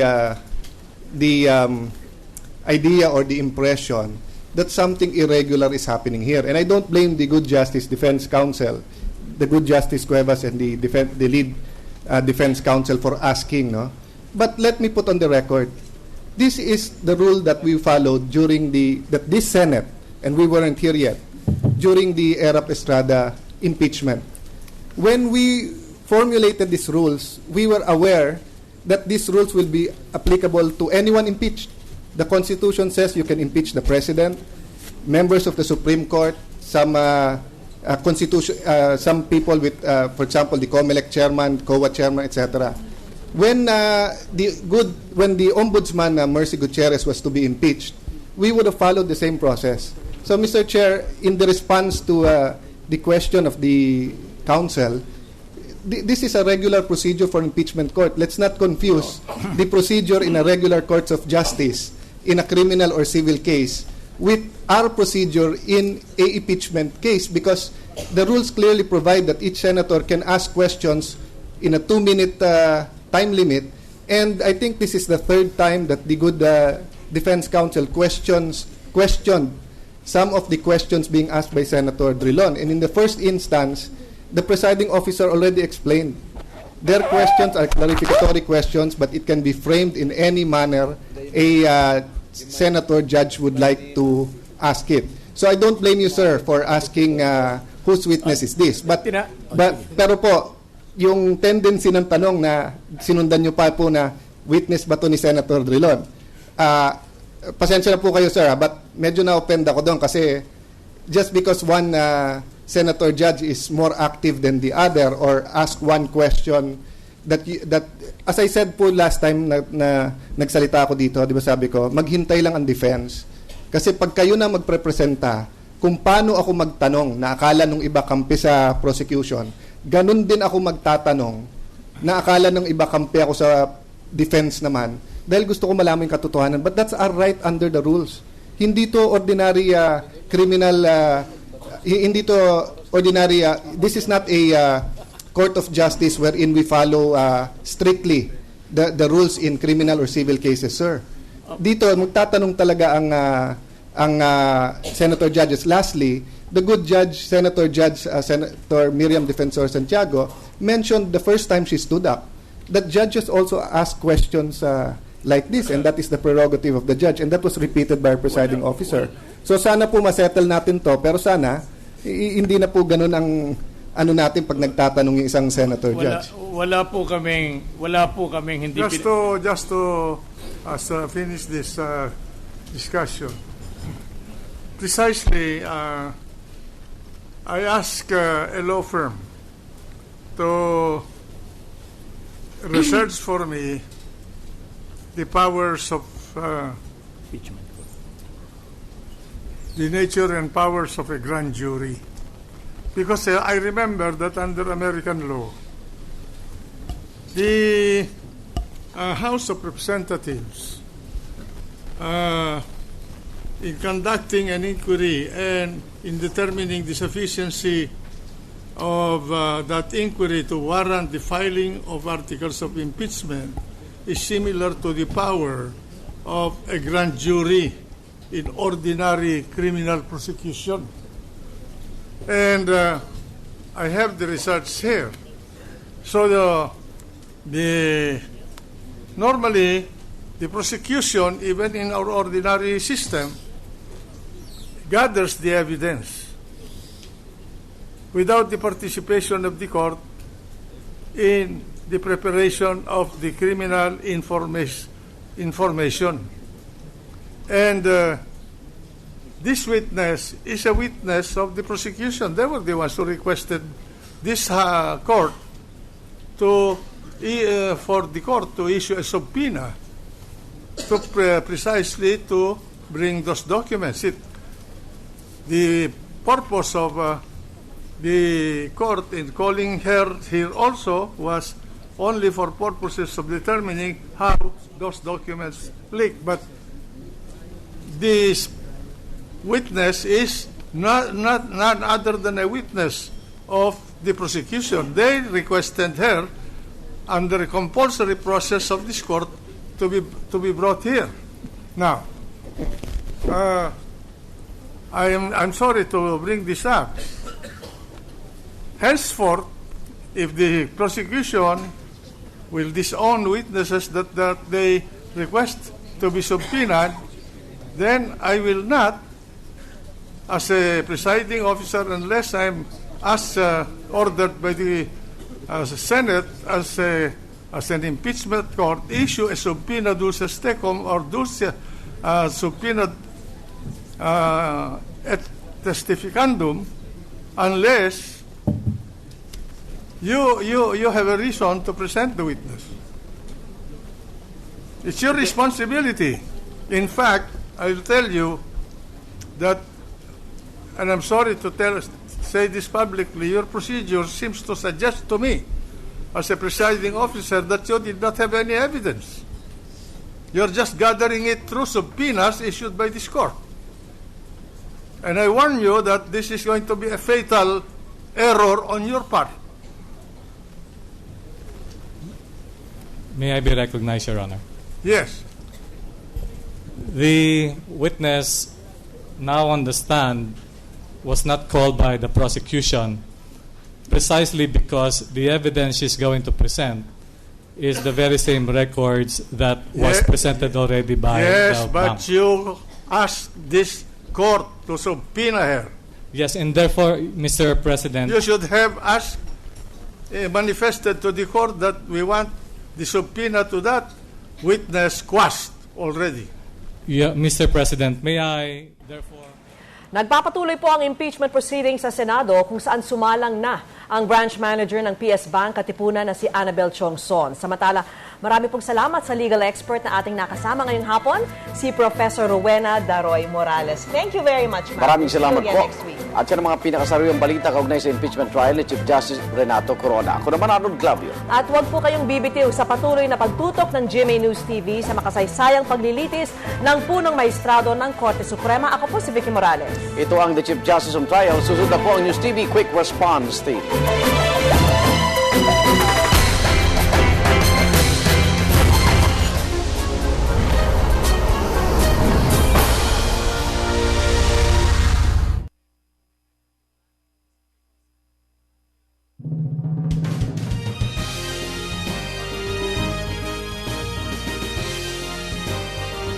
Naglilingkod sa sambayanang Pilipino. GMA News TV, Channel 11.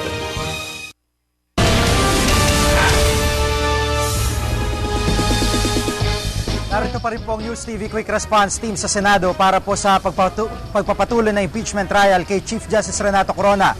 Kani-kanina lang po ay natunghayan nyo ang payag po ni Senator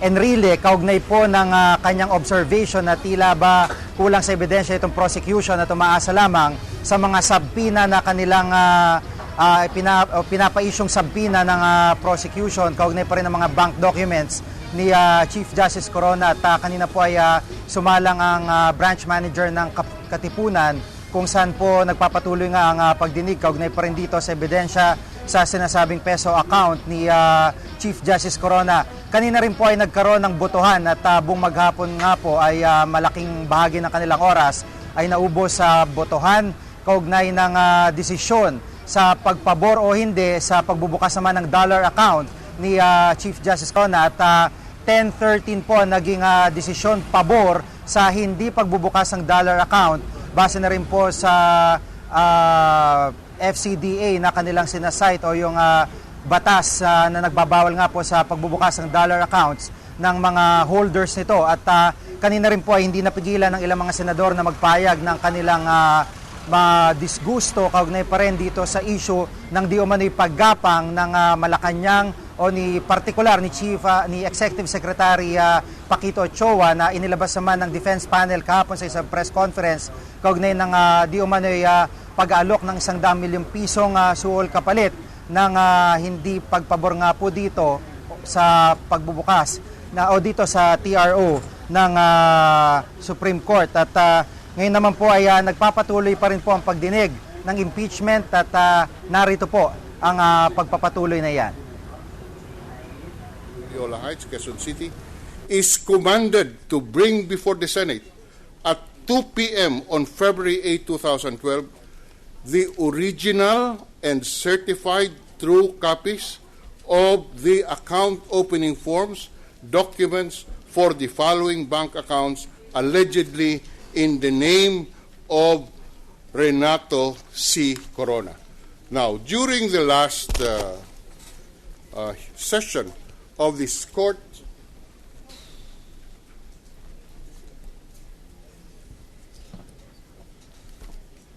we asked whether or not the opening documents and the opening balances for account number 089-121-017-358, which was included in this resolution of February 6, was complied with, and there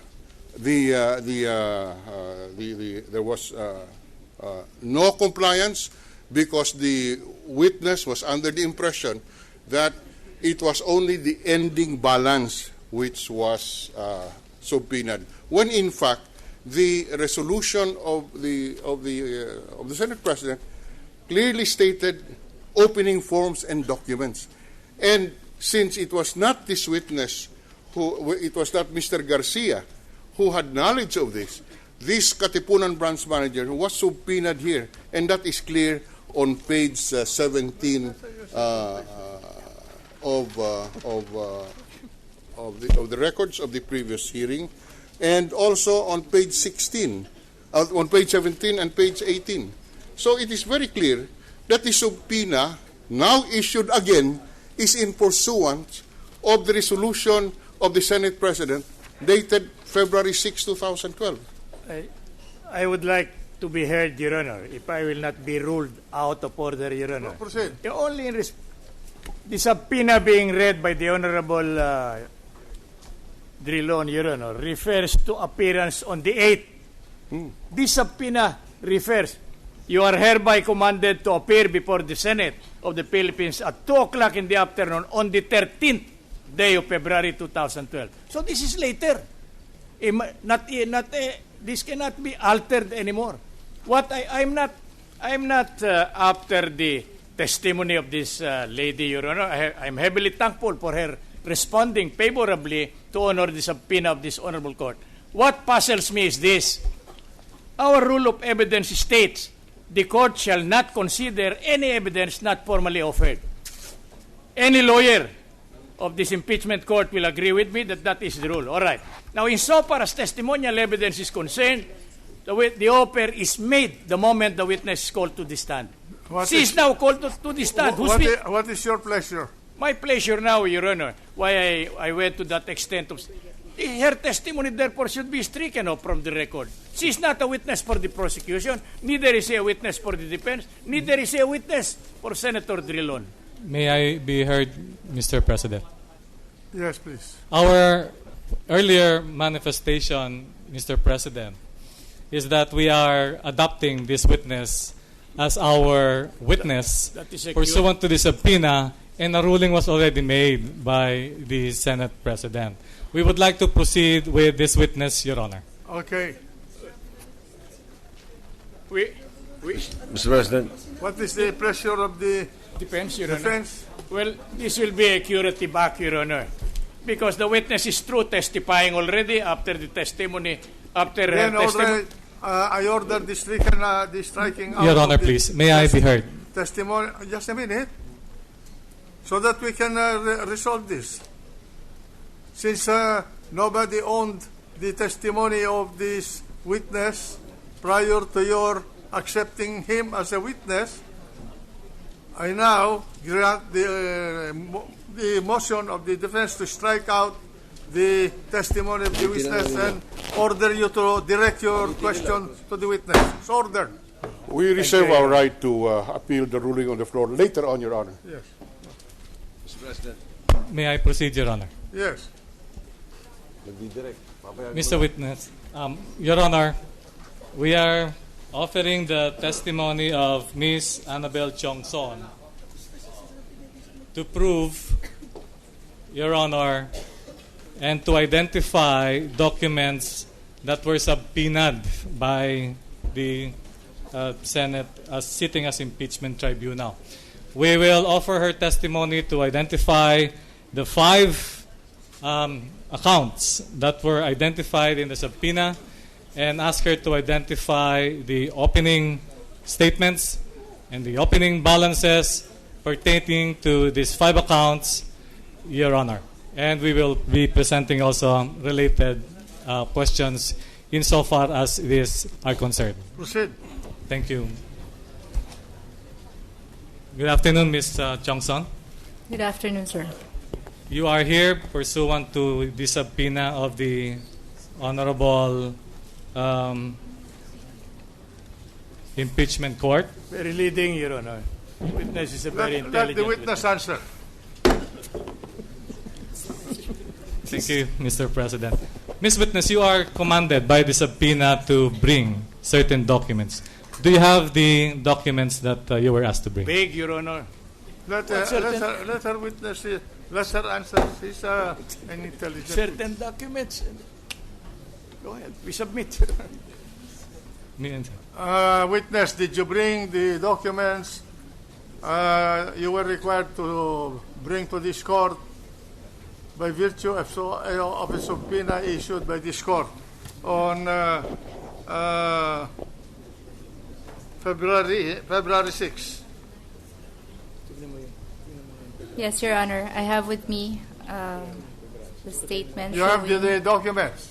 Yes, Your Honor. All right, proceed. May I approach the witness, Your Honor, to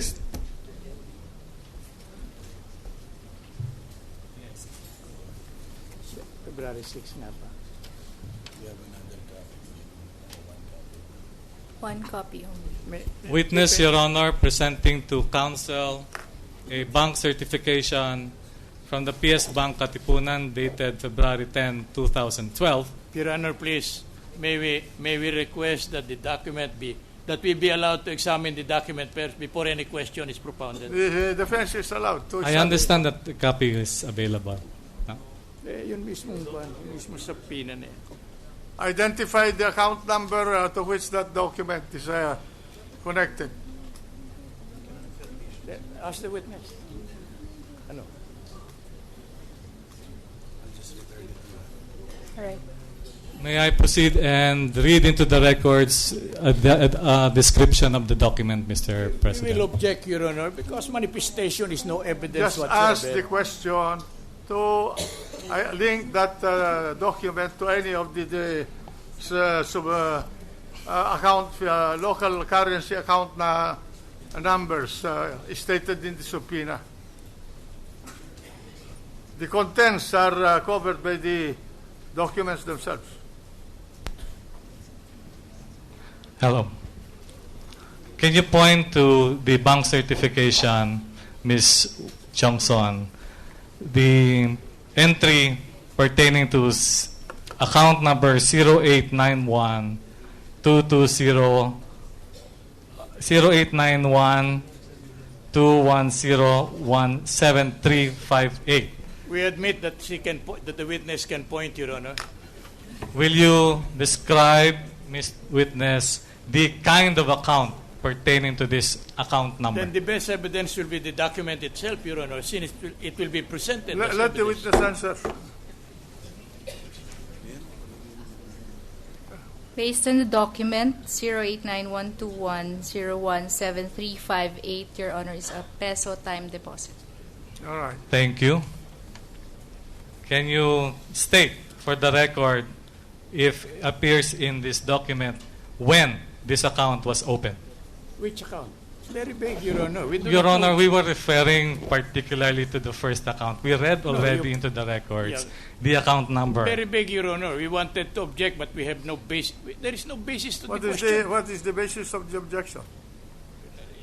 Beg, Your Honor, will you tell us what account is this? The understanding of the chair of the question is only to ask the witness when the account was opened.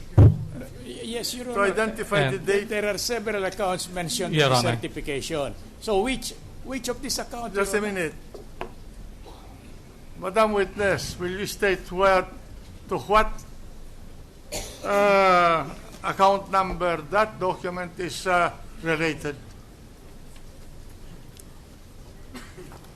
Your Honor, can you repeat the question, please?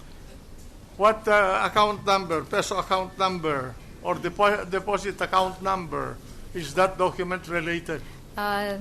This document covers all the account numbers that were requested, Your Honor. What are those account numbers?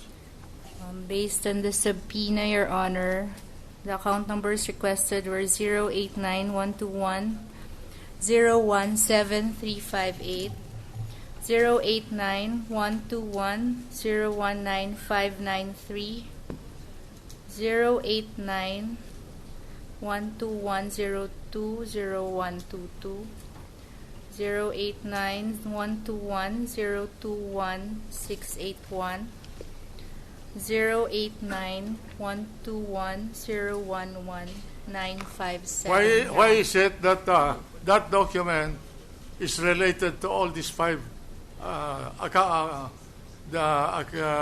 deposit number, bank deposit numbers? Your Honor, we issued a bank certification showing all the 5 accounts and their opening balance. And that certification is that document? Yes, Your Honor. And what is the date of that certification? The date of the certification is February 10, 2012, Your Honor. And who signed that bank certification? Our bank certifications do not bear any signature, Your Honor. It's system generated. And it contains the details about these account numbers?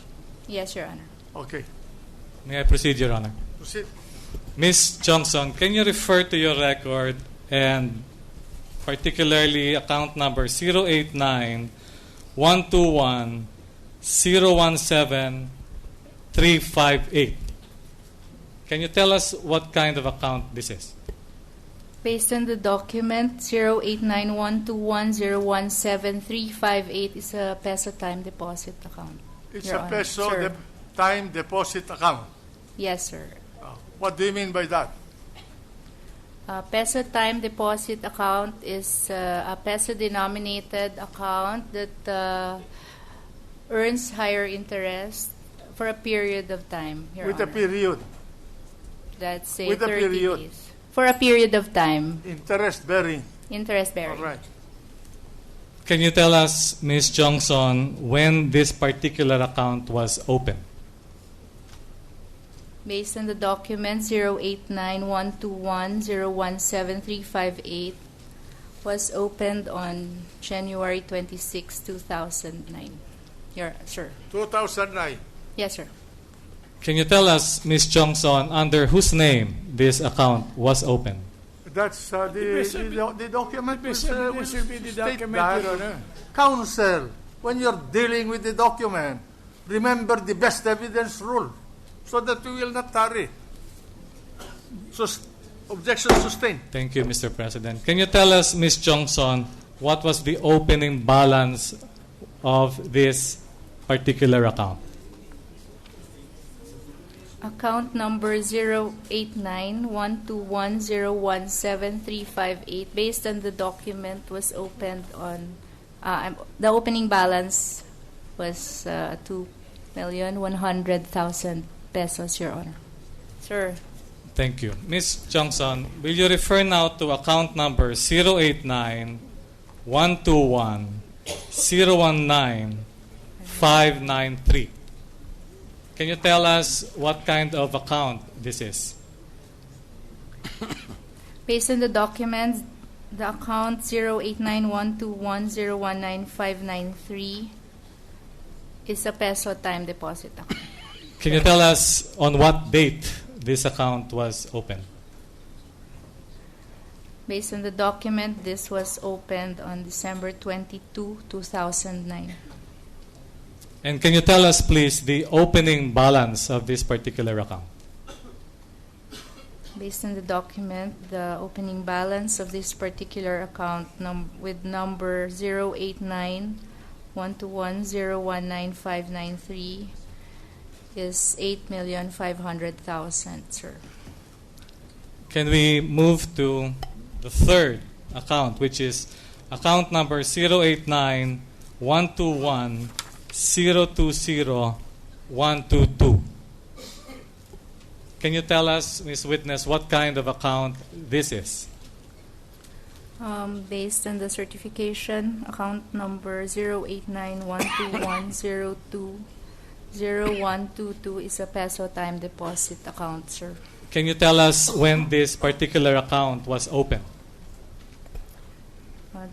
Based on the certification, the opening date is March 4, 2010 for this account. And for this account, can you tell us the opening balance, Ms. Witness? Based on the certification, the opening balance for this account is 3,700,000. Also sir. a time deposit account. Yes, sir. What's your answer? Yes, sir. All right. Let's go, Ms. Witness, to the fourth account, which is 089-121-021-681. Can you tell the court your records as to what particular account this is? Based on the record, account number 089-121-021-681 is a peso time deposit account, sir. Can you tell us when or what particular date this account was opened? Based on the record, sir, the opening date for this account is September 1, 2010. And can you tell us, please, the opening balance of this particular account? Opening balance for this particular account, sir, is 7,090,099 pesos and 45 cents. Thank you. Let's go now to the last account, Ms. Johnson, which is 089-121-011-957. Can you tell us what kind of account this number pertains to? Sir, this account with number 089-121-011-957 is a peso time deposit. Peso time deposit. And can you tell us when this account was opened? This particular account, based on our record, was opened on May 16, 2007. Sir. And lastly, can you tell us the opening balance of this particular account? Based on our record for this particular account, the opening balance is 2 million. Sir.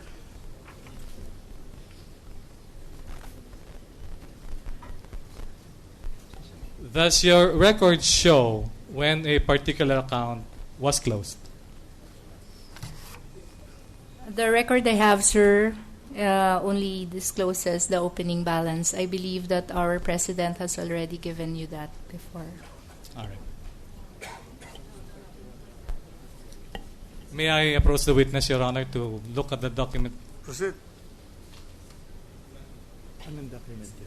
Anong document yun?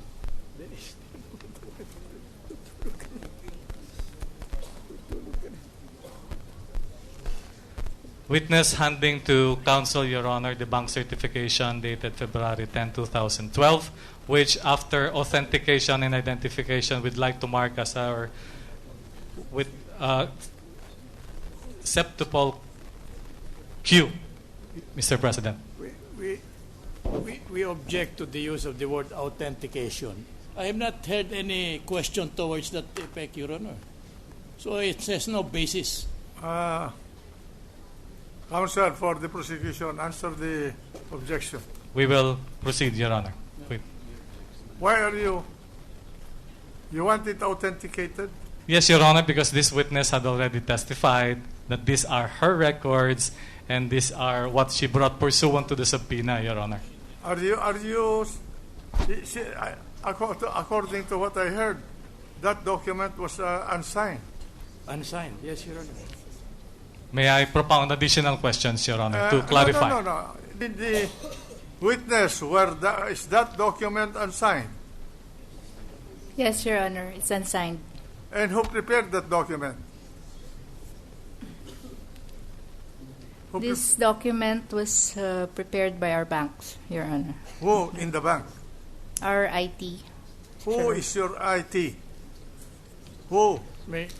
Talpulana? May we request, Your Honor, that the lady beside the witness be ordered to refrain from discussing anything or talking with the witness? Yeah, I'm asking, the chair is asking, clarifying a question, a matter. Lawyer, Your Honor, sorry. Normally, when we prepare bank certifications, it's system generated because we have our own system that what do you mean by covers the What do you mean by system generated? It's owned by the bank, Your Honor, and we call it the bank certification system, sir. Why do you call and it has it's barcoded, Your Honor. Why do you call it system generated? Is that drawn from your computer system? Yes, Your Honor. Recorded by your computer system? Yes, Your Honor. By your accounting department? Yes, Your Honor. And who operates that computer system? Each of our branches have their own Who in your branch is operating your computer system? We have the one encoding is the customer service associate, and then it is approved by the officer, Your Honor. Who is the officer that approved it? Normally, it's the branch service and control officer, Your Honor. Now, was that document generated from your system on your request? May I consult my counsel? Was it on your request or on the request of your president or on the request of San Antonio? May I consult my counsel, sir? You go ahead. Consult.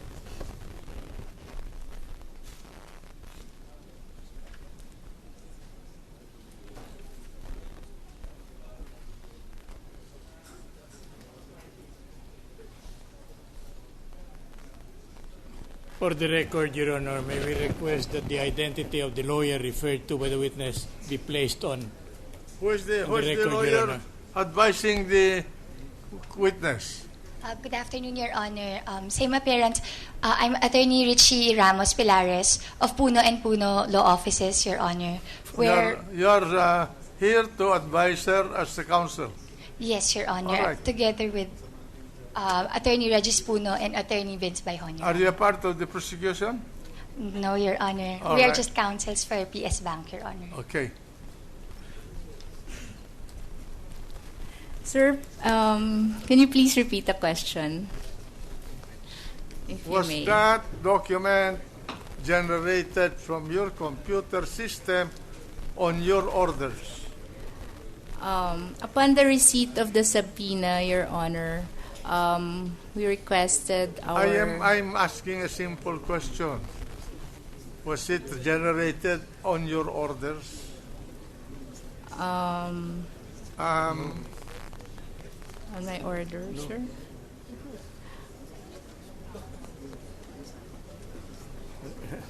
You were subpoenaed. Yes, sir. Who ordered the generation of that document if you did not order it? More or less, sir, you may say that I did. What do you mean by more or less I did? You better be definite. Why are you hesitating? Sir, it was generated by our head of IT.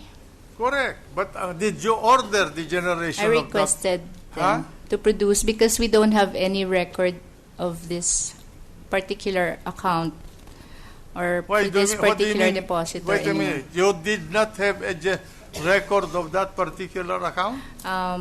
If you may, Your Honor, all of the documents were already sent to the head office even before I came here, sir. They were all in the head office. Why was it that your office do not have the record of that account when it is maintained in your branch and you're the manager of that branch? Sir, since this is the subject of the impeachment court, we sent all the documents to the head office for safekeeping, Your Honor, by senior officers. How did you send the documents?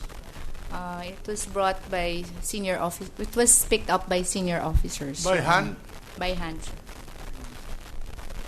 I thought these are mga sandaling ito po ay nagpapatuloy ng impeachment trial at sa puntong ito ay nakasalang po ang branch manager ng PS Bank sa Katipunan na si Miss Tiongson. Kanina po ay binusisi ang mga sinasabing time deposits ni CJ Corona kung saan iba't ibang accounts po ang nabuksan. Kabilang na po dyan ang mga nagkakalaga ng 2 milyon na opening balance na time deposit, 3 milyon na opening balance time deposit, merong 8 milyon, merong 7 milyon at meron pong 2 milyon pa ulit.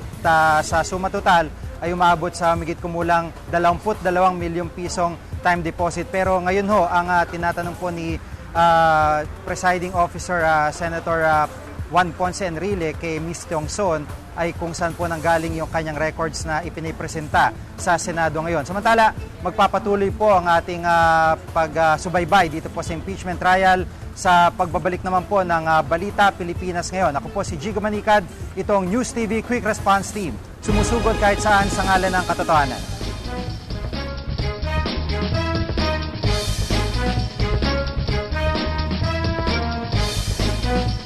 Nay Perla, dalawa pang soulaki. Dalawa? May pagbibigyan ako ninyo. Salamat po, Nay Perla. Ba't nandito ka pa? Tinangay kasi ng sapatos ko ng bagyo eh. Kunin mo na to. Ba't dala niyo yung lumang sapatos niyo? Angel, sabay na tayong pumasok. Sarap ha? Soulaki. Makati tayo. Sarap ng pagkakaibigan.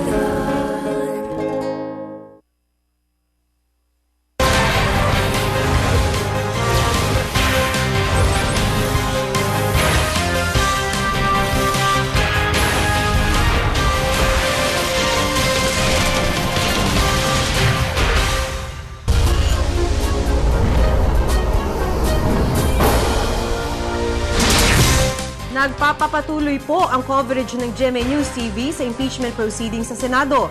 Ito po ang ika-16 na araw ng impeachment trial ni Chief Justice Renato Corona. Kasalukuyan pong tinatalakay ang bank statements ng punong maestrado sa PS Bank Katipunan Branch. Sa mga oras na ito, nakasalang ang branch manager nito na si Annabel Chongson. Panoorin po natin ang nangyayari sa Senado. Have a chance, Ms. Chongson, to go into the records after you receive the subpoena of the particular accounts mentioned in the subpoena. Can you please clarify your question, sir? What records are you pertaining? After you received the subpoena, did you look into the records pertaining to the 5 accounts mentioned in the subpoena? Yes, sir. All right. Will you confirm that the bank certification that you now are testifying on is accurate and correct based on the records that you say you looked into at the time you received the subpoena? Very leading, Your Honor. And secondly, that will be asking for an opinion, Your Honor. You better lay the basis. You know, you're asking too many details in your question, and without any basis. You better lay the basis. Ms. Witness, what documents did you examine before or after you received the subpoena? This particular document, sir. And what document is that, Ms. Witness? This is a bank certification of the opening balance of the requested accounts, Your Honor. Sir. And this bank certification pertaining to the details of the 5 accounts mentioned therein, you had the chance to compare that with the records in your bank? Very leading, Your Honor. That's practically putting the answer into the mouth of the witness, Your Honor. Let the witness answer. Personally, no, sir. But because this was ordered by a president and it was generated from our system, it can be considered genuine. Thank you. That will be all, Mr. President. All right. Cross. Good afternoon, Madam Chongson. Good afternoon, sir. Mr. President, Yes. with the permission of the gentleman from the defense, may we recognize Senator Jingo Estrada before the cross-examination? Yes. Because originally, Mr. President, just to set the record straight, although Senator Drilon was correct about the report earlier on the testimony or the witness, it was Senator Estrada who initially or originally asked for the presence of the witness, but has now been adopted by the prosecution. I suggest that for an orderly handling of the witness, let us first allow the counsel for the defense to cross-examine her, and after that, the distinguished gentleman from San Juan will take the floor to ask his question. I submit, Mr. President. I was about to yield to him, Your Honor. No, it's okay, it's okay. Okay. Proceed and cross-examine. Thank you, Your Honor. Now, before you came over in today's proceedings, I suppose you have compared with the lawyers of the prosecution. Am I right? The lawyers of the prosecution, Right. sir? No, sir. You never had any conference with any of them, more particularly Attorney Custodio, Representative Tupas. You have never. No, sir. The first time you had a talk with them is today only. Yes, sir. So prior to, even after, before this case was filed, which was last December 13, 2010, you never did have a conference with them. I never did have a conference with them. And I suppose you had never shown them any copy of the documents you have testified on this afternoon. I have never shown any document to anyone, sir. No, but I'm asking a particular person. I did To not. Attorney Custodio. No, sir. To Congressman Tupas. No, sir. All right. As of now, had they already examined these documents before questions on direct examination were propounded to you? No, also? Sorry, sir? As of now, today. Okay. Did they have a talk with you in connection with these documents you identified? No, sir. So they do not know anything about this. No, sir. And that is the kind of preparation that you have had before testifying in this court in connection with matters touching your direct examination. Am I right? Sorry, sir, I did not understand your question. And that is the kind of preparation that the counsel for the prosecution had when they call you to the stand now. Yes? If you say so, sir. Kindly answer so that your answer will be reflected in the record. May I consult, sir? Go ahead. Go ahead, please, if the court allows. Proceed. You can confer.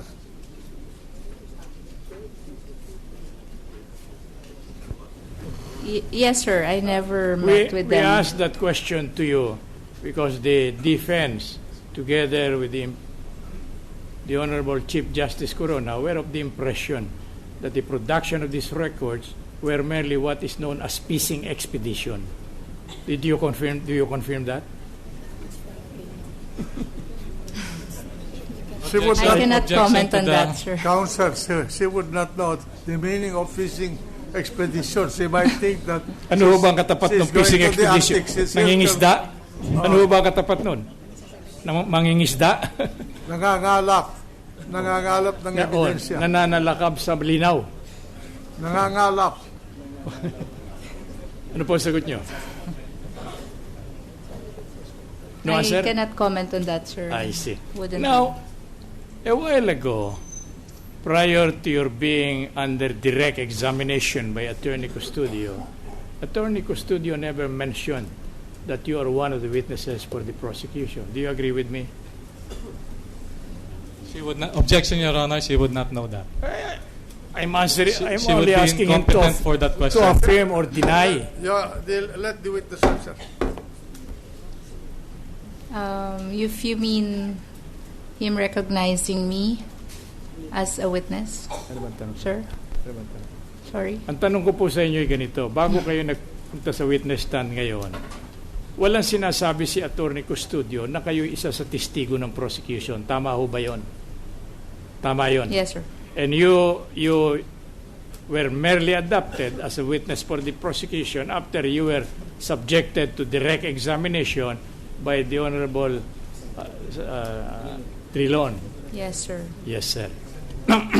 Now, kindly look around and tell us whether you are familiar with Congressman Tupas. Witness, look. I see him on TV, sir. How about in your bank? You have not seen him there? No, answer please for the record. If I have seen him in my bank? In your sa premises ng bank po ninyo. Doon ho ba may I confer with my lawyer? Simple lang yung question. Witness, you address your request to confer with your counsel with the chair. So, Madam Witness, sir, henceforth, when you want to confer with your I'll wait. counsel, please address the chair. Sorry, sir. Proceed. Based on my lawyer's advice, that is not covered by the subpoena, sir. No, but I'm not asking you whether that is covered by the subpoena or not. Yun ho ba sinabi sa inyo na abogado ninyo? Yun ho ba sinabi sa inyo? No, we just wanted the real... Madam Witness. Yes, sir. The question is simple. Okay. Do you know the congressman mentioned, Congressman Tupas? Apart from seeing him. No, I do not know him, sir. Ayan. I'm sorry, Your Honor. May I be allowed to proceed, Yeah, Your go Honor? ahead. We had reliable information that he is one of the most important bank clients of your branch. Am I right? Objection, Your Honor. Misleading. What is the ground Leading? Misleading, Your Honor. Misleading? We are asking the witness to confirm or deny, Your Honor. We are not telling that he knows. May it. answer. Sir, may I ask my counsel, please, because that's already Your Honor, please, once against my... Your Honor, may I be recognized? Who May I be recognized, Your Honor? is the, identify yourself. The private prosecutor, Mr. President. Are you the one propounding the question to her? I have an objection, Mr. President. Go ahead. The objection is that this questioning is already beyond the scope of the direct examination, which was limited only, Mr. President, to the contents of a document. Yes. Whatever pertained to matters before the issuance of that certification or afterwards is beyond the realm of a correct cross-examination, Your Honor. If Your Honor, please, may we be allowed to inform counsel that cross-examination may deal with any matter taken up in the direct or connected therewith with sufficient fullness and freedom to determine bias or want of bias on the part of the witness, and thirdly, to elicit admissions pertinent to the point. When we... Objection overruled. Proceed. You know, in cross-examination, the chair allows a wide latitude to determine whether the witness is telling the truth or not. And anything that is suspect is open to cross-examination. Ano bang tanong na? May pending question ba? Sir, may I refer to my counsel? You may.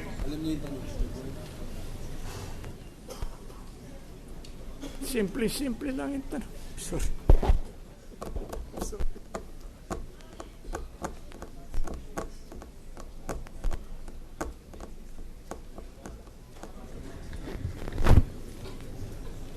Sir, can you please repeat your question? Are you through? Are you through with your... Yes, sir. Thank you. Then answer the question. I was requesting the sir to My repeat question, the question. I think, is whether he is one of the most valuable client or important client of your bank. Sir, if you are asking if he has accounts with our bank, is that the question? So just kindly answer the question. I had a very simple question. You compared with your lawyer. I did not object. Siya ho ba'y isa sa important... Sir, if I confirm or deny, then I will be in violation of 1405. I so see. I cannot neither confirm nor deny. But you are not denying. Is that what you wanted to tell the court?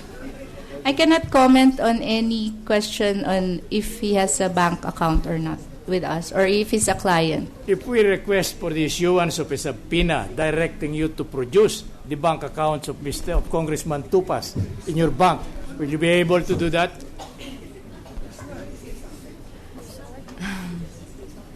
Sir, if there's an order for us. So you'll be able to produce it? Huh? In this connection, Your Honor, then we request for the issuance of a subpoena to Your Honor, can I... in order to test the bias, the lack of interest, and so on the part of the witness, Your Honor. Because impeachment may deal on the credibility of the witness, Your Honor. The bank account, if any, of the prosecutor has nothing to do with this case. He is not a party to this case. Yes, his can I bank say account something? is not in dispute. And so, this chair is constrained to deny the request. Yes, Your Honor, but this may tend to show the credibility on the part of the witness and bias or want of bias. Well, the fact that the witness answered that she neither denies nor confirms, then it tells you a great meaning. She does not want to say anything because she's invoking precisely the bank secrecy law. So she will not invoke the bank secrecy law if the person alluded to does not have any bank account in the bank. Precisely, Your Honor. That's why we followed it with the request to this honorable court for the production of any and all that will be going against the privacy.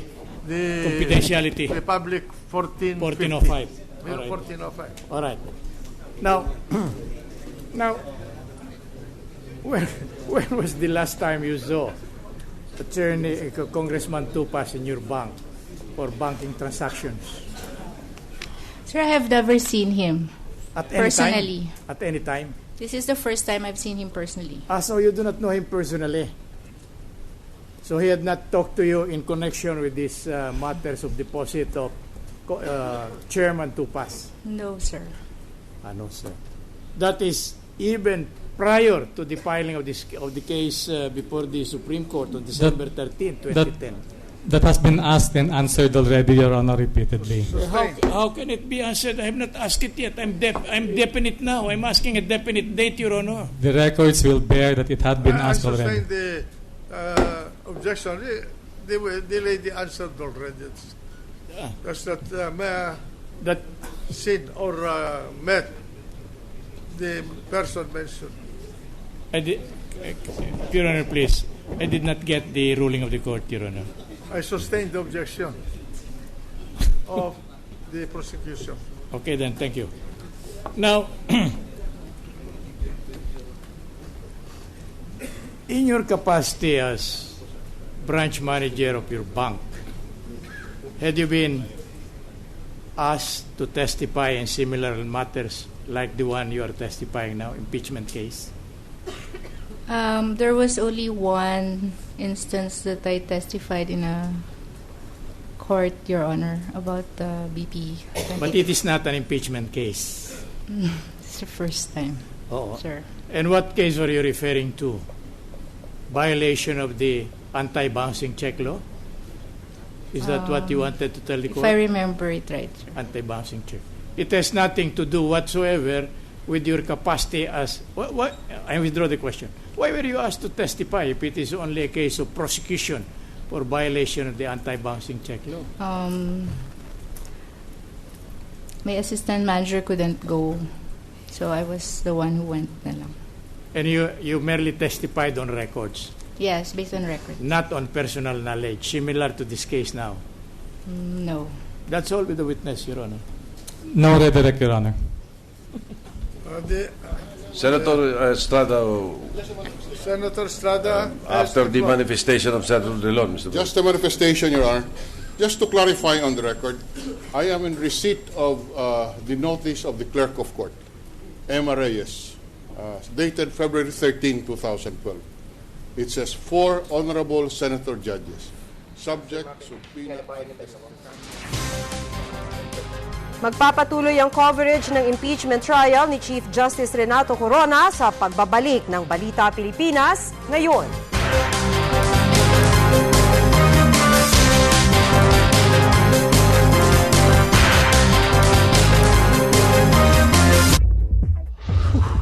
May tama. Inabuso, hindi nakayanan ng atay. Gusto ko pang tumagal. Para sa katawan, para sa atay. Para di lumala. Sinunod ko ang payo ng doktor. Proper medication, healthy diet, at exercise. Sinabayan ko pa ng araw-araw na pag-inom ng Liver Aid. Ito na ang bago at tunay na Binoy kasama ang Liver Aid. Bad boy, it's liver lover, boy.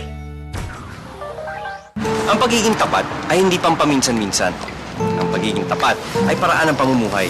Ang mga tao sa likod ng champion, alam na ang mamimili naghahanap ng tapat. Ramdam na ramdam, purong-puro. Malinis ang intensyon. Ang champion, tapat po sa inyo. Nay Perla! Ninyo kasi. Nakabenta po kami, Nay! Pabili po ng Soulaki. Isa lang po, hati lang po kami. Kunin man sa ninyo. Wow, salamat po! Dalawa sa mundo. Hati tayo. Puno na pangarap. Soulaki, ating kaibigan. Soulaki, ating kaibigan.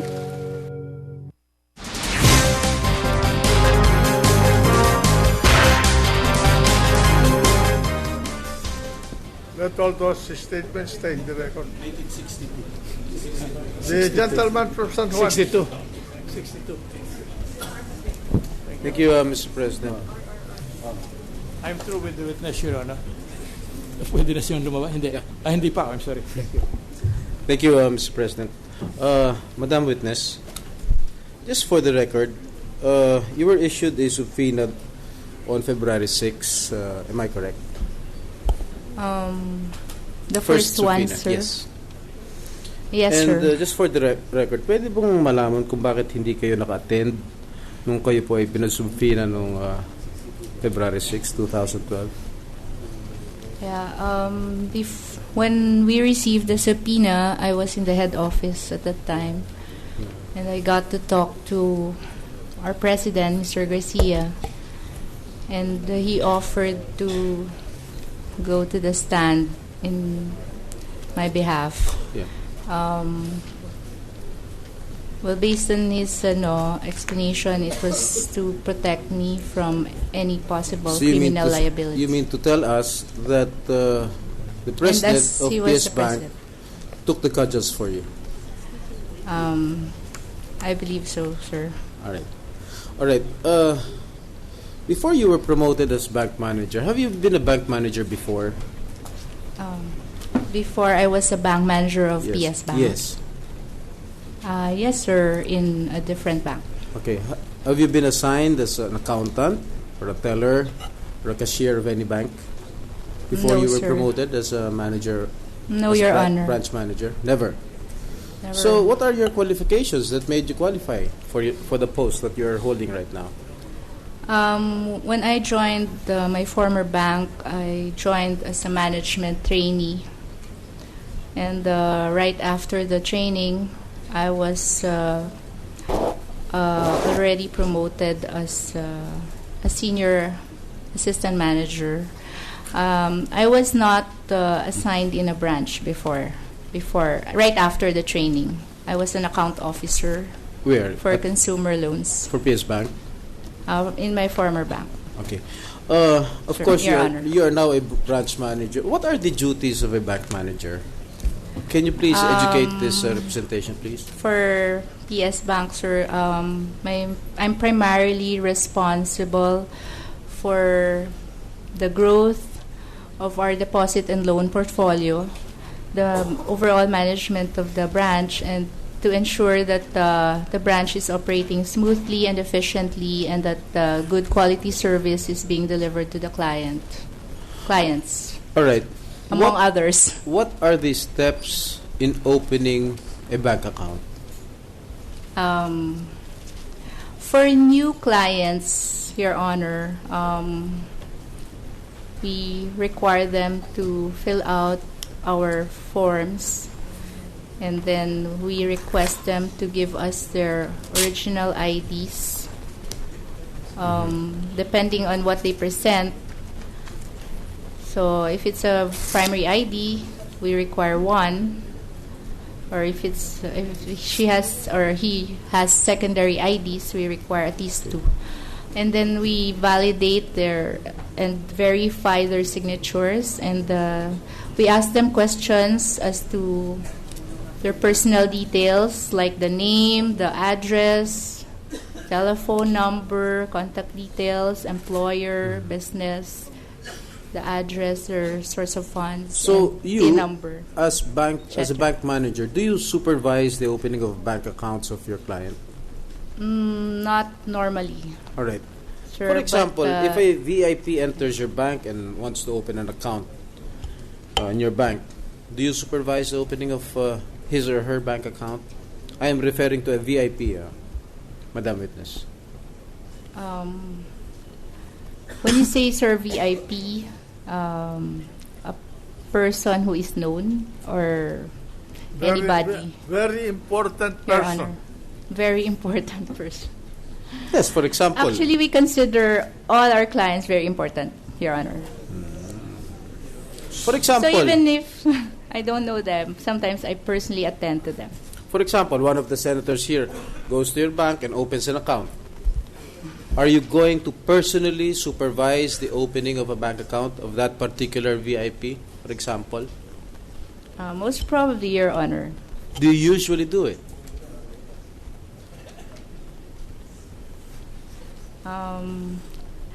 I would probably do it. All right. So I could be, Is there any difference on the way you treat a special client and an ordinary client? As I've said earlier, Your Honor, we treat everyone as valued. So, if you treat everyone as a valued client, is it not that a bank manager attends to a special client rather than a clerk? Not necessarily, Your Honor. Not necessarily.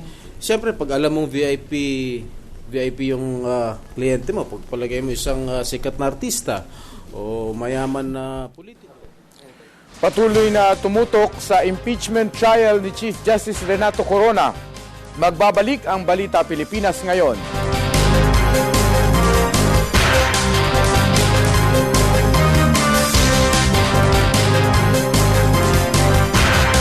Sali na sa milyong pasasalamat raffle promo ng Columbia International Food Products Incorporated Super Brand Philippines Choice. Mahigit sa 4.2 million pesos ang ipamimigay sa 775 winners tax-free. To join, bumili lamang And been introduced to our So clients, pag busy even ka if they're new. at merong isang tanyag na personalidad na pumasok sa bangko nyo, hindi mo asikasuhin.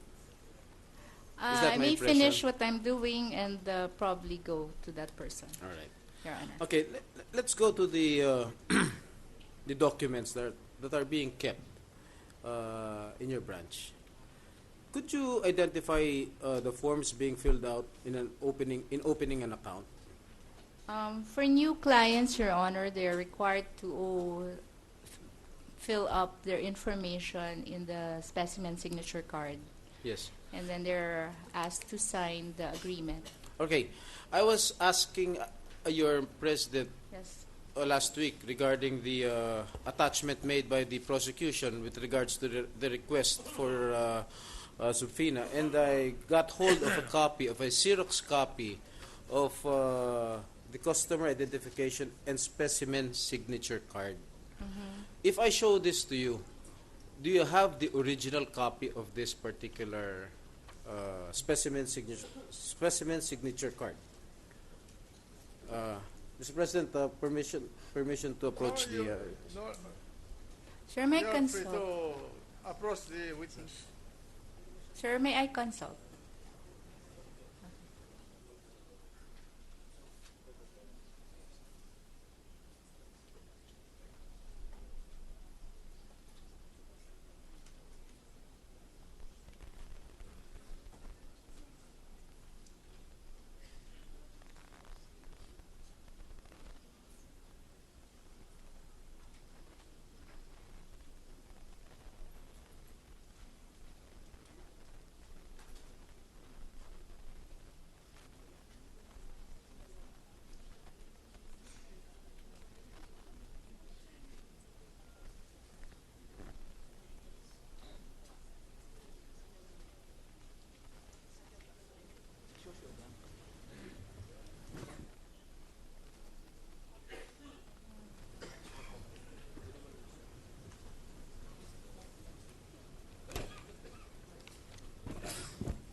Proceed.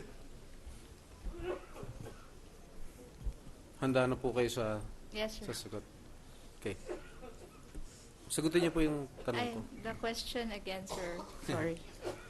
You know, Madam Witness, you keep on smiling. I don't know what that smile is for. It's... I'm nervous. So, I have already showed you a copy of a Xerox copy of a customer identification specimen signature card from PS Bank. Yes, sir. Can you produce the original copy of this particular specimen card? Did that come from your bank? Ayun. Galing ba ho sa bangko niyo ito? I'll just compare it, sir. Wait a minute. Counsel, ask permission of the chair to approach your client. Otherwise, I'll be compelled to ask you to leave this room.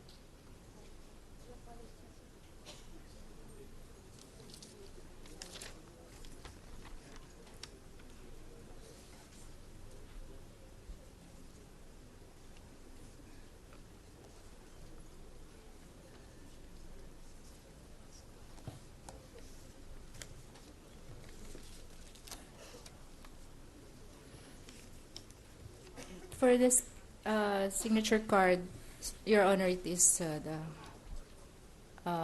copy of the original. Excuse me, I didn't get your answer. The signature card is the copy of the original. Okay. Are you willing to bring that original copy here in this court? Are the originals in the possession of your bank? Yes, Your Honor. And those documents are faithful reproduction of those originals? Yes, Your Honor. All right. So dala niyo yung ano? Is it my understanding na dala niyo yung original? Yes, Your Honor. Do you have the originals with you? Your Honor, may I consult my counsel? You may consult. Yes, ma'am.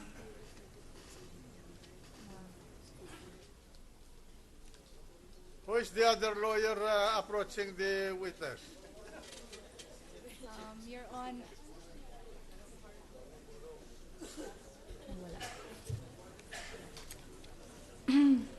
Your Honor,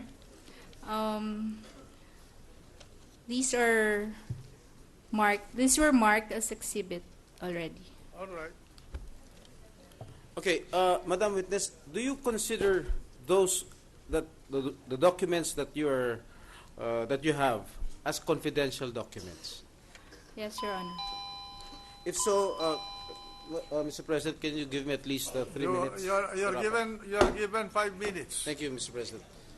If so, Madam Witness, where do you keep these particular documents? Sir, after... In a safe? In a vault? Yes, sir. Or in a drawer? It's in a filing cabinet inside the vault. Sir, Your Honor. Filing cabinet inside the vault? Yes, All Your right. Who are those entrusted for the safekeeping of these documents? It's under the joint custody of one officer and one customer service associate. Excuse me, one officer. And one customer service associate. And one service associate. Customer service associate. A customer service Who associate. Who are they? Your Honor, for my particular branch. Who are they? Name them. Name them. Right now, Your Honor, the primary custodians are the BSCO. Our BSCO right now is Almond Rakisa. Since when? Since I do not recall, Your Honor. Okay. I'm sorry. You mentioned these two people. No? Who is the other one? One officer, Mr. President, and one customer service officer. Yes. I want the chair would like to know the identities of these two persons, and I will ask another question. Okay. Witness, answer the question. The other custodian is Emeline Dizon, Your Honor. And Emeline Dizon. And the filing cabinet could not be opened without the two of them using a key. Yes, Your Honor. There is a combination. For safety. Yes, Your Honor. For security purposes. Yes, Your Honor. No, not one of them can open the filing cabinet without the other. Yes, Your Honor. They cannot open without the other. It's a joint custody. And all of these signature cards would be in that filing cabinet. Yes, Your Honor. In your branch. Yes, Your Honor. And they're the only one who have access to those signature cards. Yes, Your Honor. And can you access those signature cards? I can also access, Your Honor, with their presence because they have to open the vault. Can you access them alone?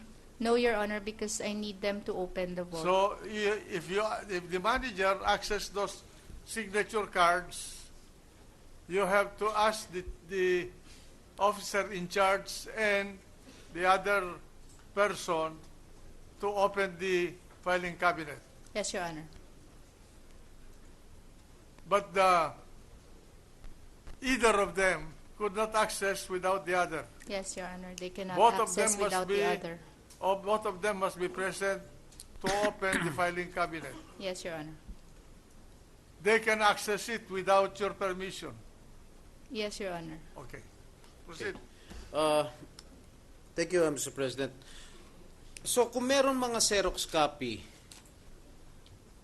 ng opening deposit account documents, ito lang dalawang sinabi mo, sila lang ang makakaalam kung merong kung pwede maglabas ng kopya. Tama po ba ako? Yes, Your Honor. So, if there are photocopies made from the opening deposit accounts document, only these two officers that you mentioned or employees would know, and they should be responsible.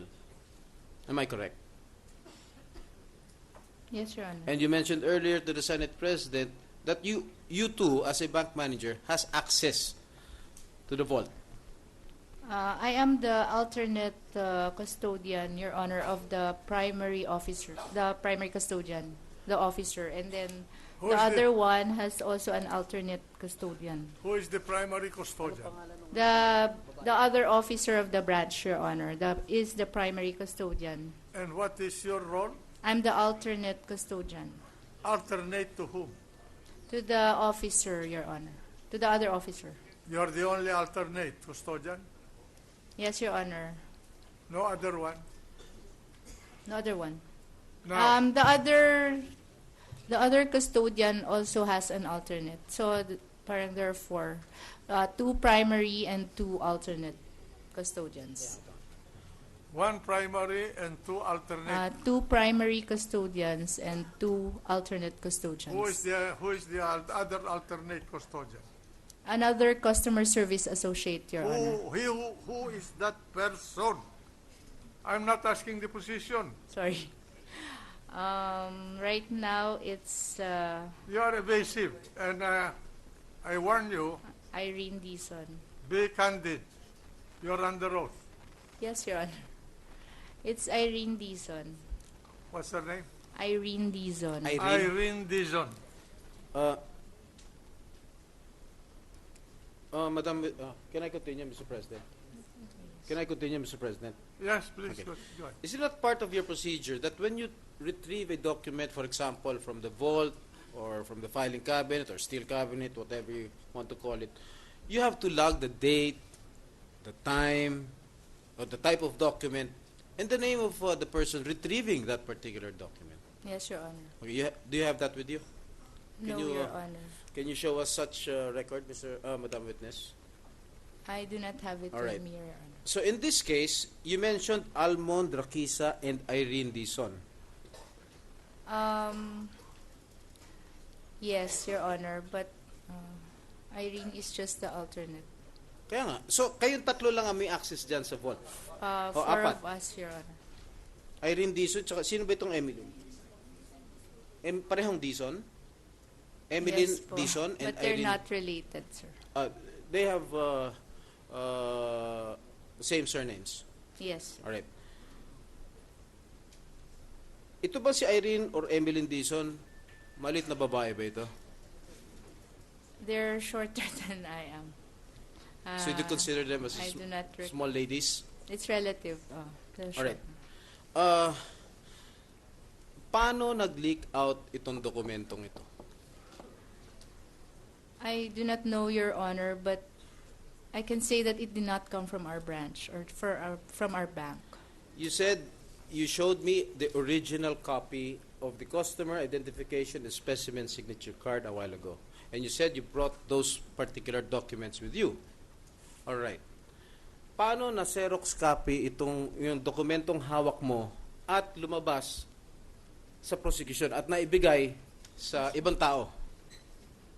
Particularly yung prosecution panel. Kasi inattach nila ito sa request nila for subpoena eh. Ito nga ang naging basehan nila para malaman nila ang mga account numbers ni CJ Corona.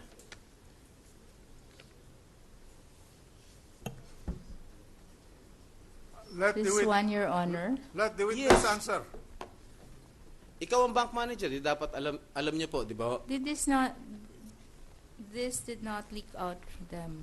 Ito nga, Xerox, di ba, pareho Xerox copy ito. Yung pinakita ko nga sa inyo. Yan, yung hawak nyong nakamark na exhibit. Can you check please if it's the same? Yes, Your Honor. Oh, pareho. Eh, paano nga nakapag-Xerox copy ang itong mga sinasabi mong kung hindi nyo alam? Can you just present the logbook to be Your brought in? Honor, may I refer to my counsel? The question is very simple. Can you explain the fact that according to your testimony so far, only 2 souls can open that cabinet? Is this a steel cabinet, isn't it? Yes, Your Honor. And also you, upon your orders, with the presence of those 2. The question is, was it possible that documents inside that cabinet with that security measure could be copied by anybody? Your Honor, I haven't seen the one that the prosecution has. Is this the Exactly one what you also? have right With in the front of permission you. of Senator Jingo, I'll ask you this question. Do you have any signature cards, replica of those signature cards in those steel vault, steel cabinet, in other portions of your bank? Sir. Yes or no? Sorry, Your Honor, please repeat the question. Ano yun? You did not understand. You are getting nervous. No, sir. The question is simple. Your signature cards in a bank are in a vault Yes, sir. because they are important documents. Yes, sir. They are not supposed to be exposed to anyone. They're the very confidential document as far as the bank is concerned. Yes, sir. And that is why they are placed in a vault, a steel vault, as usual in a bank, and 2 persons can open that vault, not 1, but 2. Yes, sir. And if you access it as a manager, you need the 2.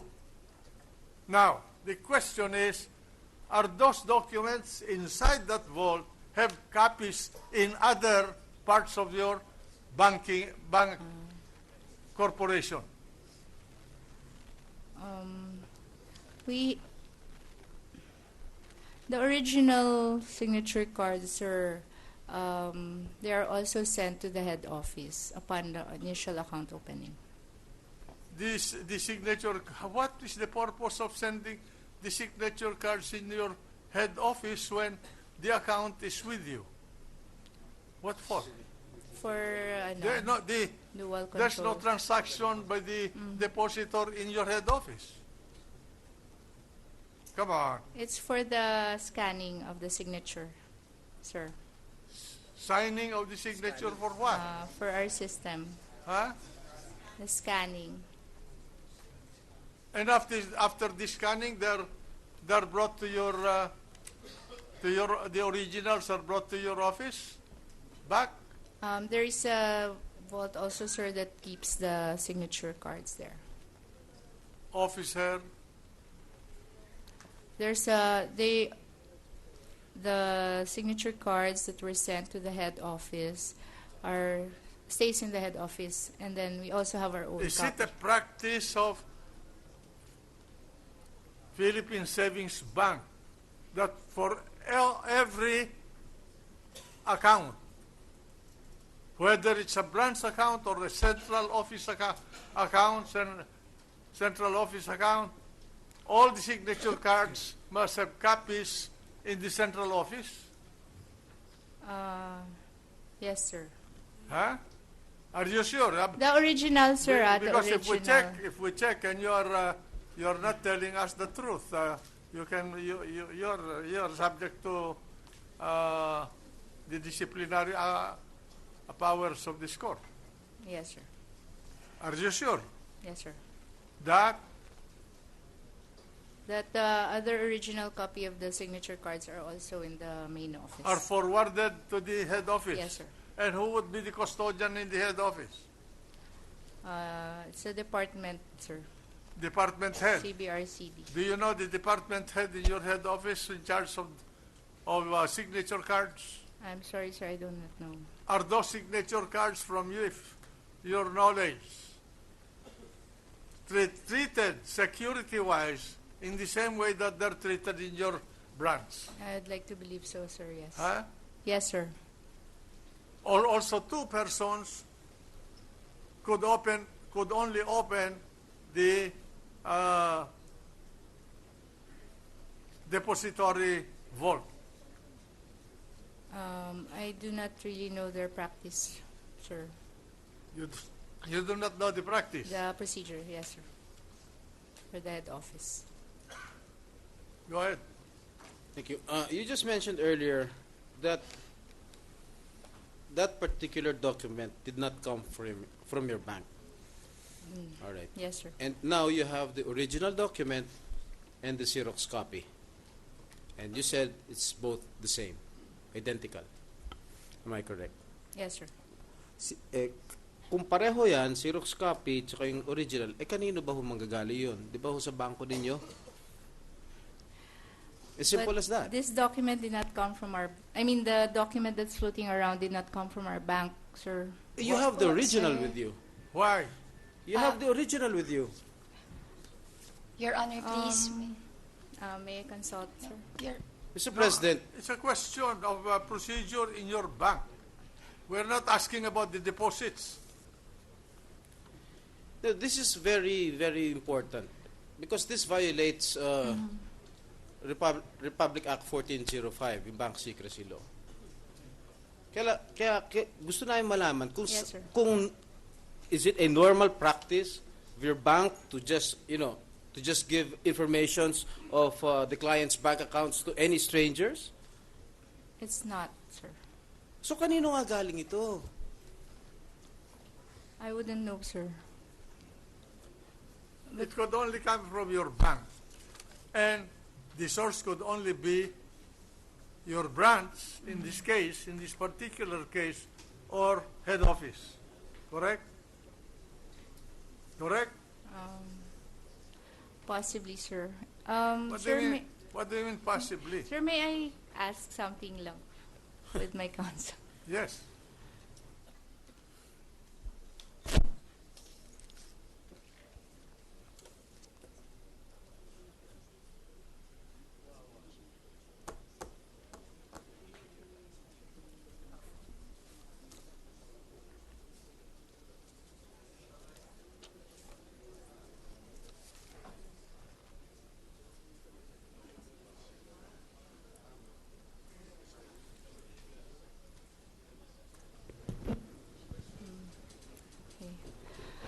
Sir, may I just clarify regarding the document that showed me, because this was regarding the what?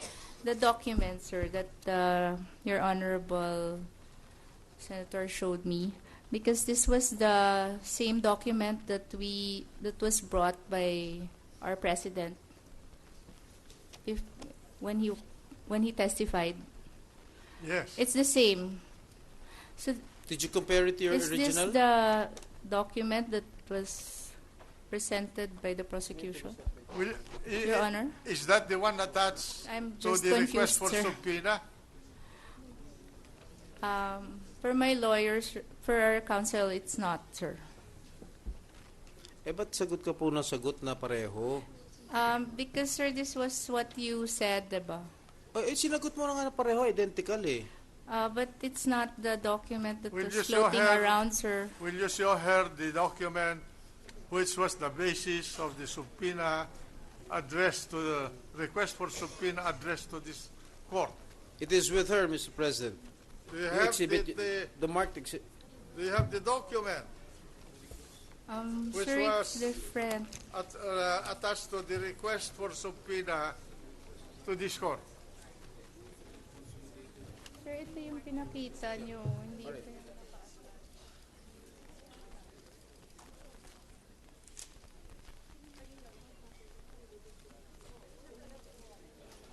may I approach the witness? Yes. Thank you, sir. For what purpose?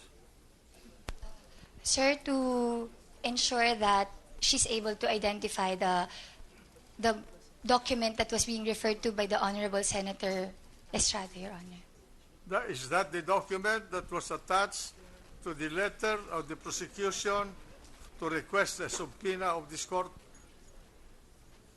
Yes, sir. Yeah. Answer. Sir, no, sir. No. The one that she was referring to was where the signature card and the opening document that were brought by Mr. Garcia pursuant to that. Okay. You can Thank approach you, that. Your Honor. Mr. President, I have seen the document that what's her name? Ms. Chongson has. I think it is quite different, but it is the form is similar, but the contents of what is written in that form is quite different. Well, anyway, that is not the point, Mr. President. Madam Witness. The chair is interested in this. The prosecution, Congressman Topas, your panel requested a subpoena from this court, and you attach a document to your letter of request. And that attachment is now in issue. You marked that as an exhibit. Did you mark it as an exhibit? We did not mark it, Your Honor, as an exhibit. You did not mark it? We did not mark it. Where is that document now? Clerk of Court, do you have a copy of that document? We have a copy of that document. No, I'm asking the Clerk of Court if we have a copy of that document when the subpoena was prepared.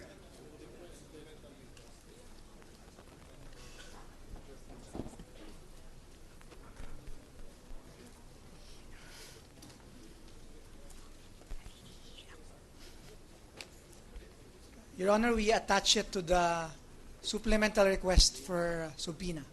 That was attached, an attachment. To the original request or to a supplemental request? To the supplemental request, Your Honor. And so it was forwarded to this court? Yes, Your Honor. All right. I'm asking now the Clerk of Court to find that document.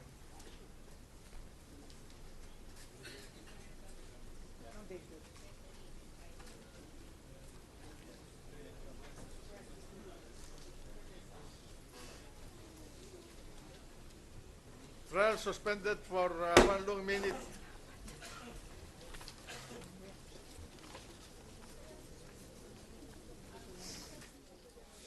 Ang issue naman dito, paano na rin?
Trial resumed. Saan?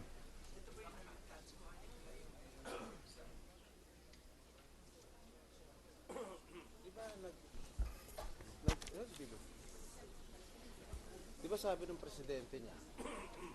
Sabi niya.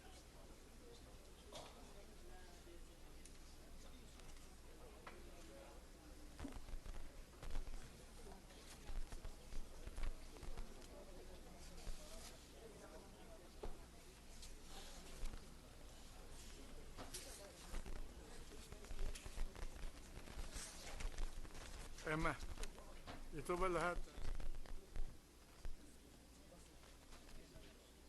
Central Bank.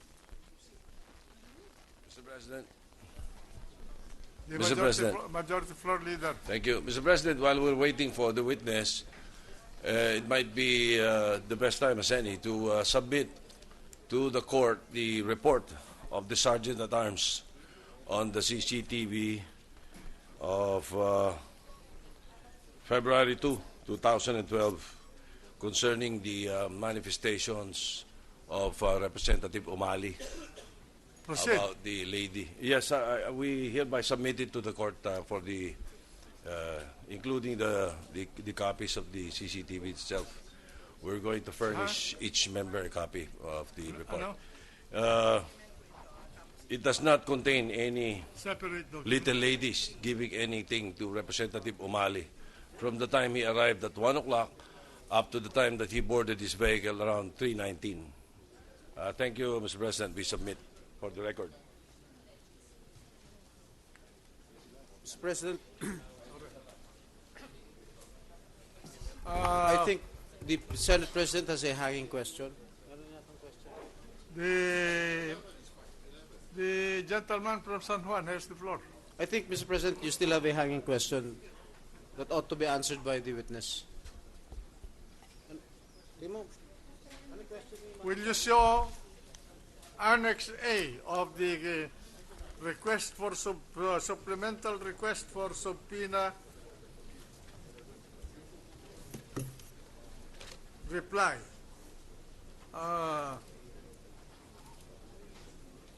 Dated 12 February, 12 February. Is this correct, Emma? 12 February. Yeah. The attached annex, the Annex A. We'll show it to the witness, and Madam Witness, tell us whether this document came from your bank.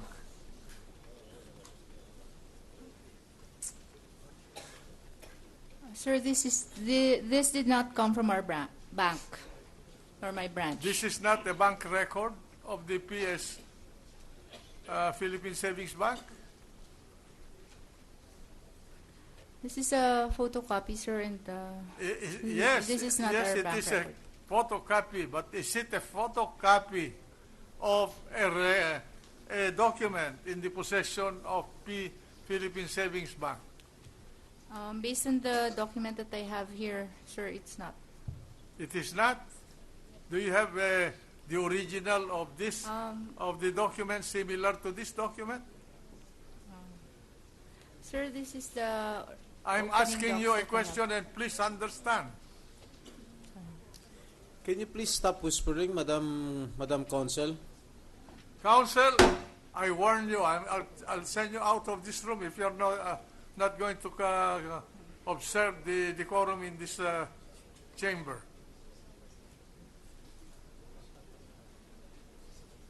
Is this, I will repeat my question.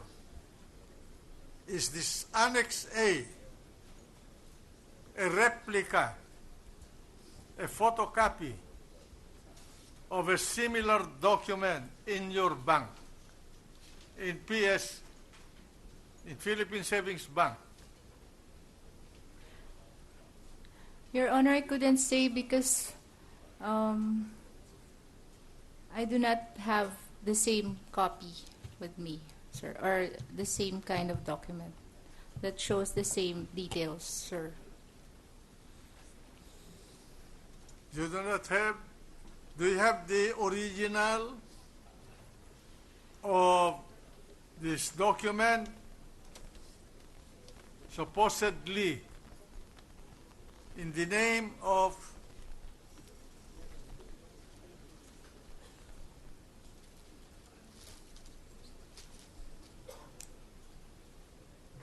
Corona Renato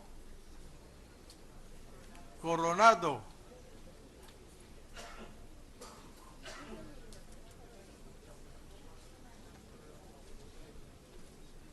Date October 31, 2008.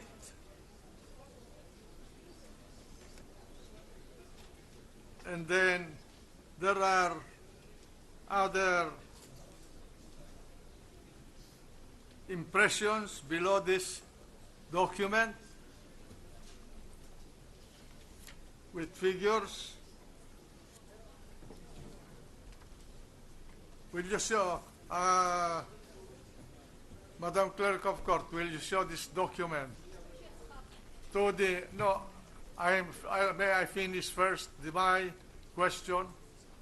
Will you kindly show this document to the witness? This document that I'm holding, all of this attachment, and find out whether, no, show the supplemental request, the complete document.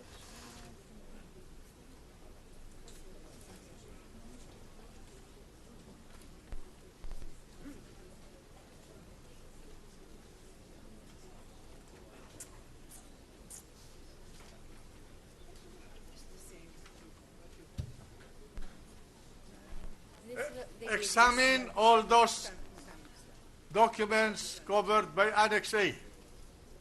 There are several of them.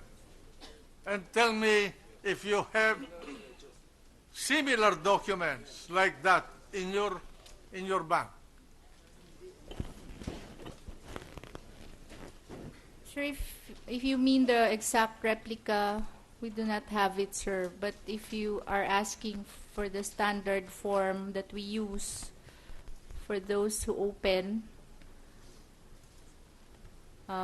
it is the standard form. Are you saying that these documents are false documents? Yes, sir. It seems fake. They are fake documents, sir. They are fake documents. Are you sure? Yes, sir. All right.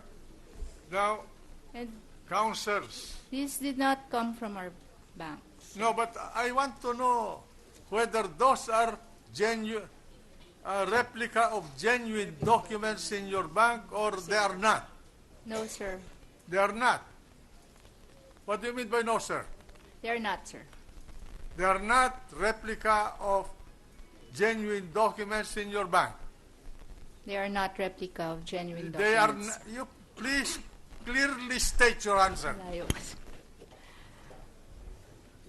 Are those documents attached to the request, supplemental request for subpoena filed by the prosecution, faithful reproduction or replica of documents in your bank? They are not the same, sir. Are they false documents? Yes, sir. All right. Then we want an explanation from the prosecution.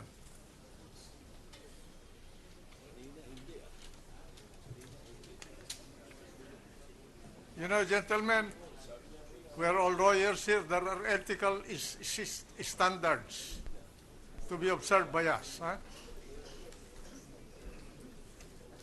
Mr. President, I think we need an explanation from the prosecution panel on how they got these allegedly fake documents and presented it to the court and attached it to their supplemental request for subpoena.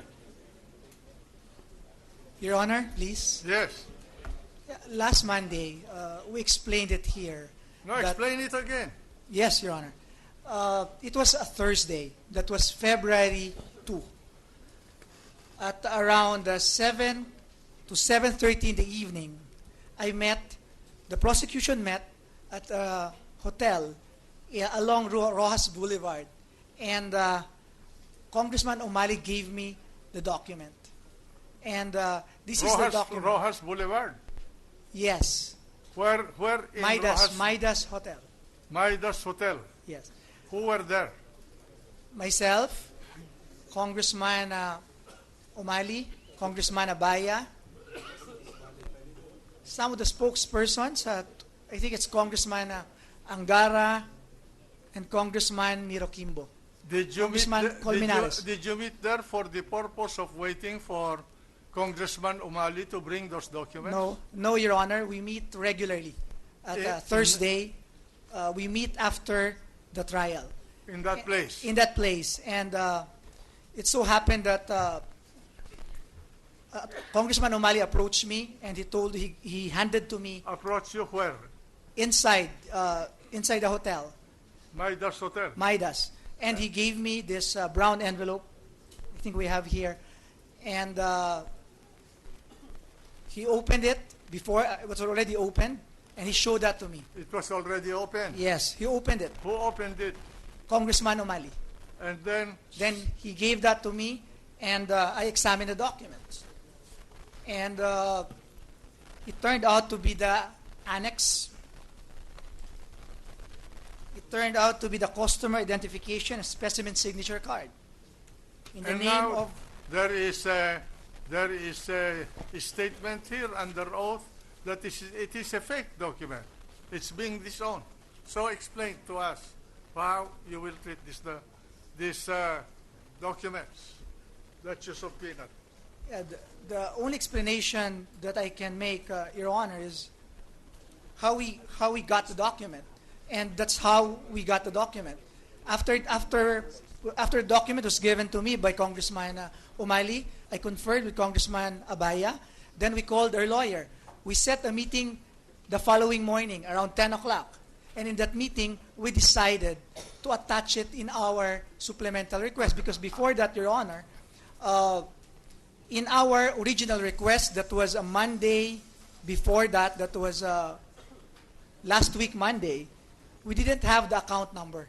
We only had the 1 million winning in a promo raffle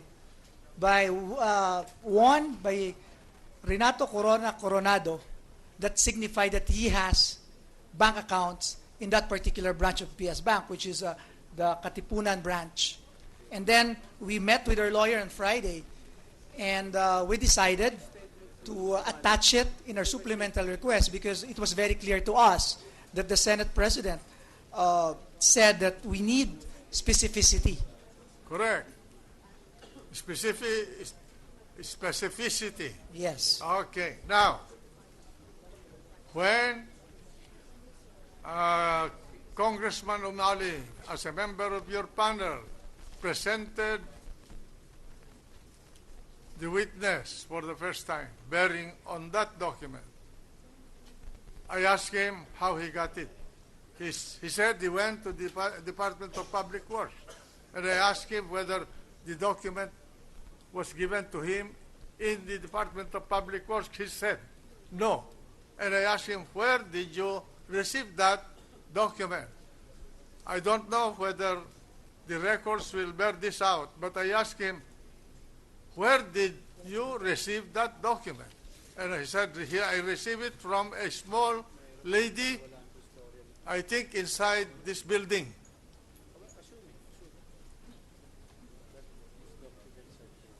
And we have the records of the CCTV of this building regarding the movement of Congressman O'Malley, and it does not show anybody meeting Congressman O'Malley in this building. So explain to us. Yeah. Your Honor. You are ordered to explain to us in 24 hours. We will do that. We will comply, Your Honor. Thank you, Mr. President. Mr. President, may I continue with one last question? Mr. Consul, Congressman Tupas, mukha yatang mahirap yatang paniwalaan na ang script ninyo, no? Na meron nagbigay, may malit na babae nagbigay, nag-abot or whatever. Be that as it may, Mr. Mr. Counsel, assuming na totoo o genuine itong mga dokumentong ito, and you know for a fact that you're a lawyer, and you know for a fact that that particular document was illegally obtained, and that is in violation of Republic Act number 1405. My question is, if that particular document was illegally acquired or illegally obtained, why did you have to attach that in your supplemental request for subpoena? Alam nyo, ako po hindi po